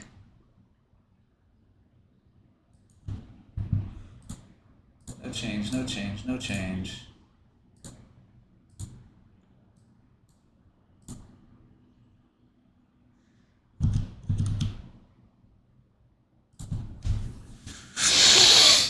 By 50 cents, $1. Oh man, somebody's making these really not fun to trade. Implieds are at 900%. God damn. It's dropping some more here.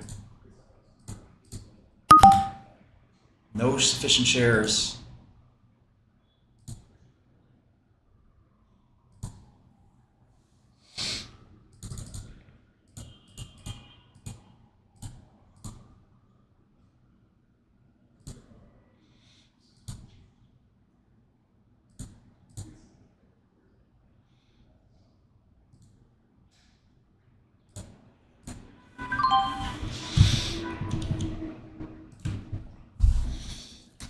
3 minutes, boys.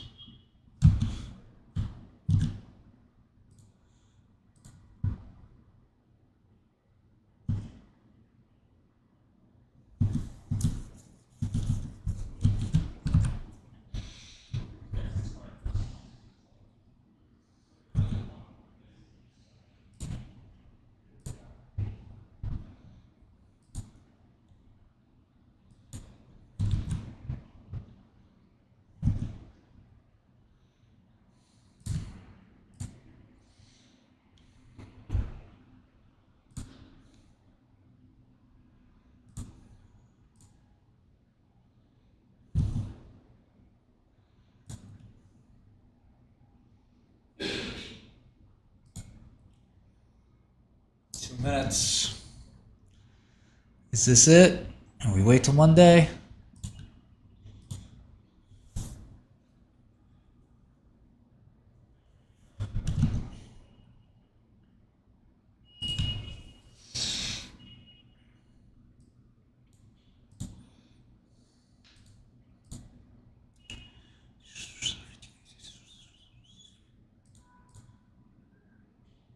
$290?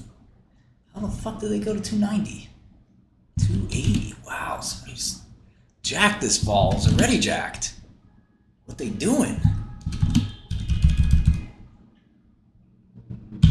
No borrow, so what are we gonna do? Somebody just went ham.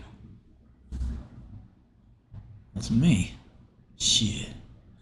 Shit, wasn't me. 30, 40 seconds maybe?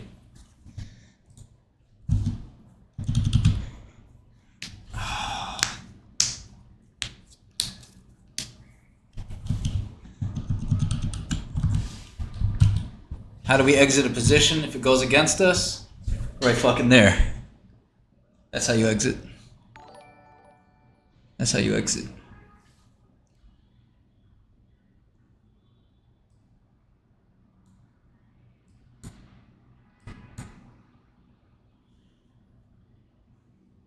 Ten seconds. Flip the fucking card.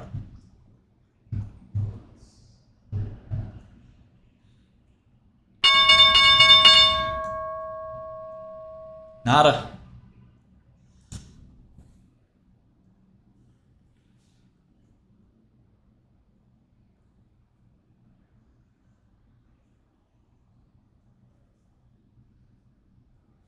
$12 million shares traded.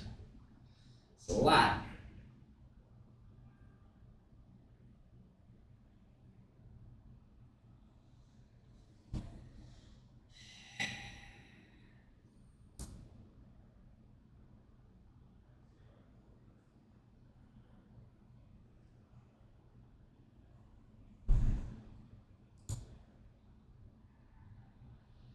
Give me one time.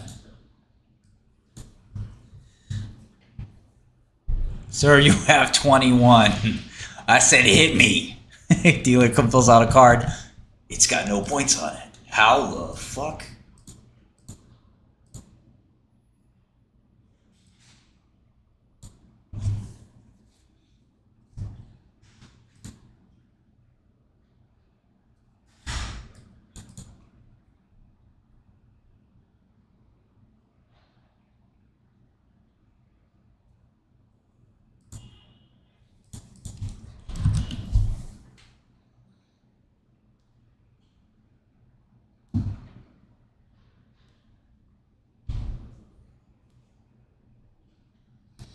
Tommy, why you doing that, dog?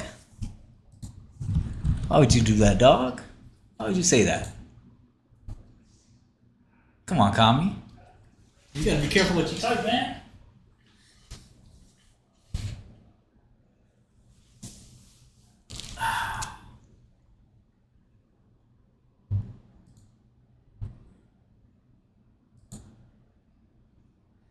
You be my, you be my.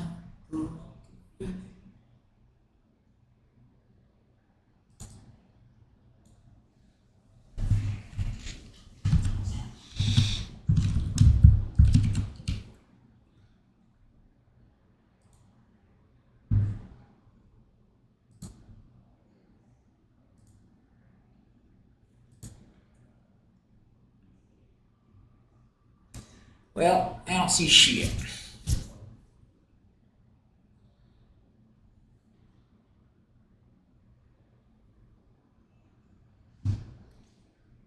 Nothing to stress over. Either it's gonna happen or it's not.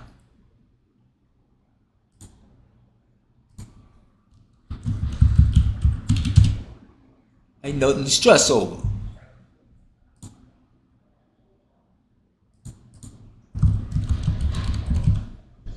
Nothing to fucking stress over. Either this shit happens or it don't.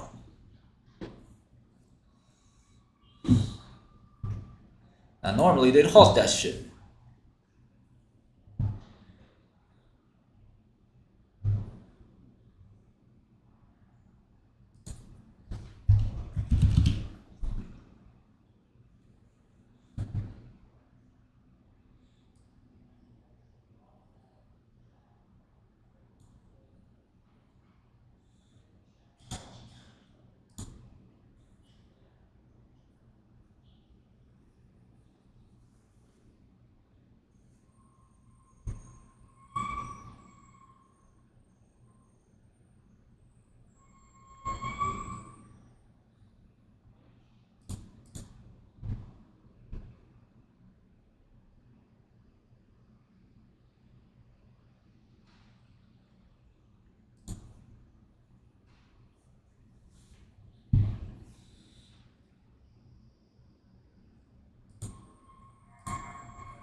You're talking about sight is down.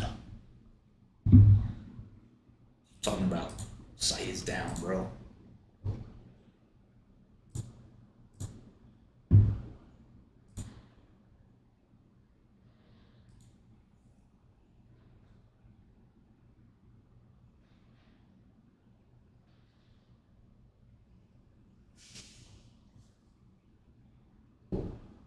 Why are you playing with me, bro?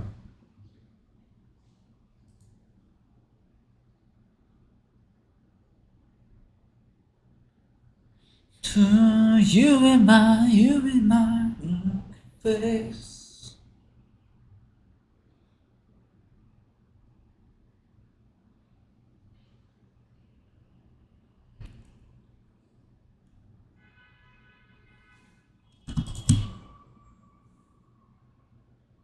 Why you always lying, man?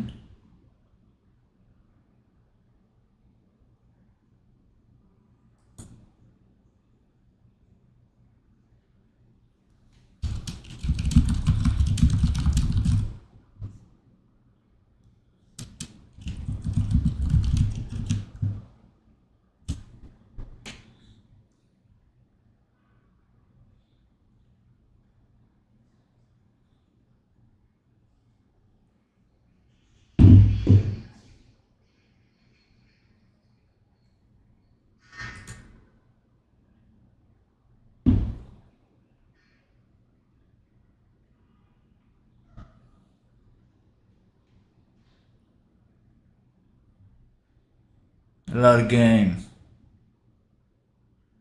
You play with my money.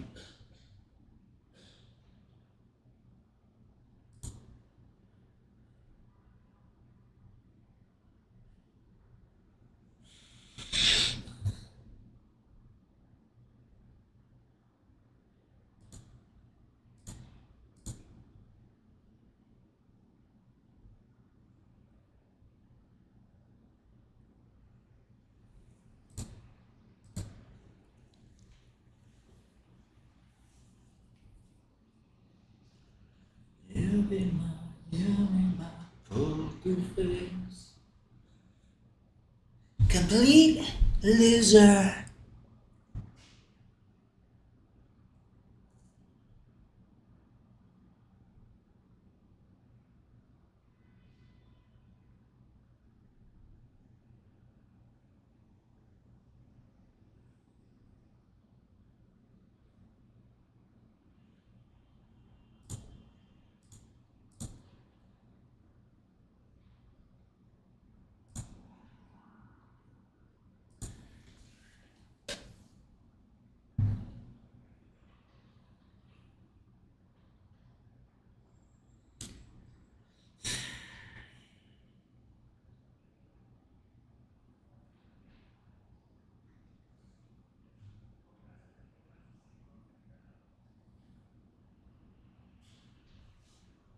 Isn't .72, didn't .72 get out?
All right. We resume on Sunday. Don't worry.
It could be 4:30. I think we quit at 4:30.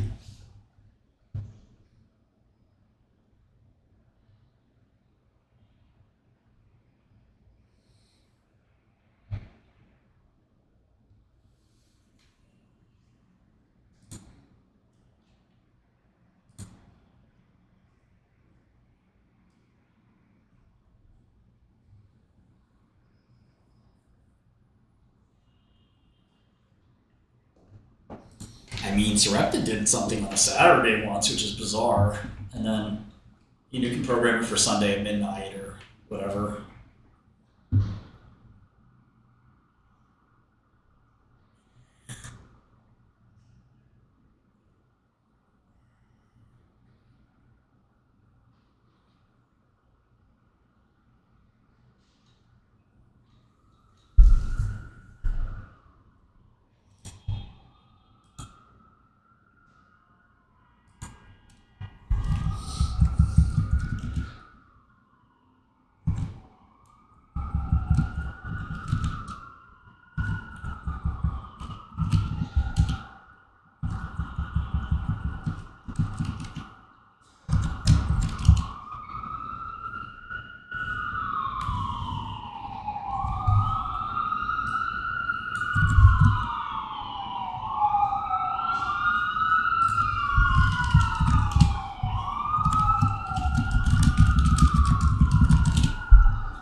You be my poker face.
Data leaked.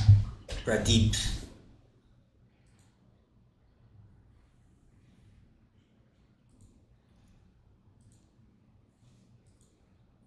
No change detected.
Who's going to their office, bro?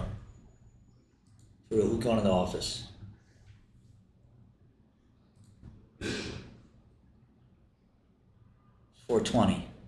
Put the fucking data out. Flip the card, man.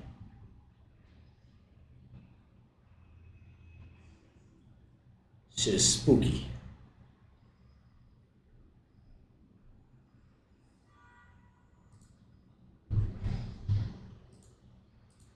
This shit's spooky.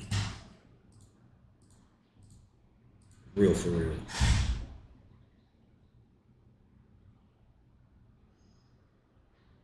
Shit, what up?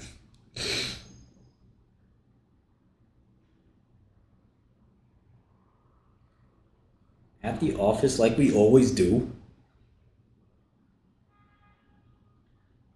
Compounding. Propounding.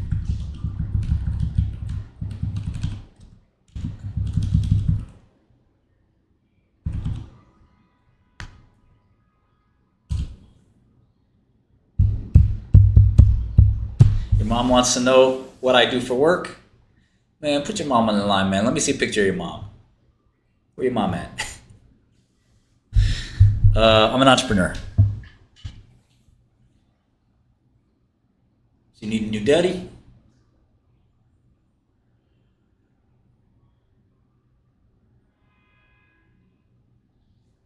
Yeah, we should send some fucking drones.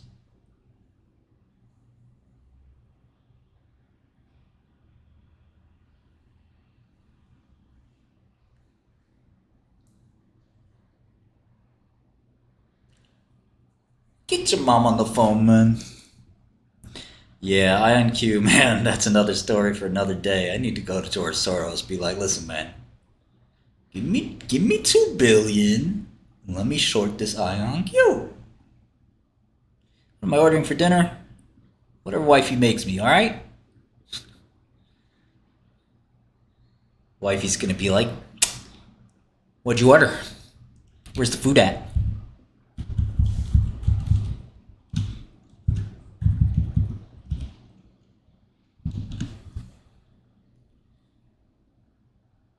Trial patients probably should not be trading the stock.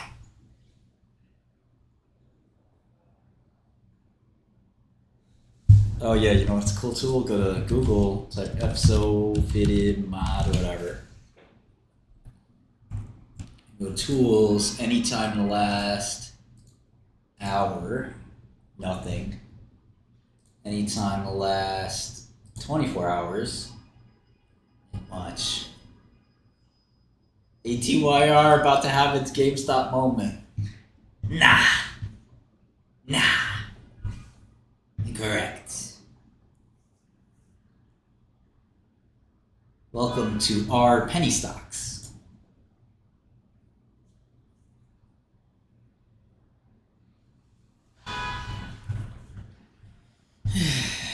Okay, so nothing there on FSO fitted mod.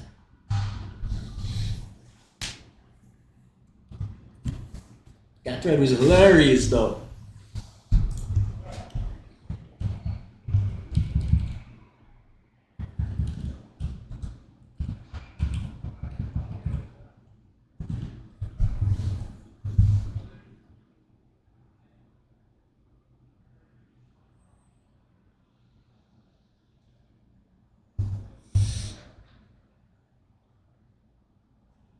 Where the dump at? That's what I want to know. Where the dump at?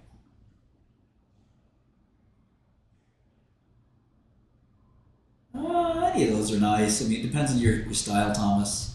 You want to be cool? Greenwich, Chelsea, Soho. You want to be, exclusive, premier. You got to go to, Central Park. Park Avenue. IRL stream? What the fuck is this if it's not IRL?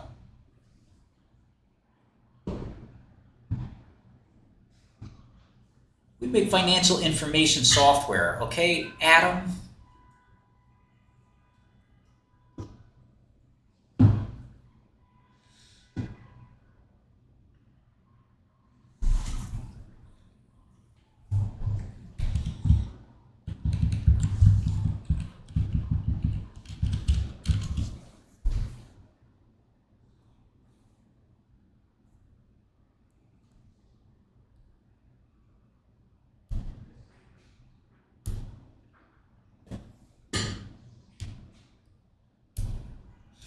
Oh. Height says what warrant? For IonQ warrants? 55? I thought their warrants were struck much higher. They're like 90 warrants. Tweedle. Yeah, it is not easy, Zors. Tweedle, bitch.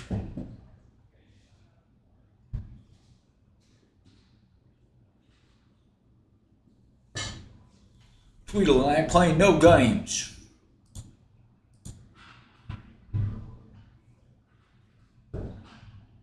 Playing no games with these crackers.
Yeah, you just gotta...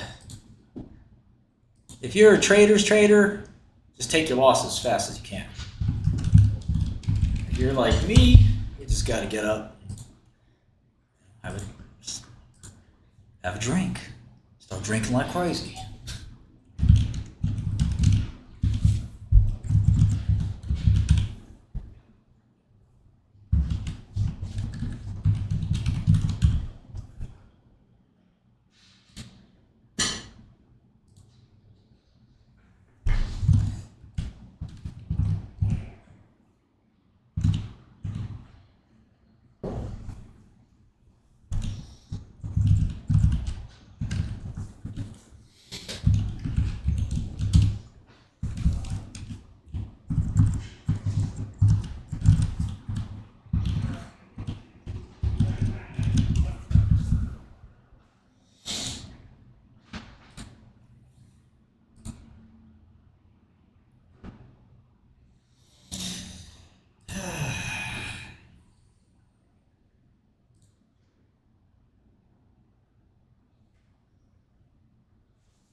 Oh shit, 4:30. Don't hold your breath. It's about to go down.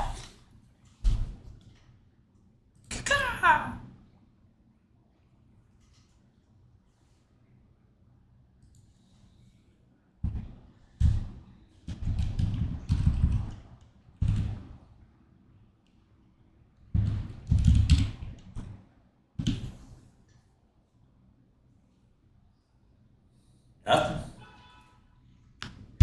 It's nothing. It's nothing, man.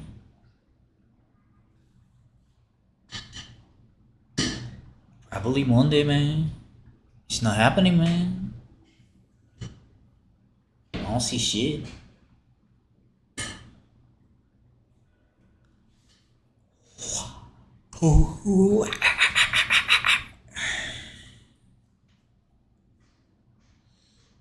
Yeah, let's do it on Monday. We'll do it live. Fuck it. We'll do it live. I don't care about no stupid shank, man. I don't need no chair. Chair's for pussies.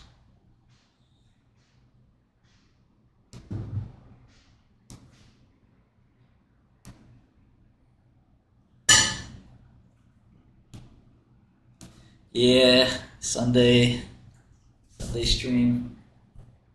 Sunday fun day. Should I wake up Sunday late and just stream till the morning? Just go fucking ham? I don't know, that doesn't sound like a good idea. I can stream myself sleeping. Alright, we reduced the Friday percentage to 0.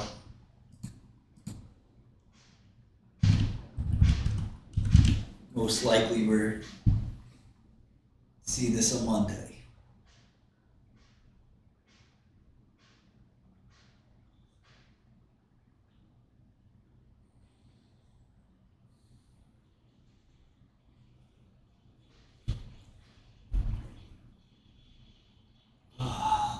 What a stress. Whew.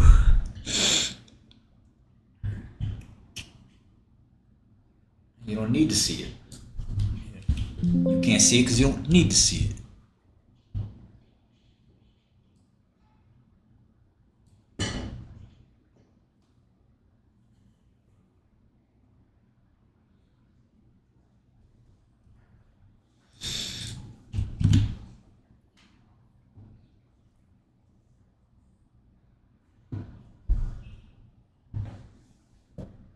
May Schwartz be with you.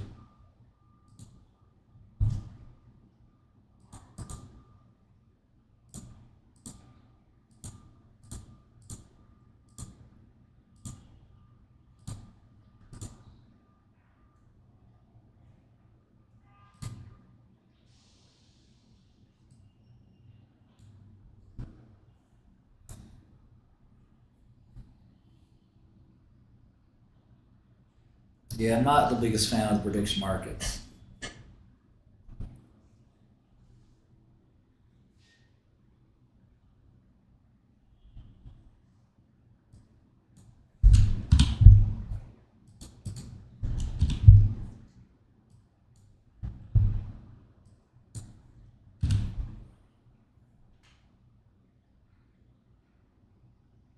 Yeah, I know the movie. Fuck. Pulmonary sarcoidosis.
The track record. Okay, long? God damn, it's over.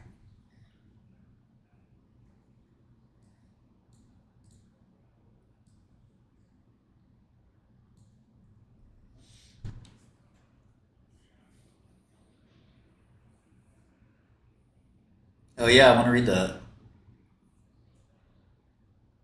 Heads up, give him a shape up. Why would you buy this stupid fucking stock? You got a gambling addiction?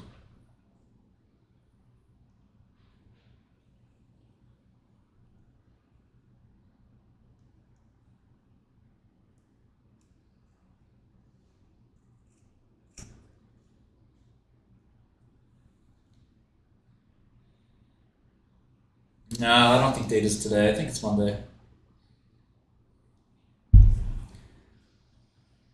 Ever you see somebody say it's a pleiotropic mechanism of action?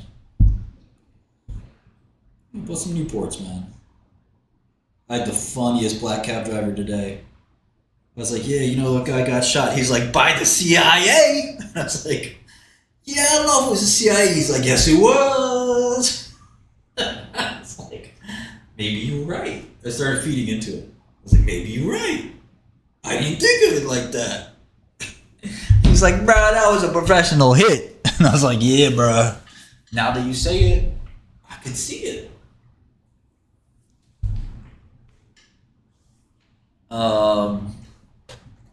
Yeah, I increased.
No, I just use Uber.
Man, this is the fakest drug I've ever fucking seen, bro.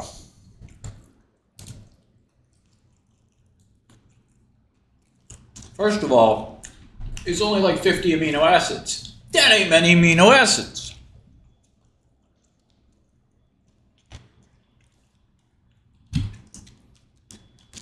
Oh, AVXL coming next. Don't worry.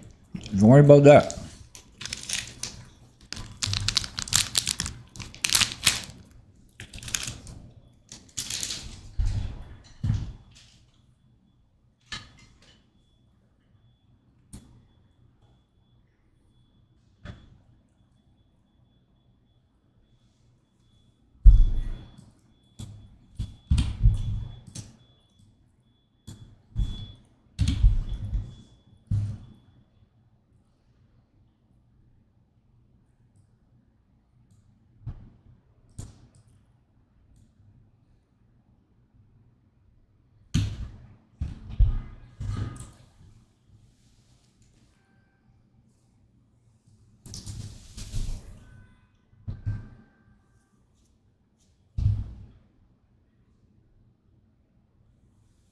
Ken, I don't know if you saw all this shit happening in AI math, but there's some new news.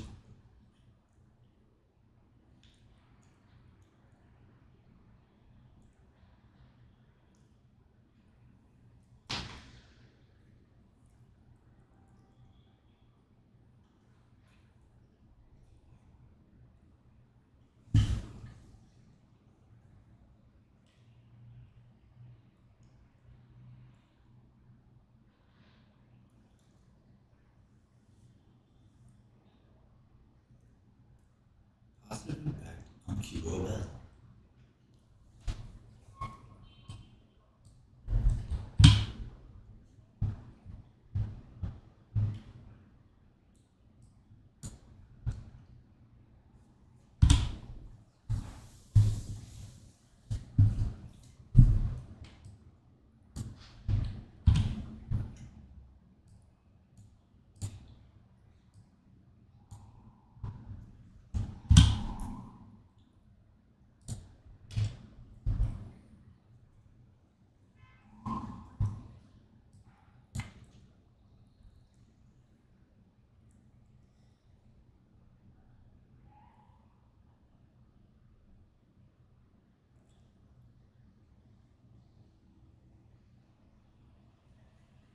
Yeah, everyone's doing tokenized stocks.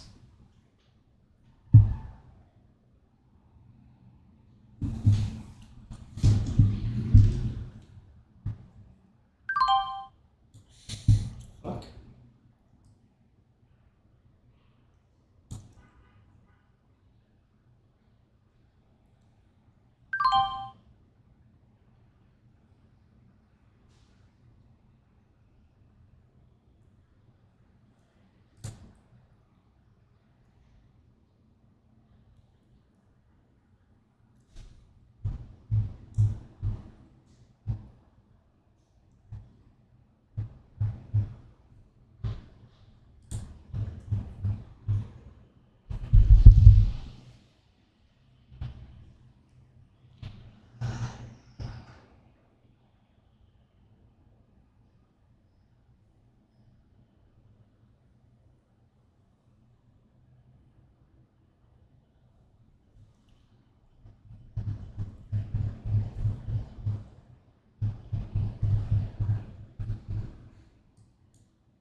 I mean, the probability this drug works is like 2%, bro. Generously. Generously.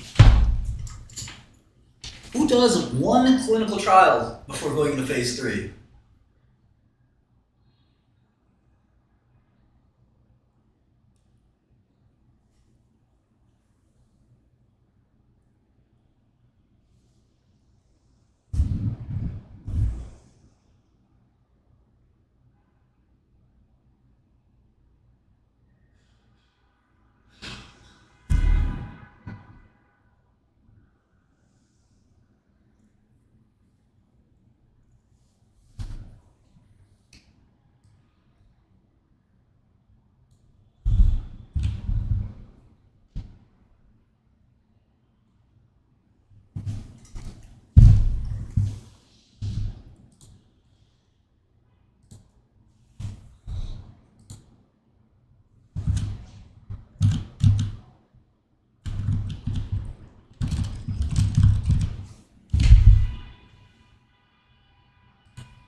Yeah. Not just Gauss, though. A whole bunch of stuff's going on in that space.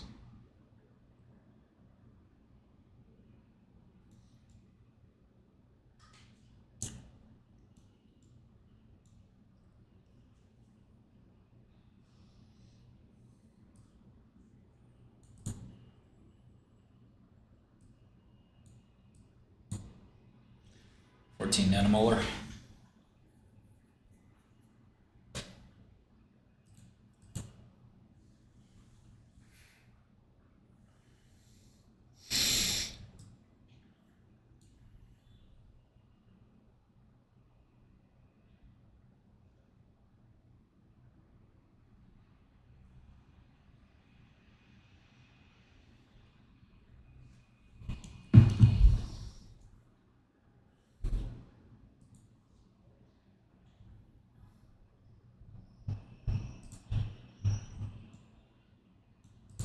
Math is solved in 1.5 years. Let's go. No more human thinking required. Just give me all the proofs.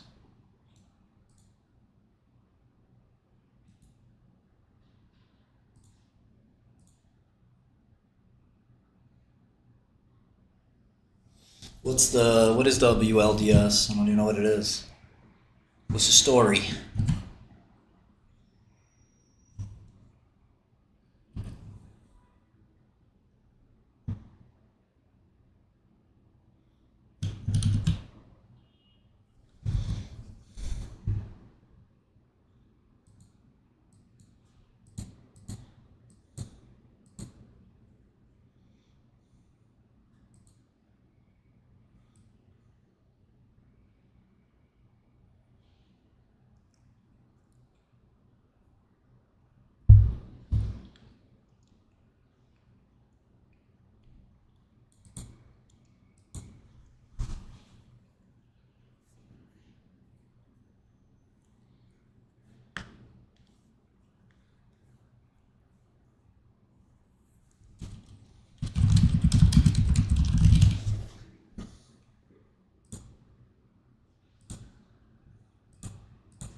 Oh, there's a dropout here.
Patient dropout.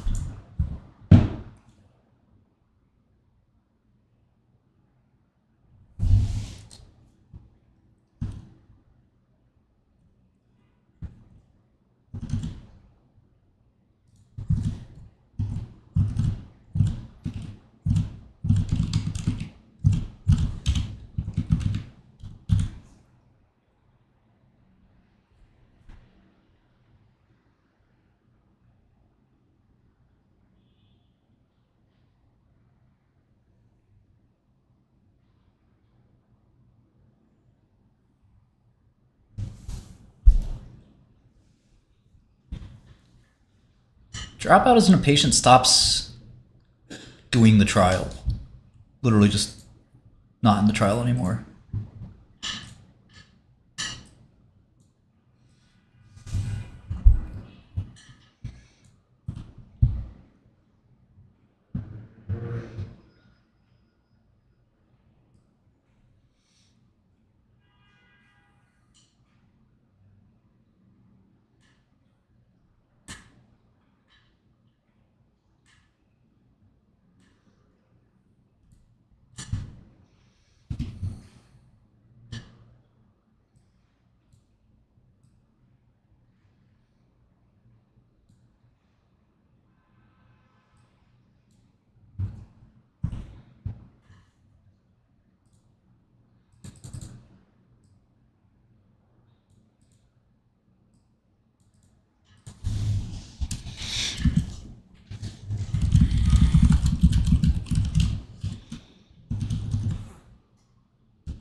That's great, Marco.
supposed to be 12 dots here. There's 1, 2, 3, 4, 5, 6, 7.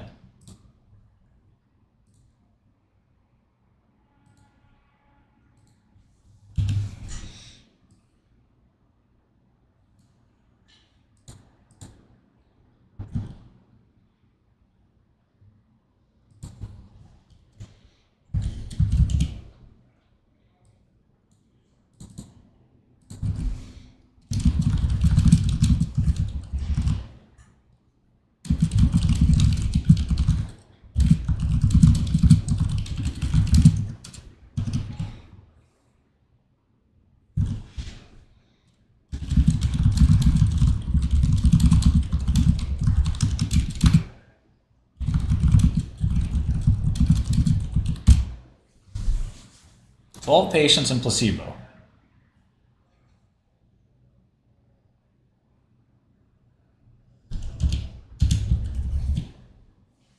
Who's that guy that always adds me? Wex? There he is.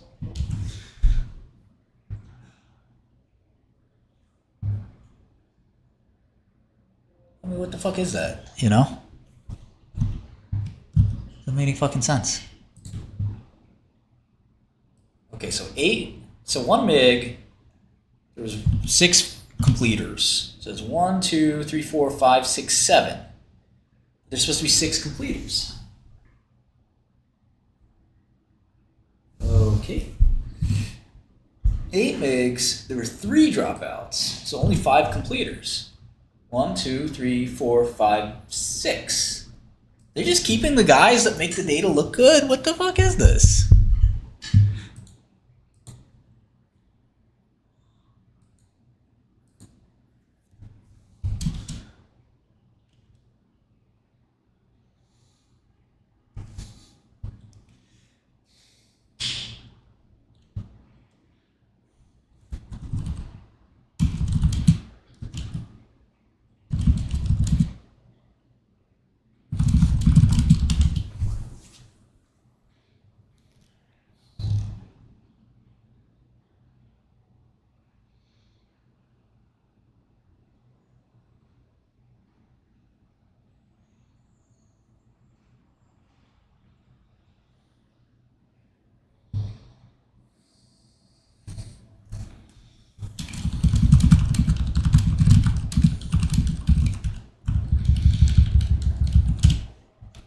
I mean, these are the signs.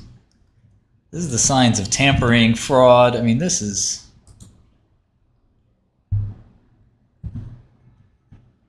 Not a single one of these has the right amount of data.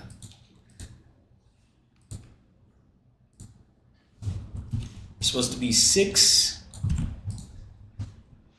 arrows.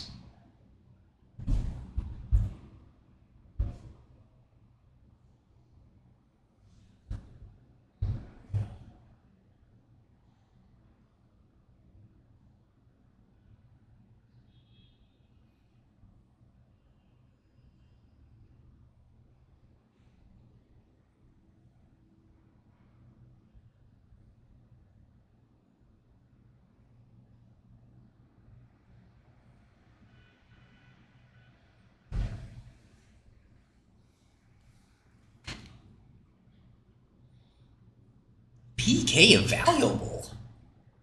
Are they saying they don't know what to dose? Oh my god.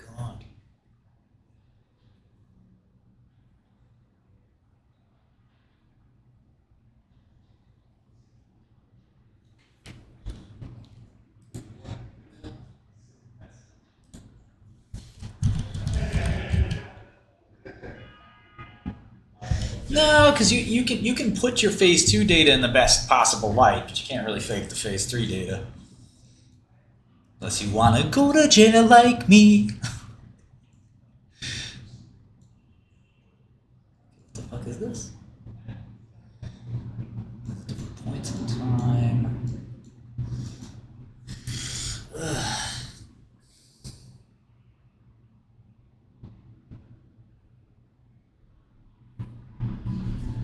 1277. What the fuck?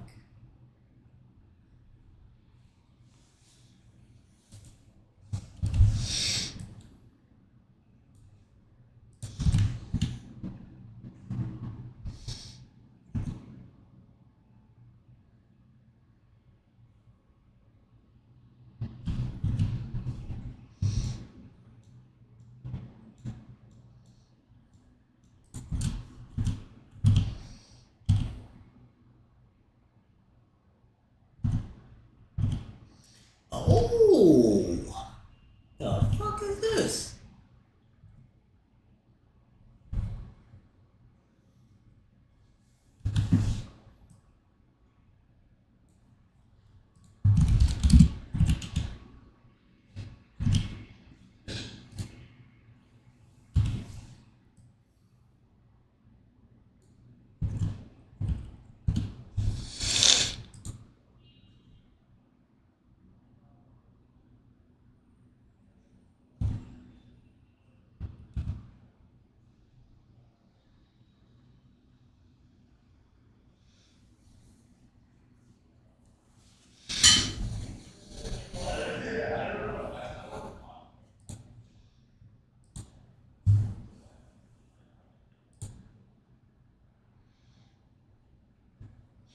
Okay, so there's two groups.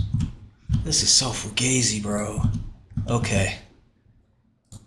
Let's do this. So we got placebo from this paper, and then we got placebo from this paper. Duration of disease is 2.83. Duration here was 2.9. Yo, this is insane.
Bro.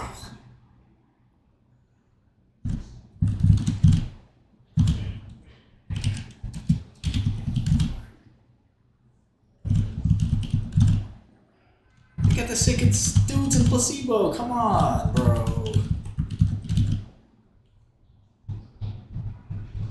Stop this bullshit, bro.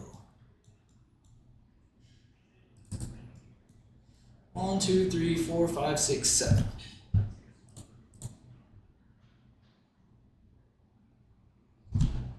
Alright, 1, 2, 3, 4, 5, 6. 1, 2, 3, 4, 5, 6, 7, 8. WTF? So you have 7 here, you show me 8, then the other paper you say you have 9. Come on, bro. Why are you doing this, bro? How the fuck do you go from 2.9? Do I have this right? Let me double check that, chat. Let me understand this shit. Alright? Let me understand this shit. Are these not the same tertiles? Did they switch up the tertiles maybe? Oh, these, okay, so these maybe not have even been the cohorts.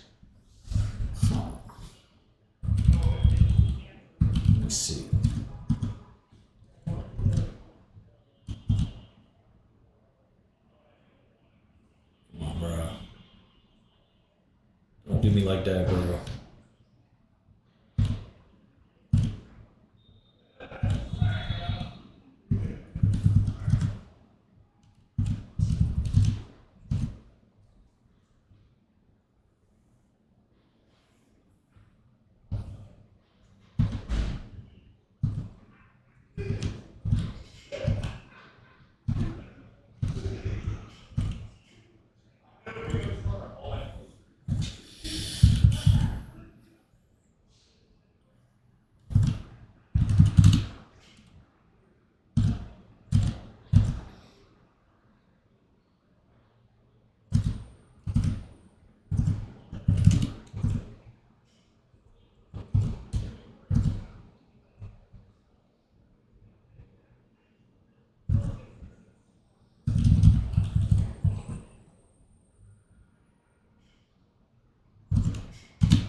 Too much with this shit, bro. Too much.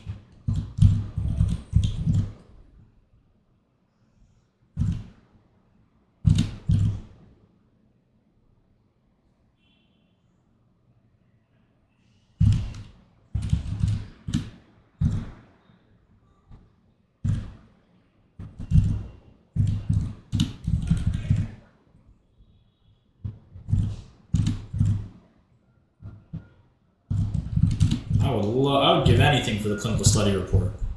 The CSR, man. I would give anything to read that CSR, bro. The fuck CRO did this shit. How do you torture 30 patients of data, bro? It's torture.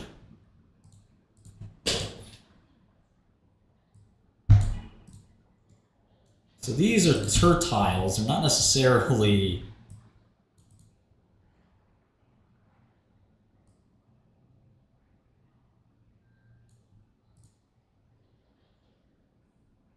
Oh, so they're anybody that showed up in that tertile. Oh, so here's the tertile 1. 1, 2, 3, 4. That looks like 2. 5, 6, 7. Oh. 1, 2, 3, 4, 5, 6, 7. That was like a mix. And then there was 1, 2, 3, 4, 5, 6, 7 here. So that's how they came up with the tertiles. This was 1, 2, 3, 4, 5, 6, 7. For some reason, they didn't include. How the fuck did they not include them? Hold up. Something's fucked up here. I saw something fucked up. I can tell.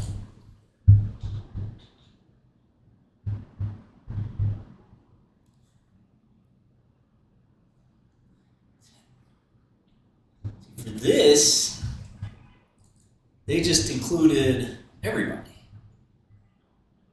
I'm about to crack this nut, right? Wide open right here. Let's crack this shit wide open. What the fuck is this, man?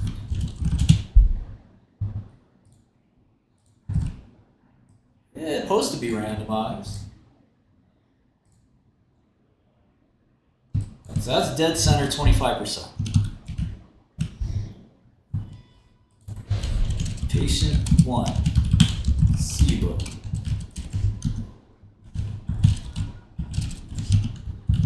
Plus 25%, right? How about this?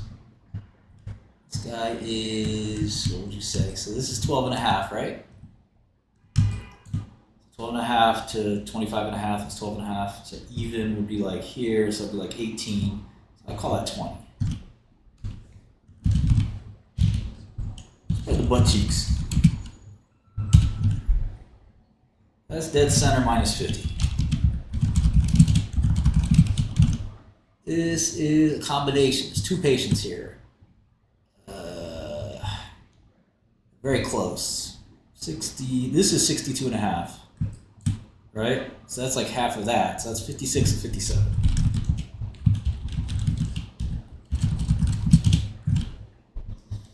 That's dead center. Well, it's actually a little bit above, so we'll call that 61.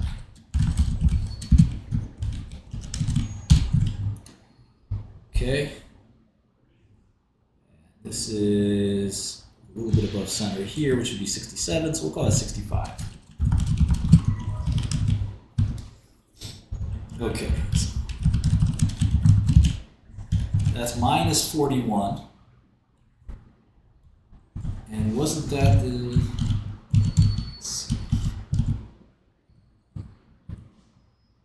It's minus 46 for placebo. So, the problem with this is that they selected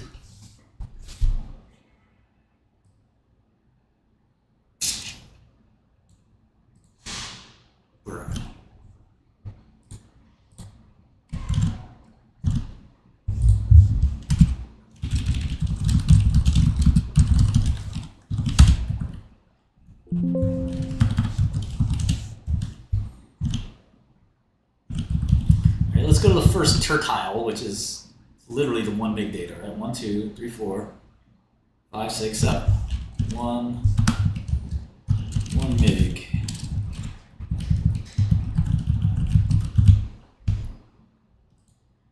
This is some fugaziness. Whatever the feds think I did to go to jail, come on, bro. Come on. Whatever they thought I did, this is a million times worse.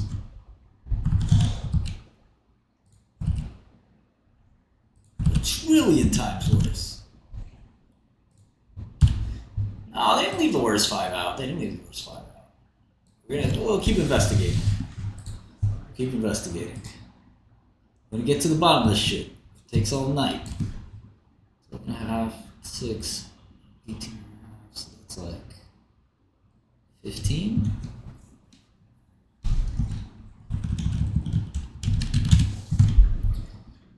Two is almost dead center, 25.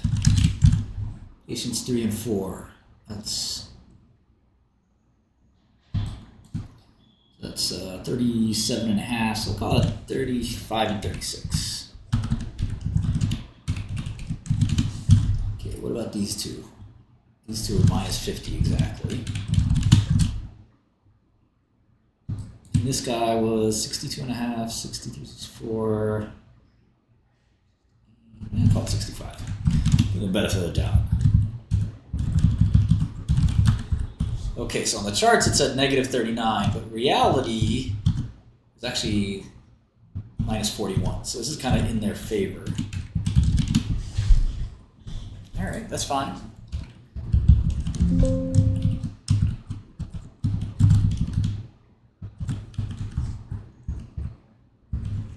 Now let's look at the 2 mix. The real value is negative 49.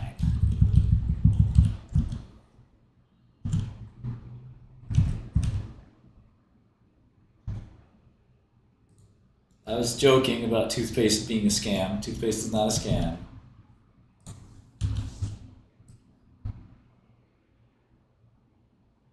Okay, so this one's weird because they're mixing 3 mix and 5 mix, which is also a little fugazi. We can actually divine. We can actually do a little bit of estimation here. This guy was, say 17.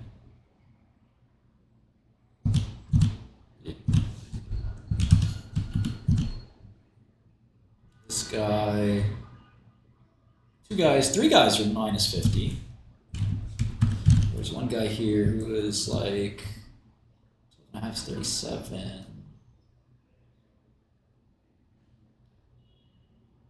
Well, 44.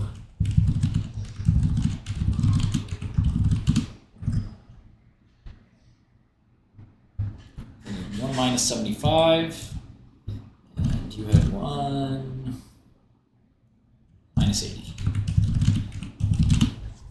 Okay, so that overstated the efficacy in this 3 meg.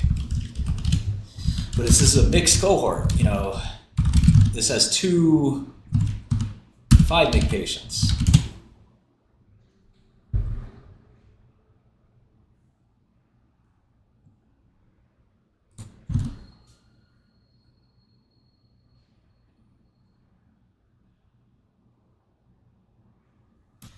Let me get those 5 patient numbers. This was 5 mg patient.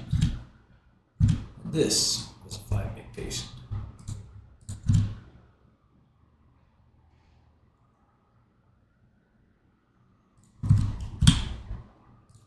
Let's finally do this. I did this one already, but I'll do it again.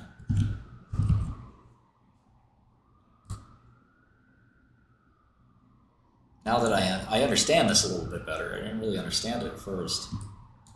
This is 12 and a half. 62 and a half, so let's say 65.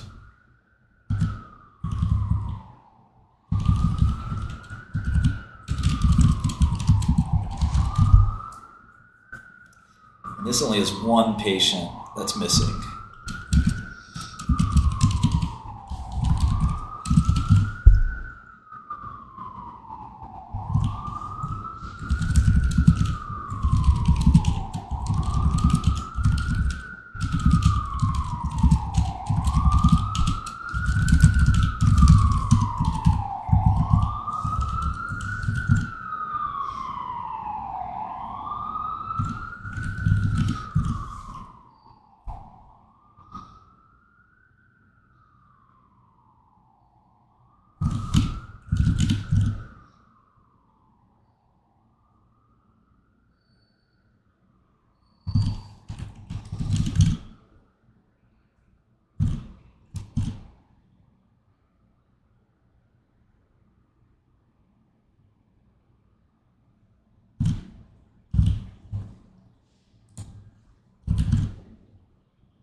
We could do median. It's not what they do.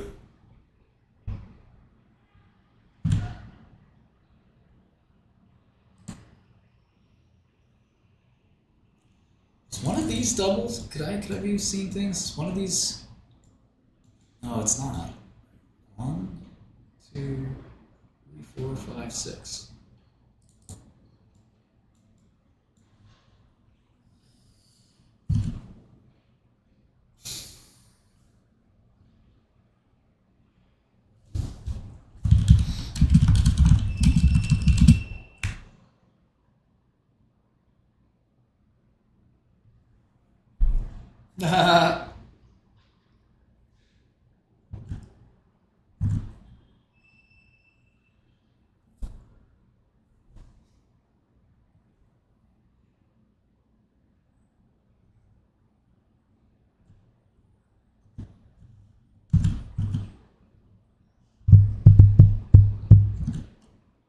think that's a double green?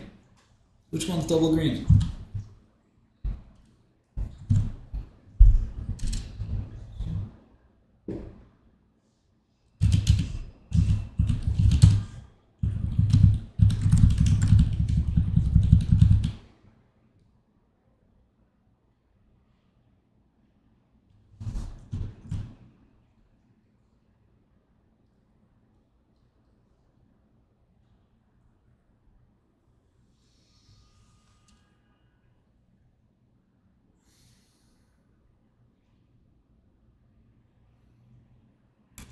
The time-adjusted AUC is even worse.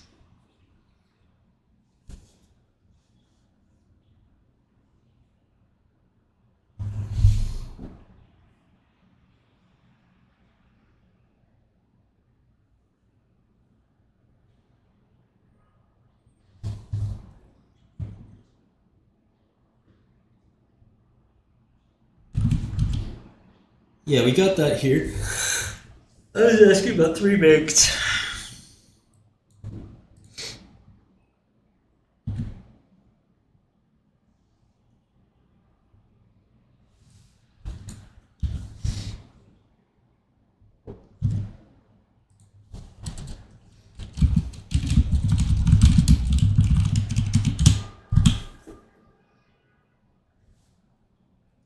So they shortchanged placebo here.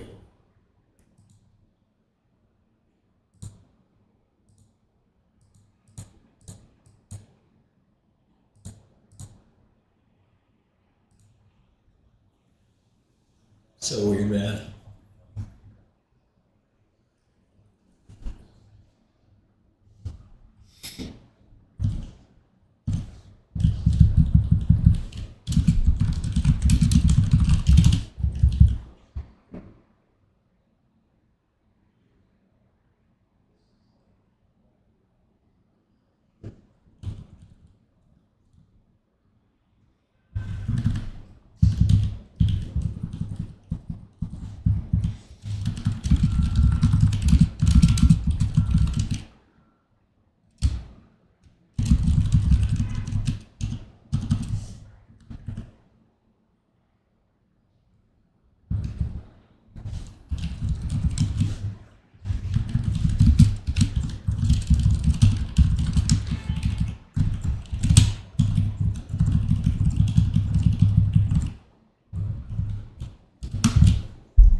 P-value is not statistically significant. We know that.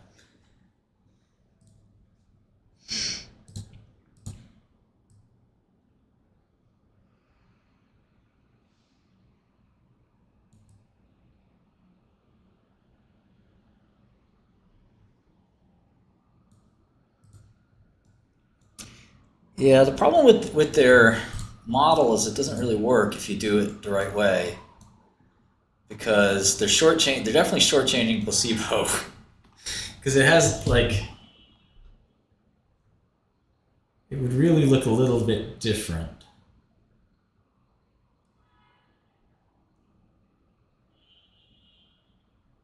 It would not be pretty.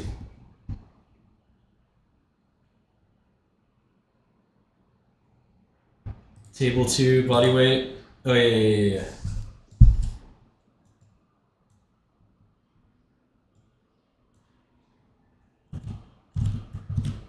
So this is here. This is where? This table 2? The secret ingredient is crime.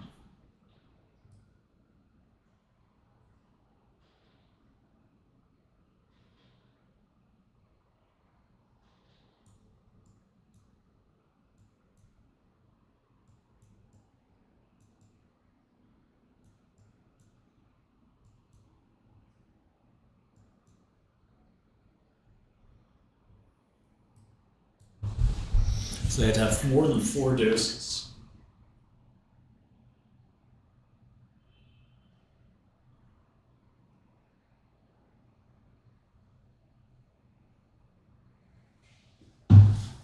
Okay.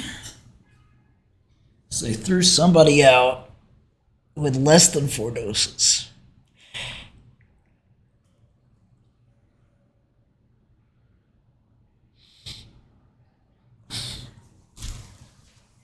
Trying to get to the bottom of it.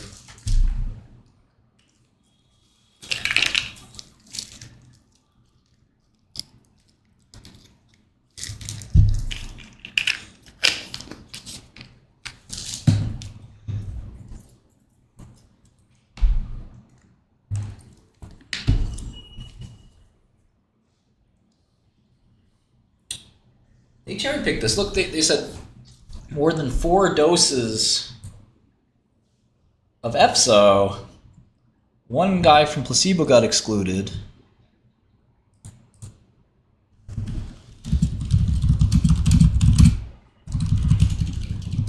And then 4 got excluded here. So that's why there's 21 left, and that's why it's 777. Well, why did they just arbitrarily throw 4 away? There were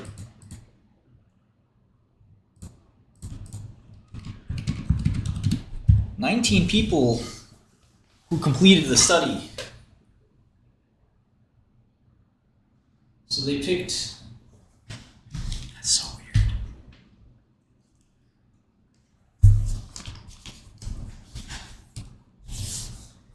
I can tell who... Yeah, this gives you some individual patient data. I know what the sign fucking means.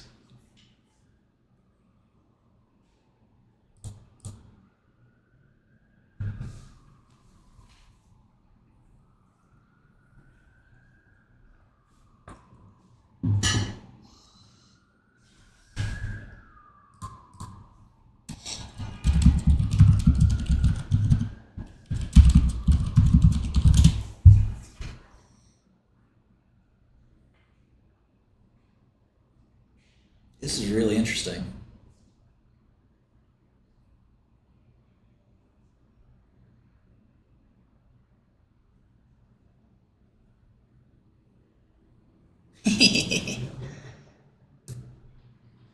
That's true. No, that's true.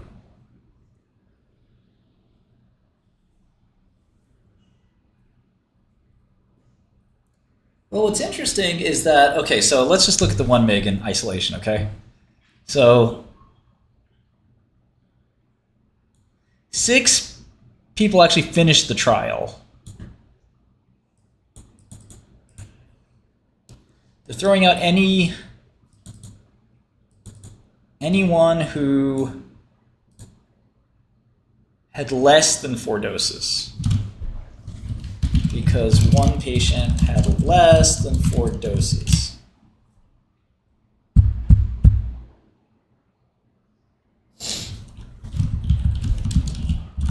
So you can conclude that one of the dropouts of the 1 mg group had 4 doses or more.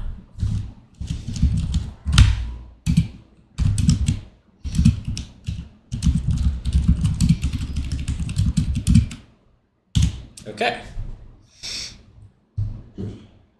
They have 6 3 mg guys.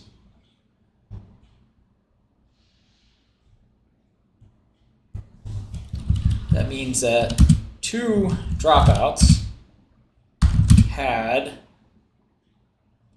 greater than or equal to 4 doses, and 1 dropout had less than 4 doses. Because 5 people completed the study, there were 3 dropouts total in this group. Okay. Okay, here, 8 patients. There are 8 completers. 1 patient dropout had less than 4 doses. All right.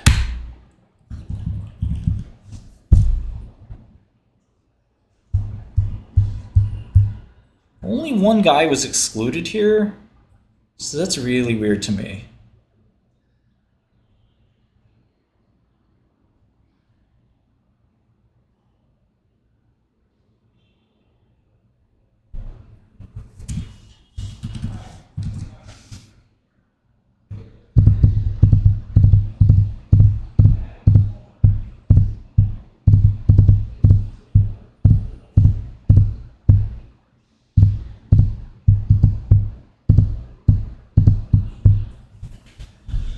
Okay, so now going back to this.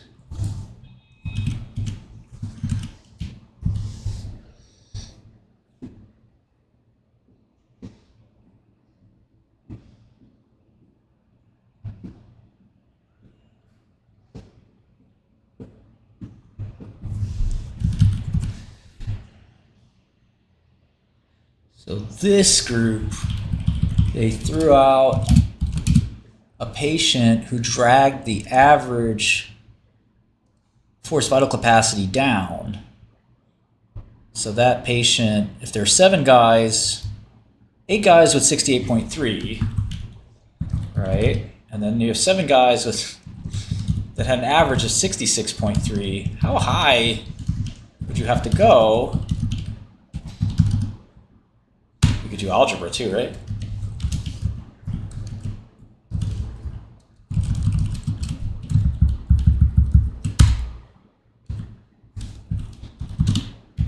They basically threw out a guy who had 82.5 FVC, 82.2, 82.25. Yeah.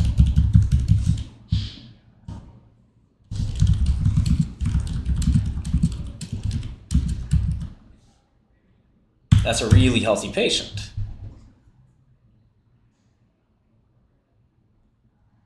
The healthier guys had more steroid reduction.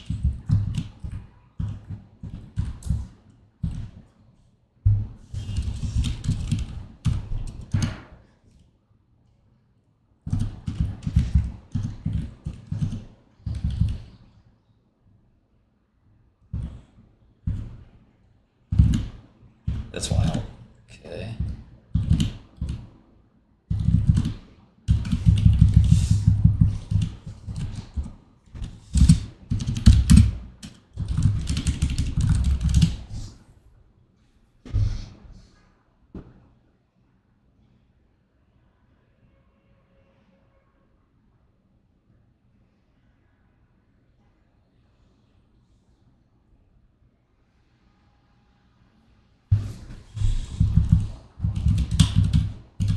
Same thing happened here.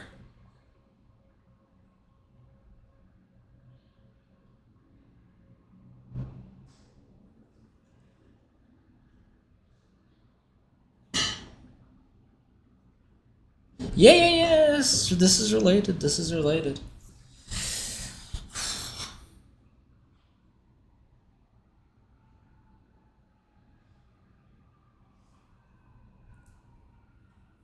So the more prednisone you have in this trial, the more you drop, which kind of makes sense. And so here in this mixed cohort,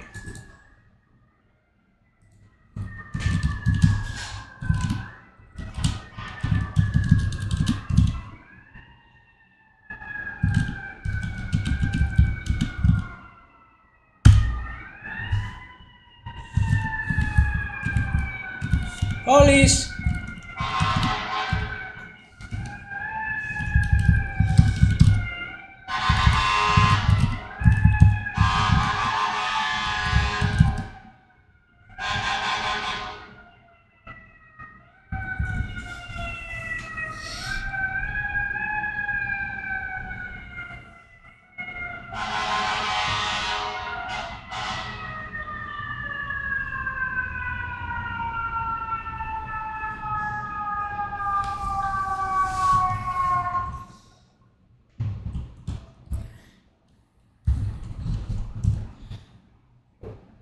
What I'm trying to do is figure out individual patient results and then figure out like who would have been missing.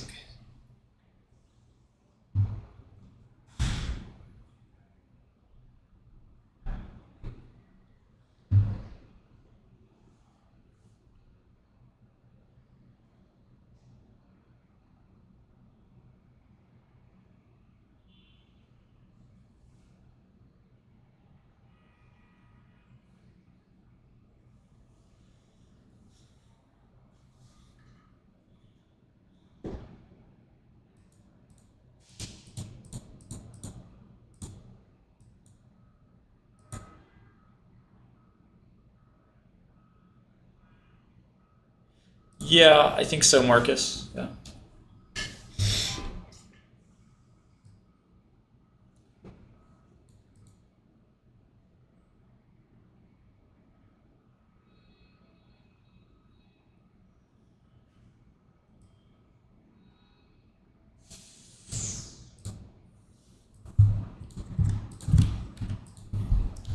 The elusive patient 8 here.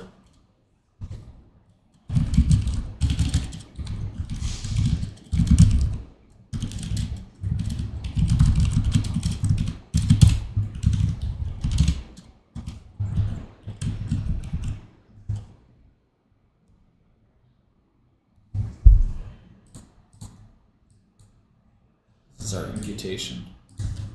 3 megs. It's trickier.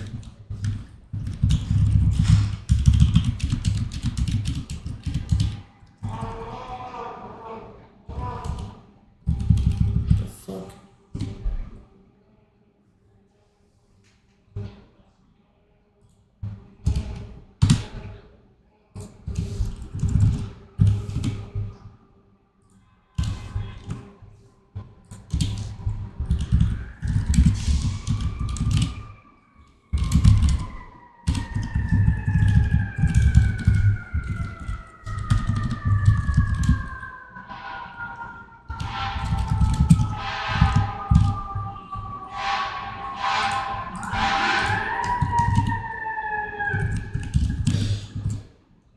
What's going on out here, man?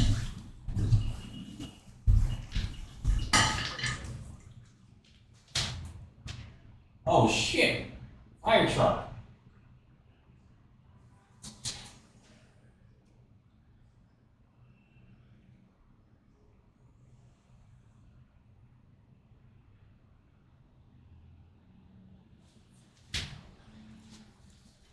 Some shit's popping off next door.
results.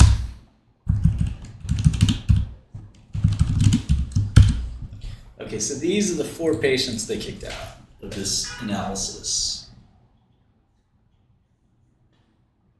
Which did not change the 5 mg result.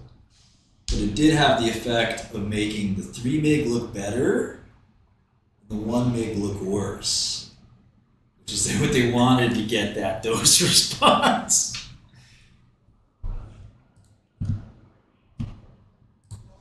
And placebo, don't even get me started.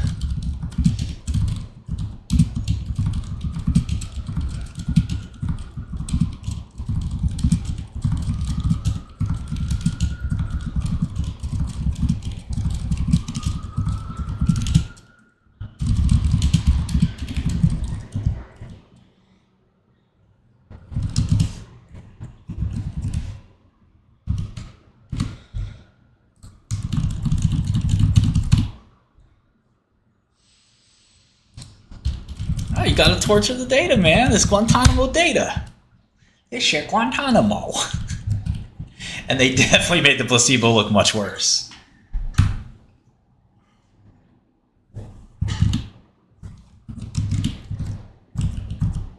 Yep. So they threw out these placebo patients. Oh, man. I mean, they couldn't have made it make sense otherwise, right?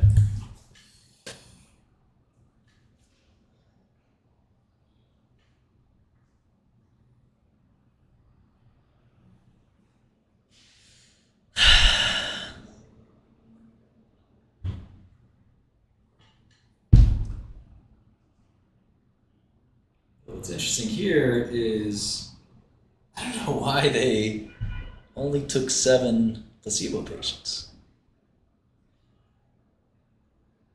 Yeah, this is pretty mysterious and difficult to parse, because now we get to look at FVC. And for FVC, for some reason, take a look at this, right? I hope you guys can see this. Let me see. For FVC, okay, so for steroids, you get this Fugazi data set. Why? I don't know. But here, you got everybody. Look at all these dots. Whole different story. Are they still trying to do the tertiles? 1, 2, 3. Yes. But they're willing to show more placebo in this data set. That makes sense?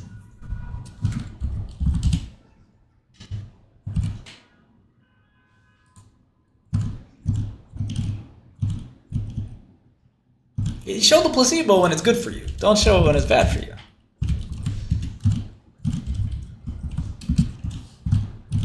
Only that makes sense.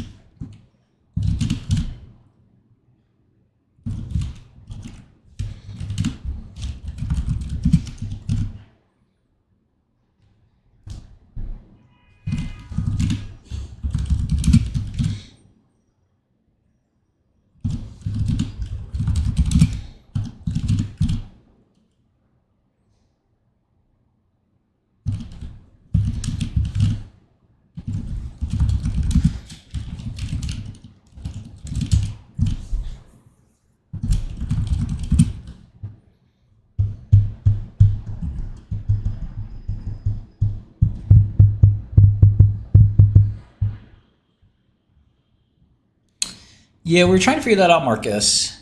It seems like they did last observation carried forward. That seems to be the main takeaway I've got.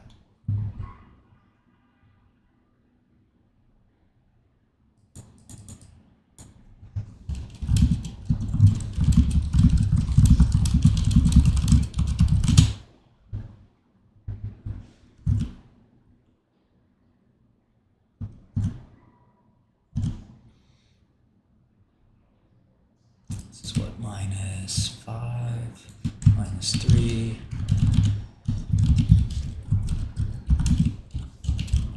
This should not have passed peer review. I agree.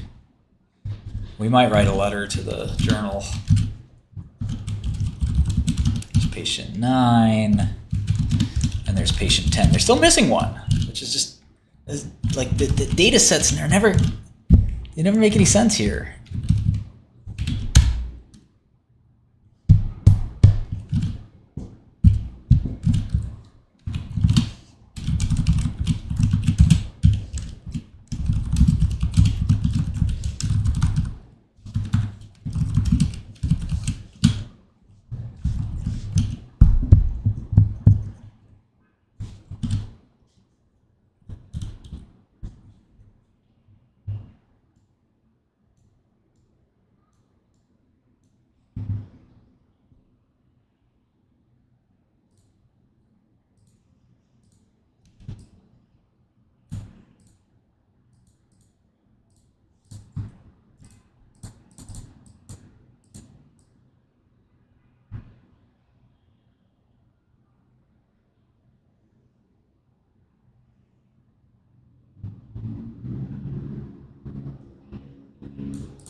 Chest, journal chest.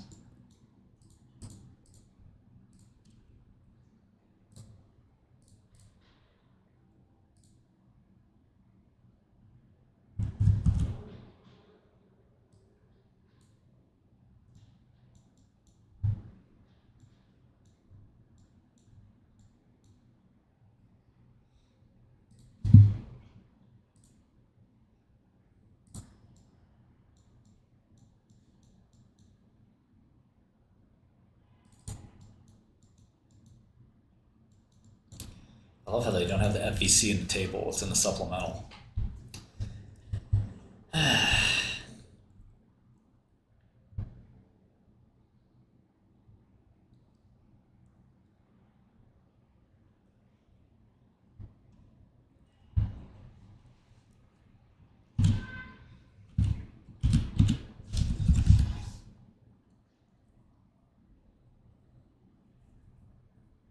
Okay, there are supposed to be 11 for placebo. Yeah, that makes sense.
I don't know, man.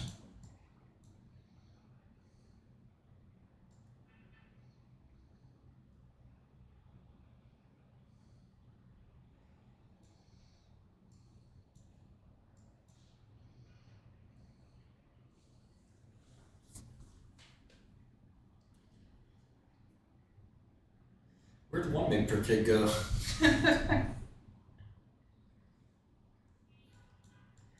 This is so weird.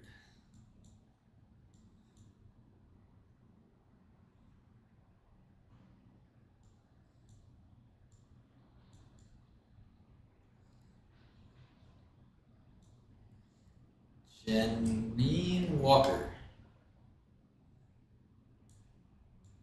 Who's the corresponding author?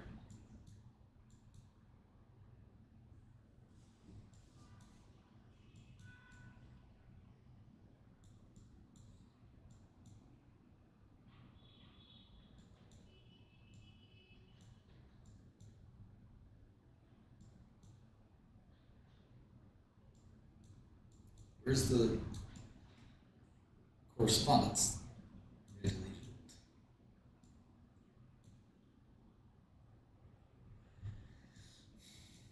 Ah, here it is. Yes, Niranjan.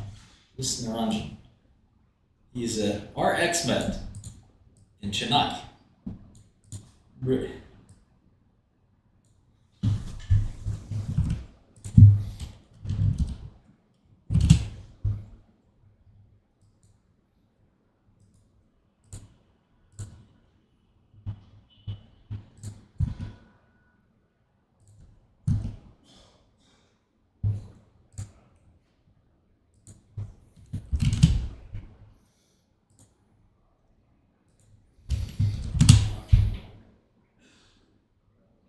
Yeah, Frontiers is whatever. He's a fractional CMO. Well, he's in Sunnyvale now.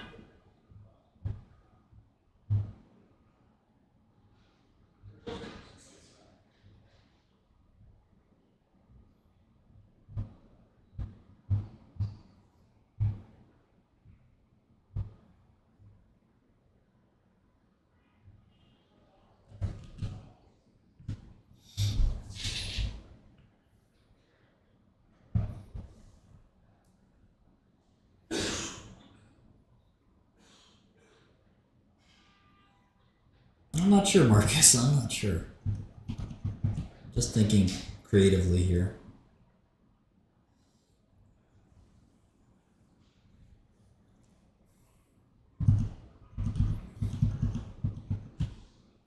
This data is very valuable because it's the per patient data. It's partial per patient data.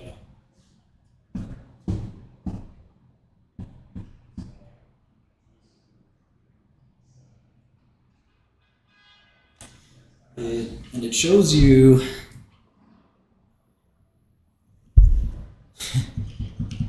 it sort of shows you the I really don't understand some of it, but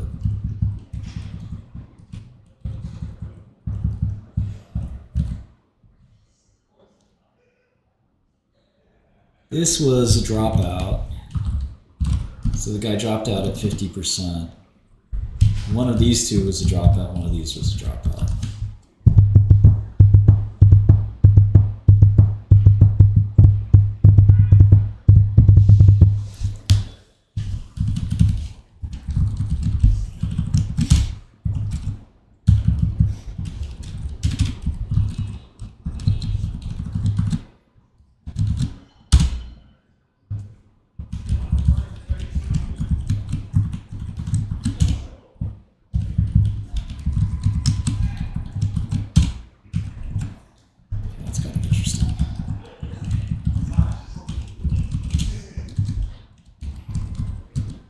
Yeah, we need to take it on chain.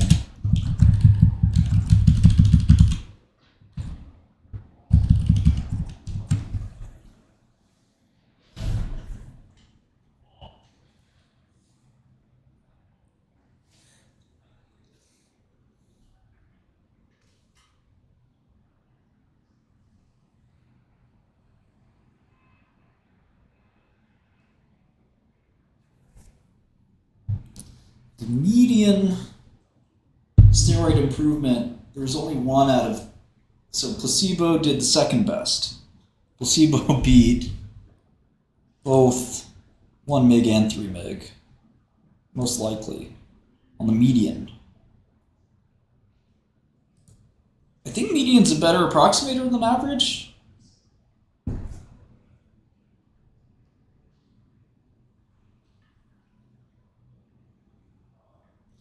Yeah, I'm not trying to infer anything about the dropouts.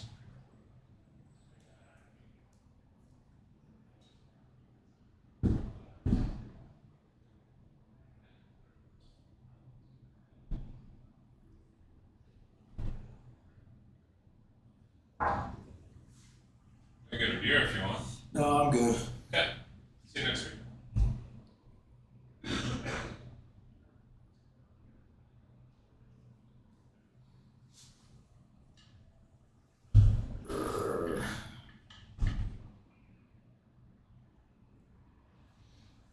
Yeah, I don't know what to make of it exactly. Ugh.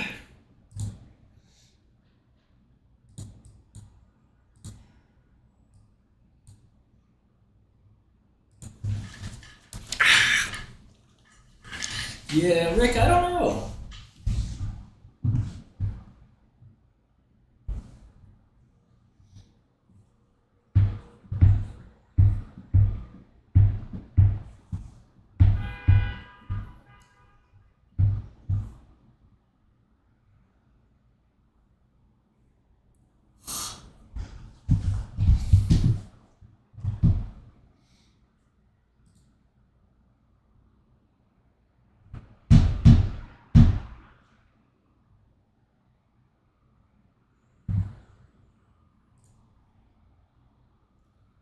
Yeah, Schimmel doesn't hurt. Trying to peer review my paper? What?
We got an INMB back in the house?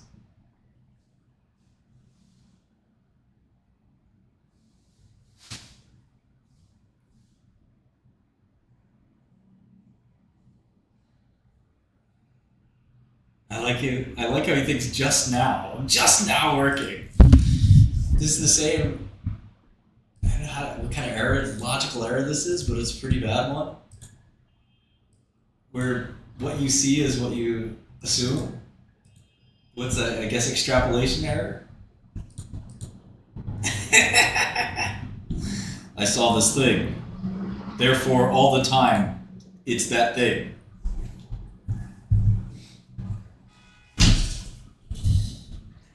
Thank you.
That life is good, man.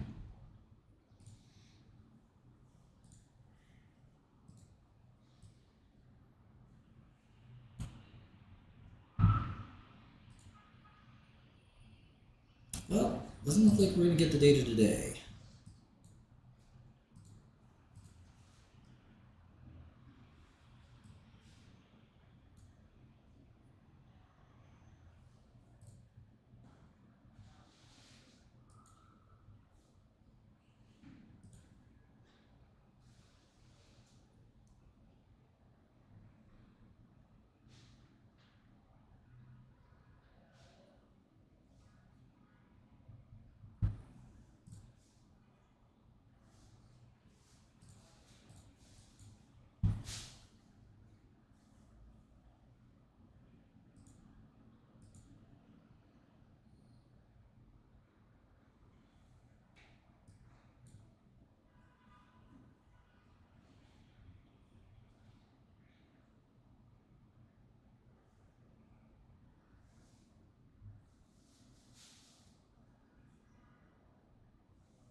Alright guys, I'm gonna take off. Great seeing you.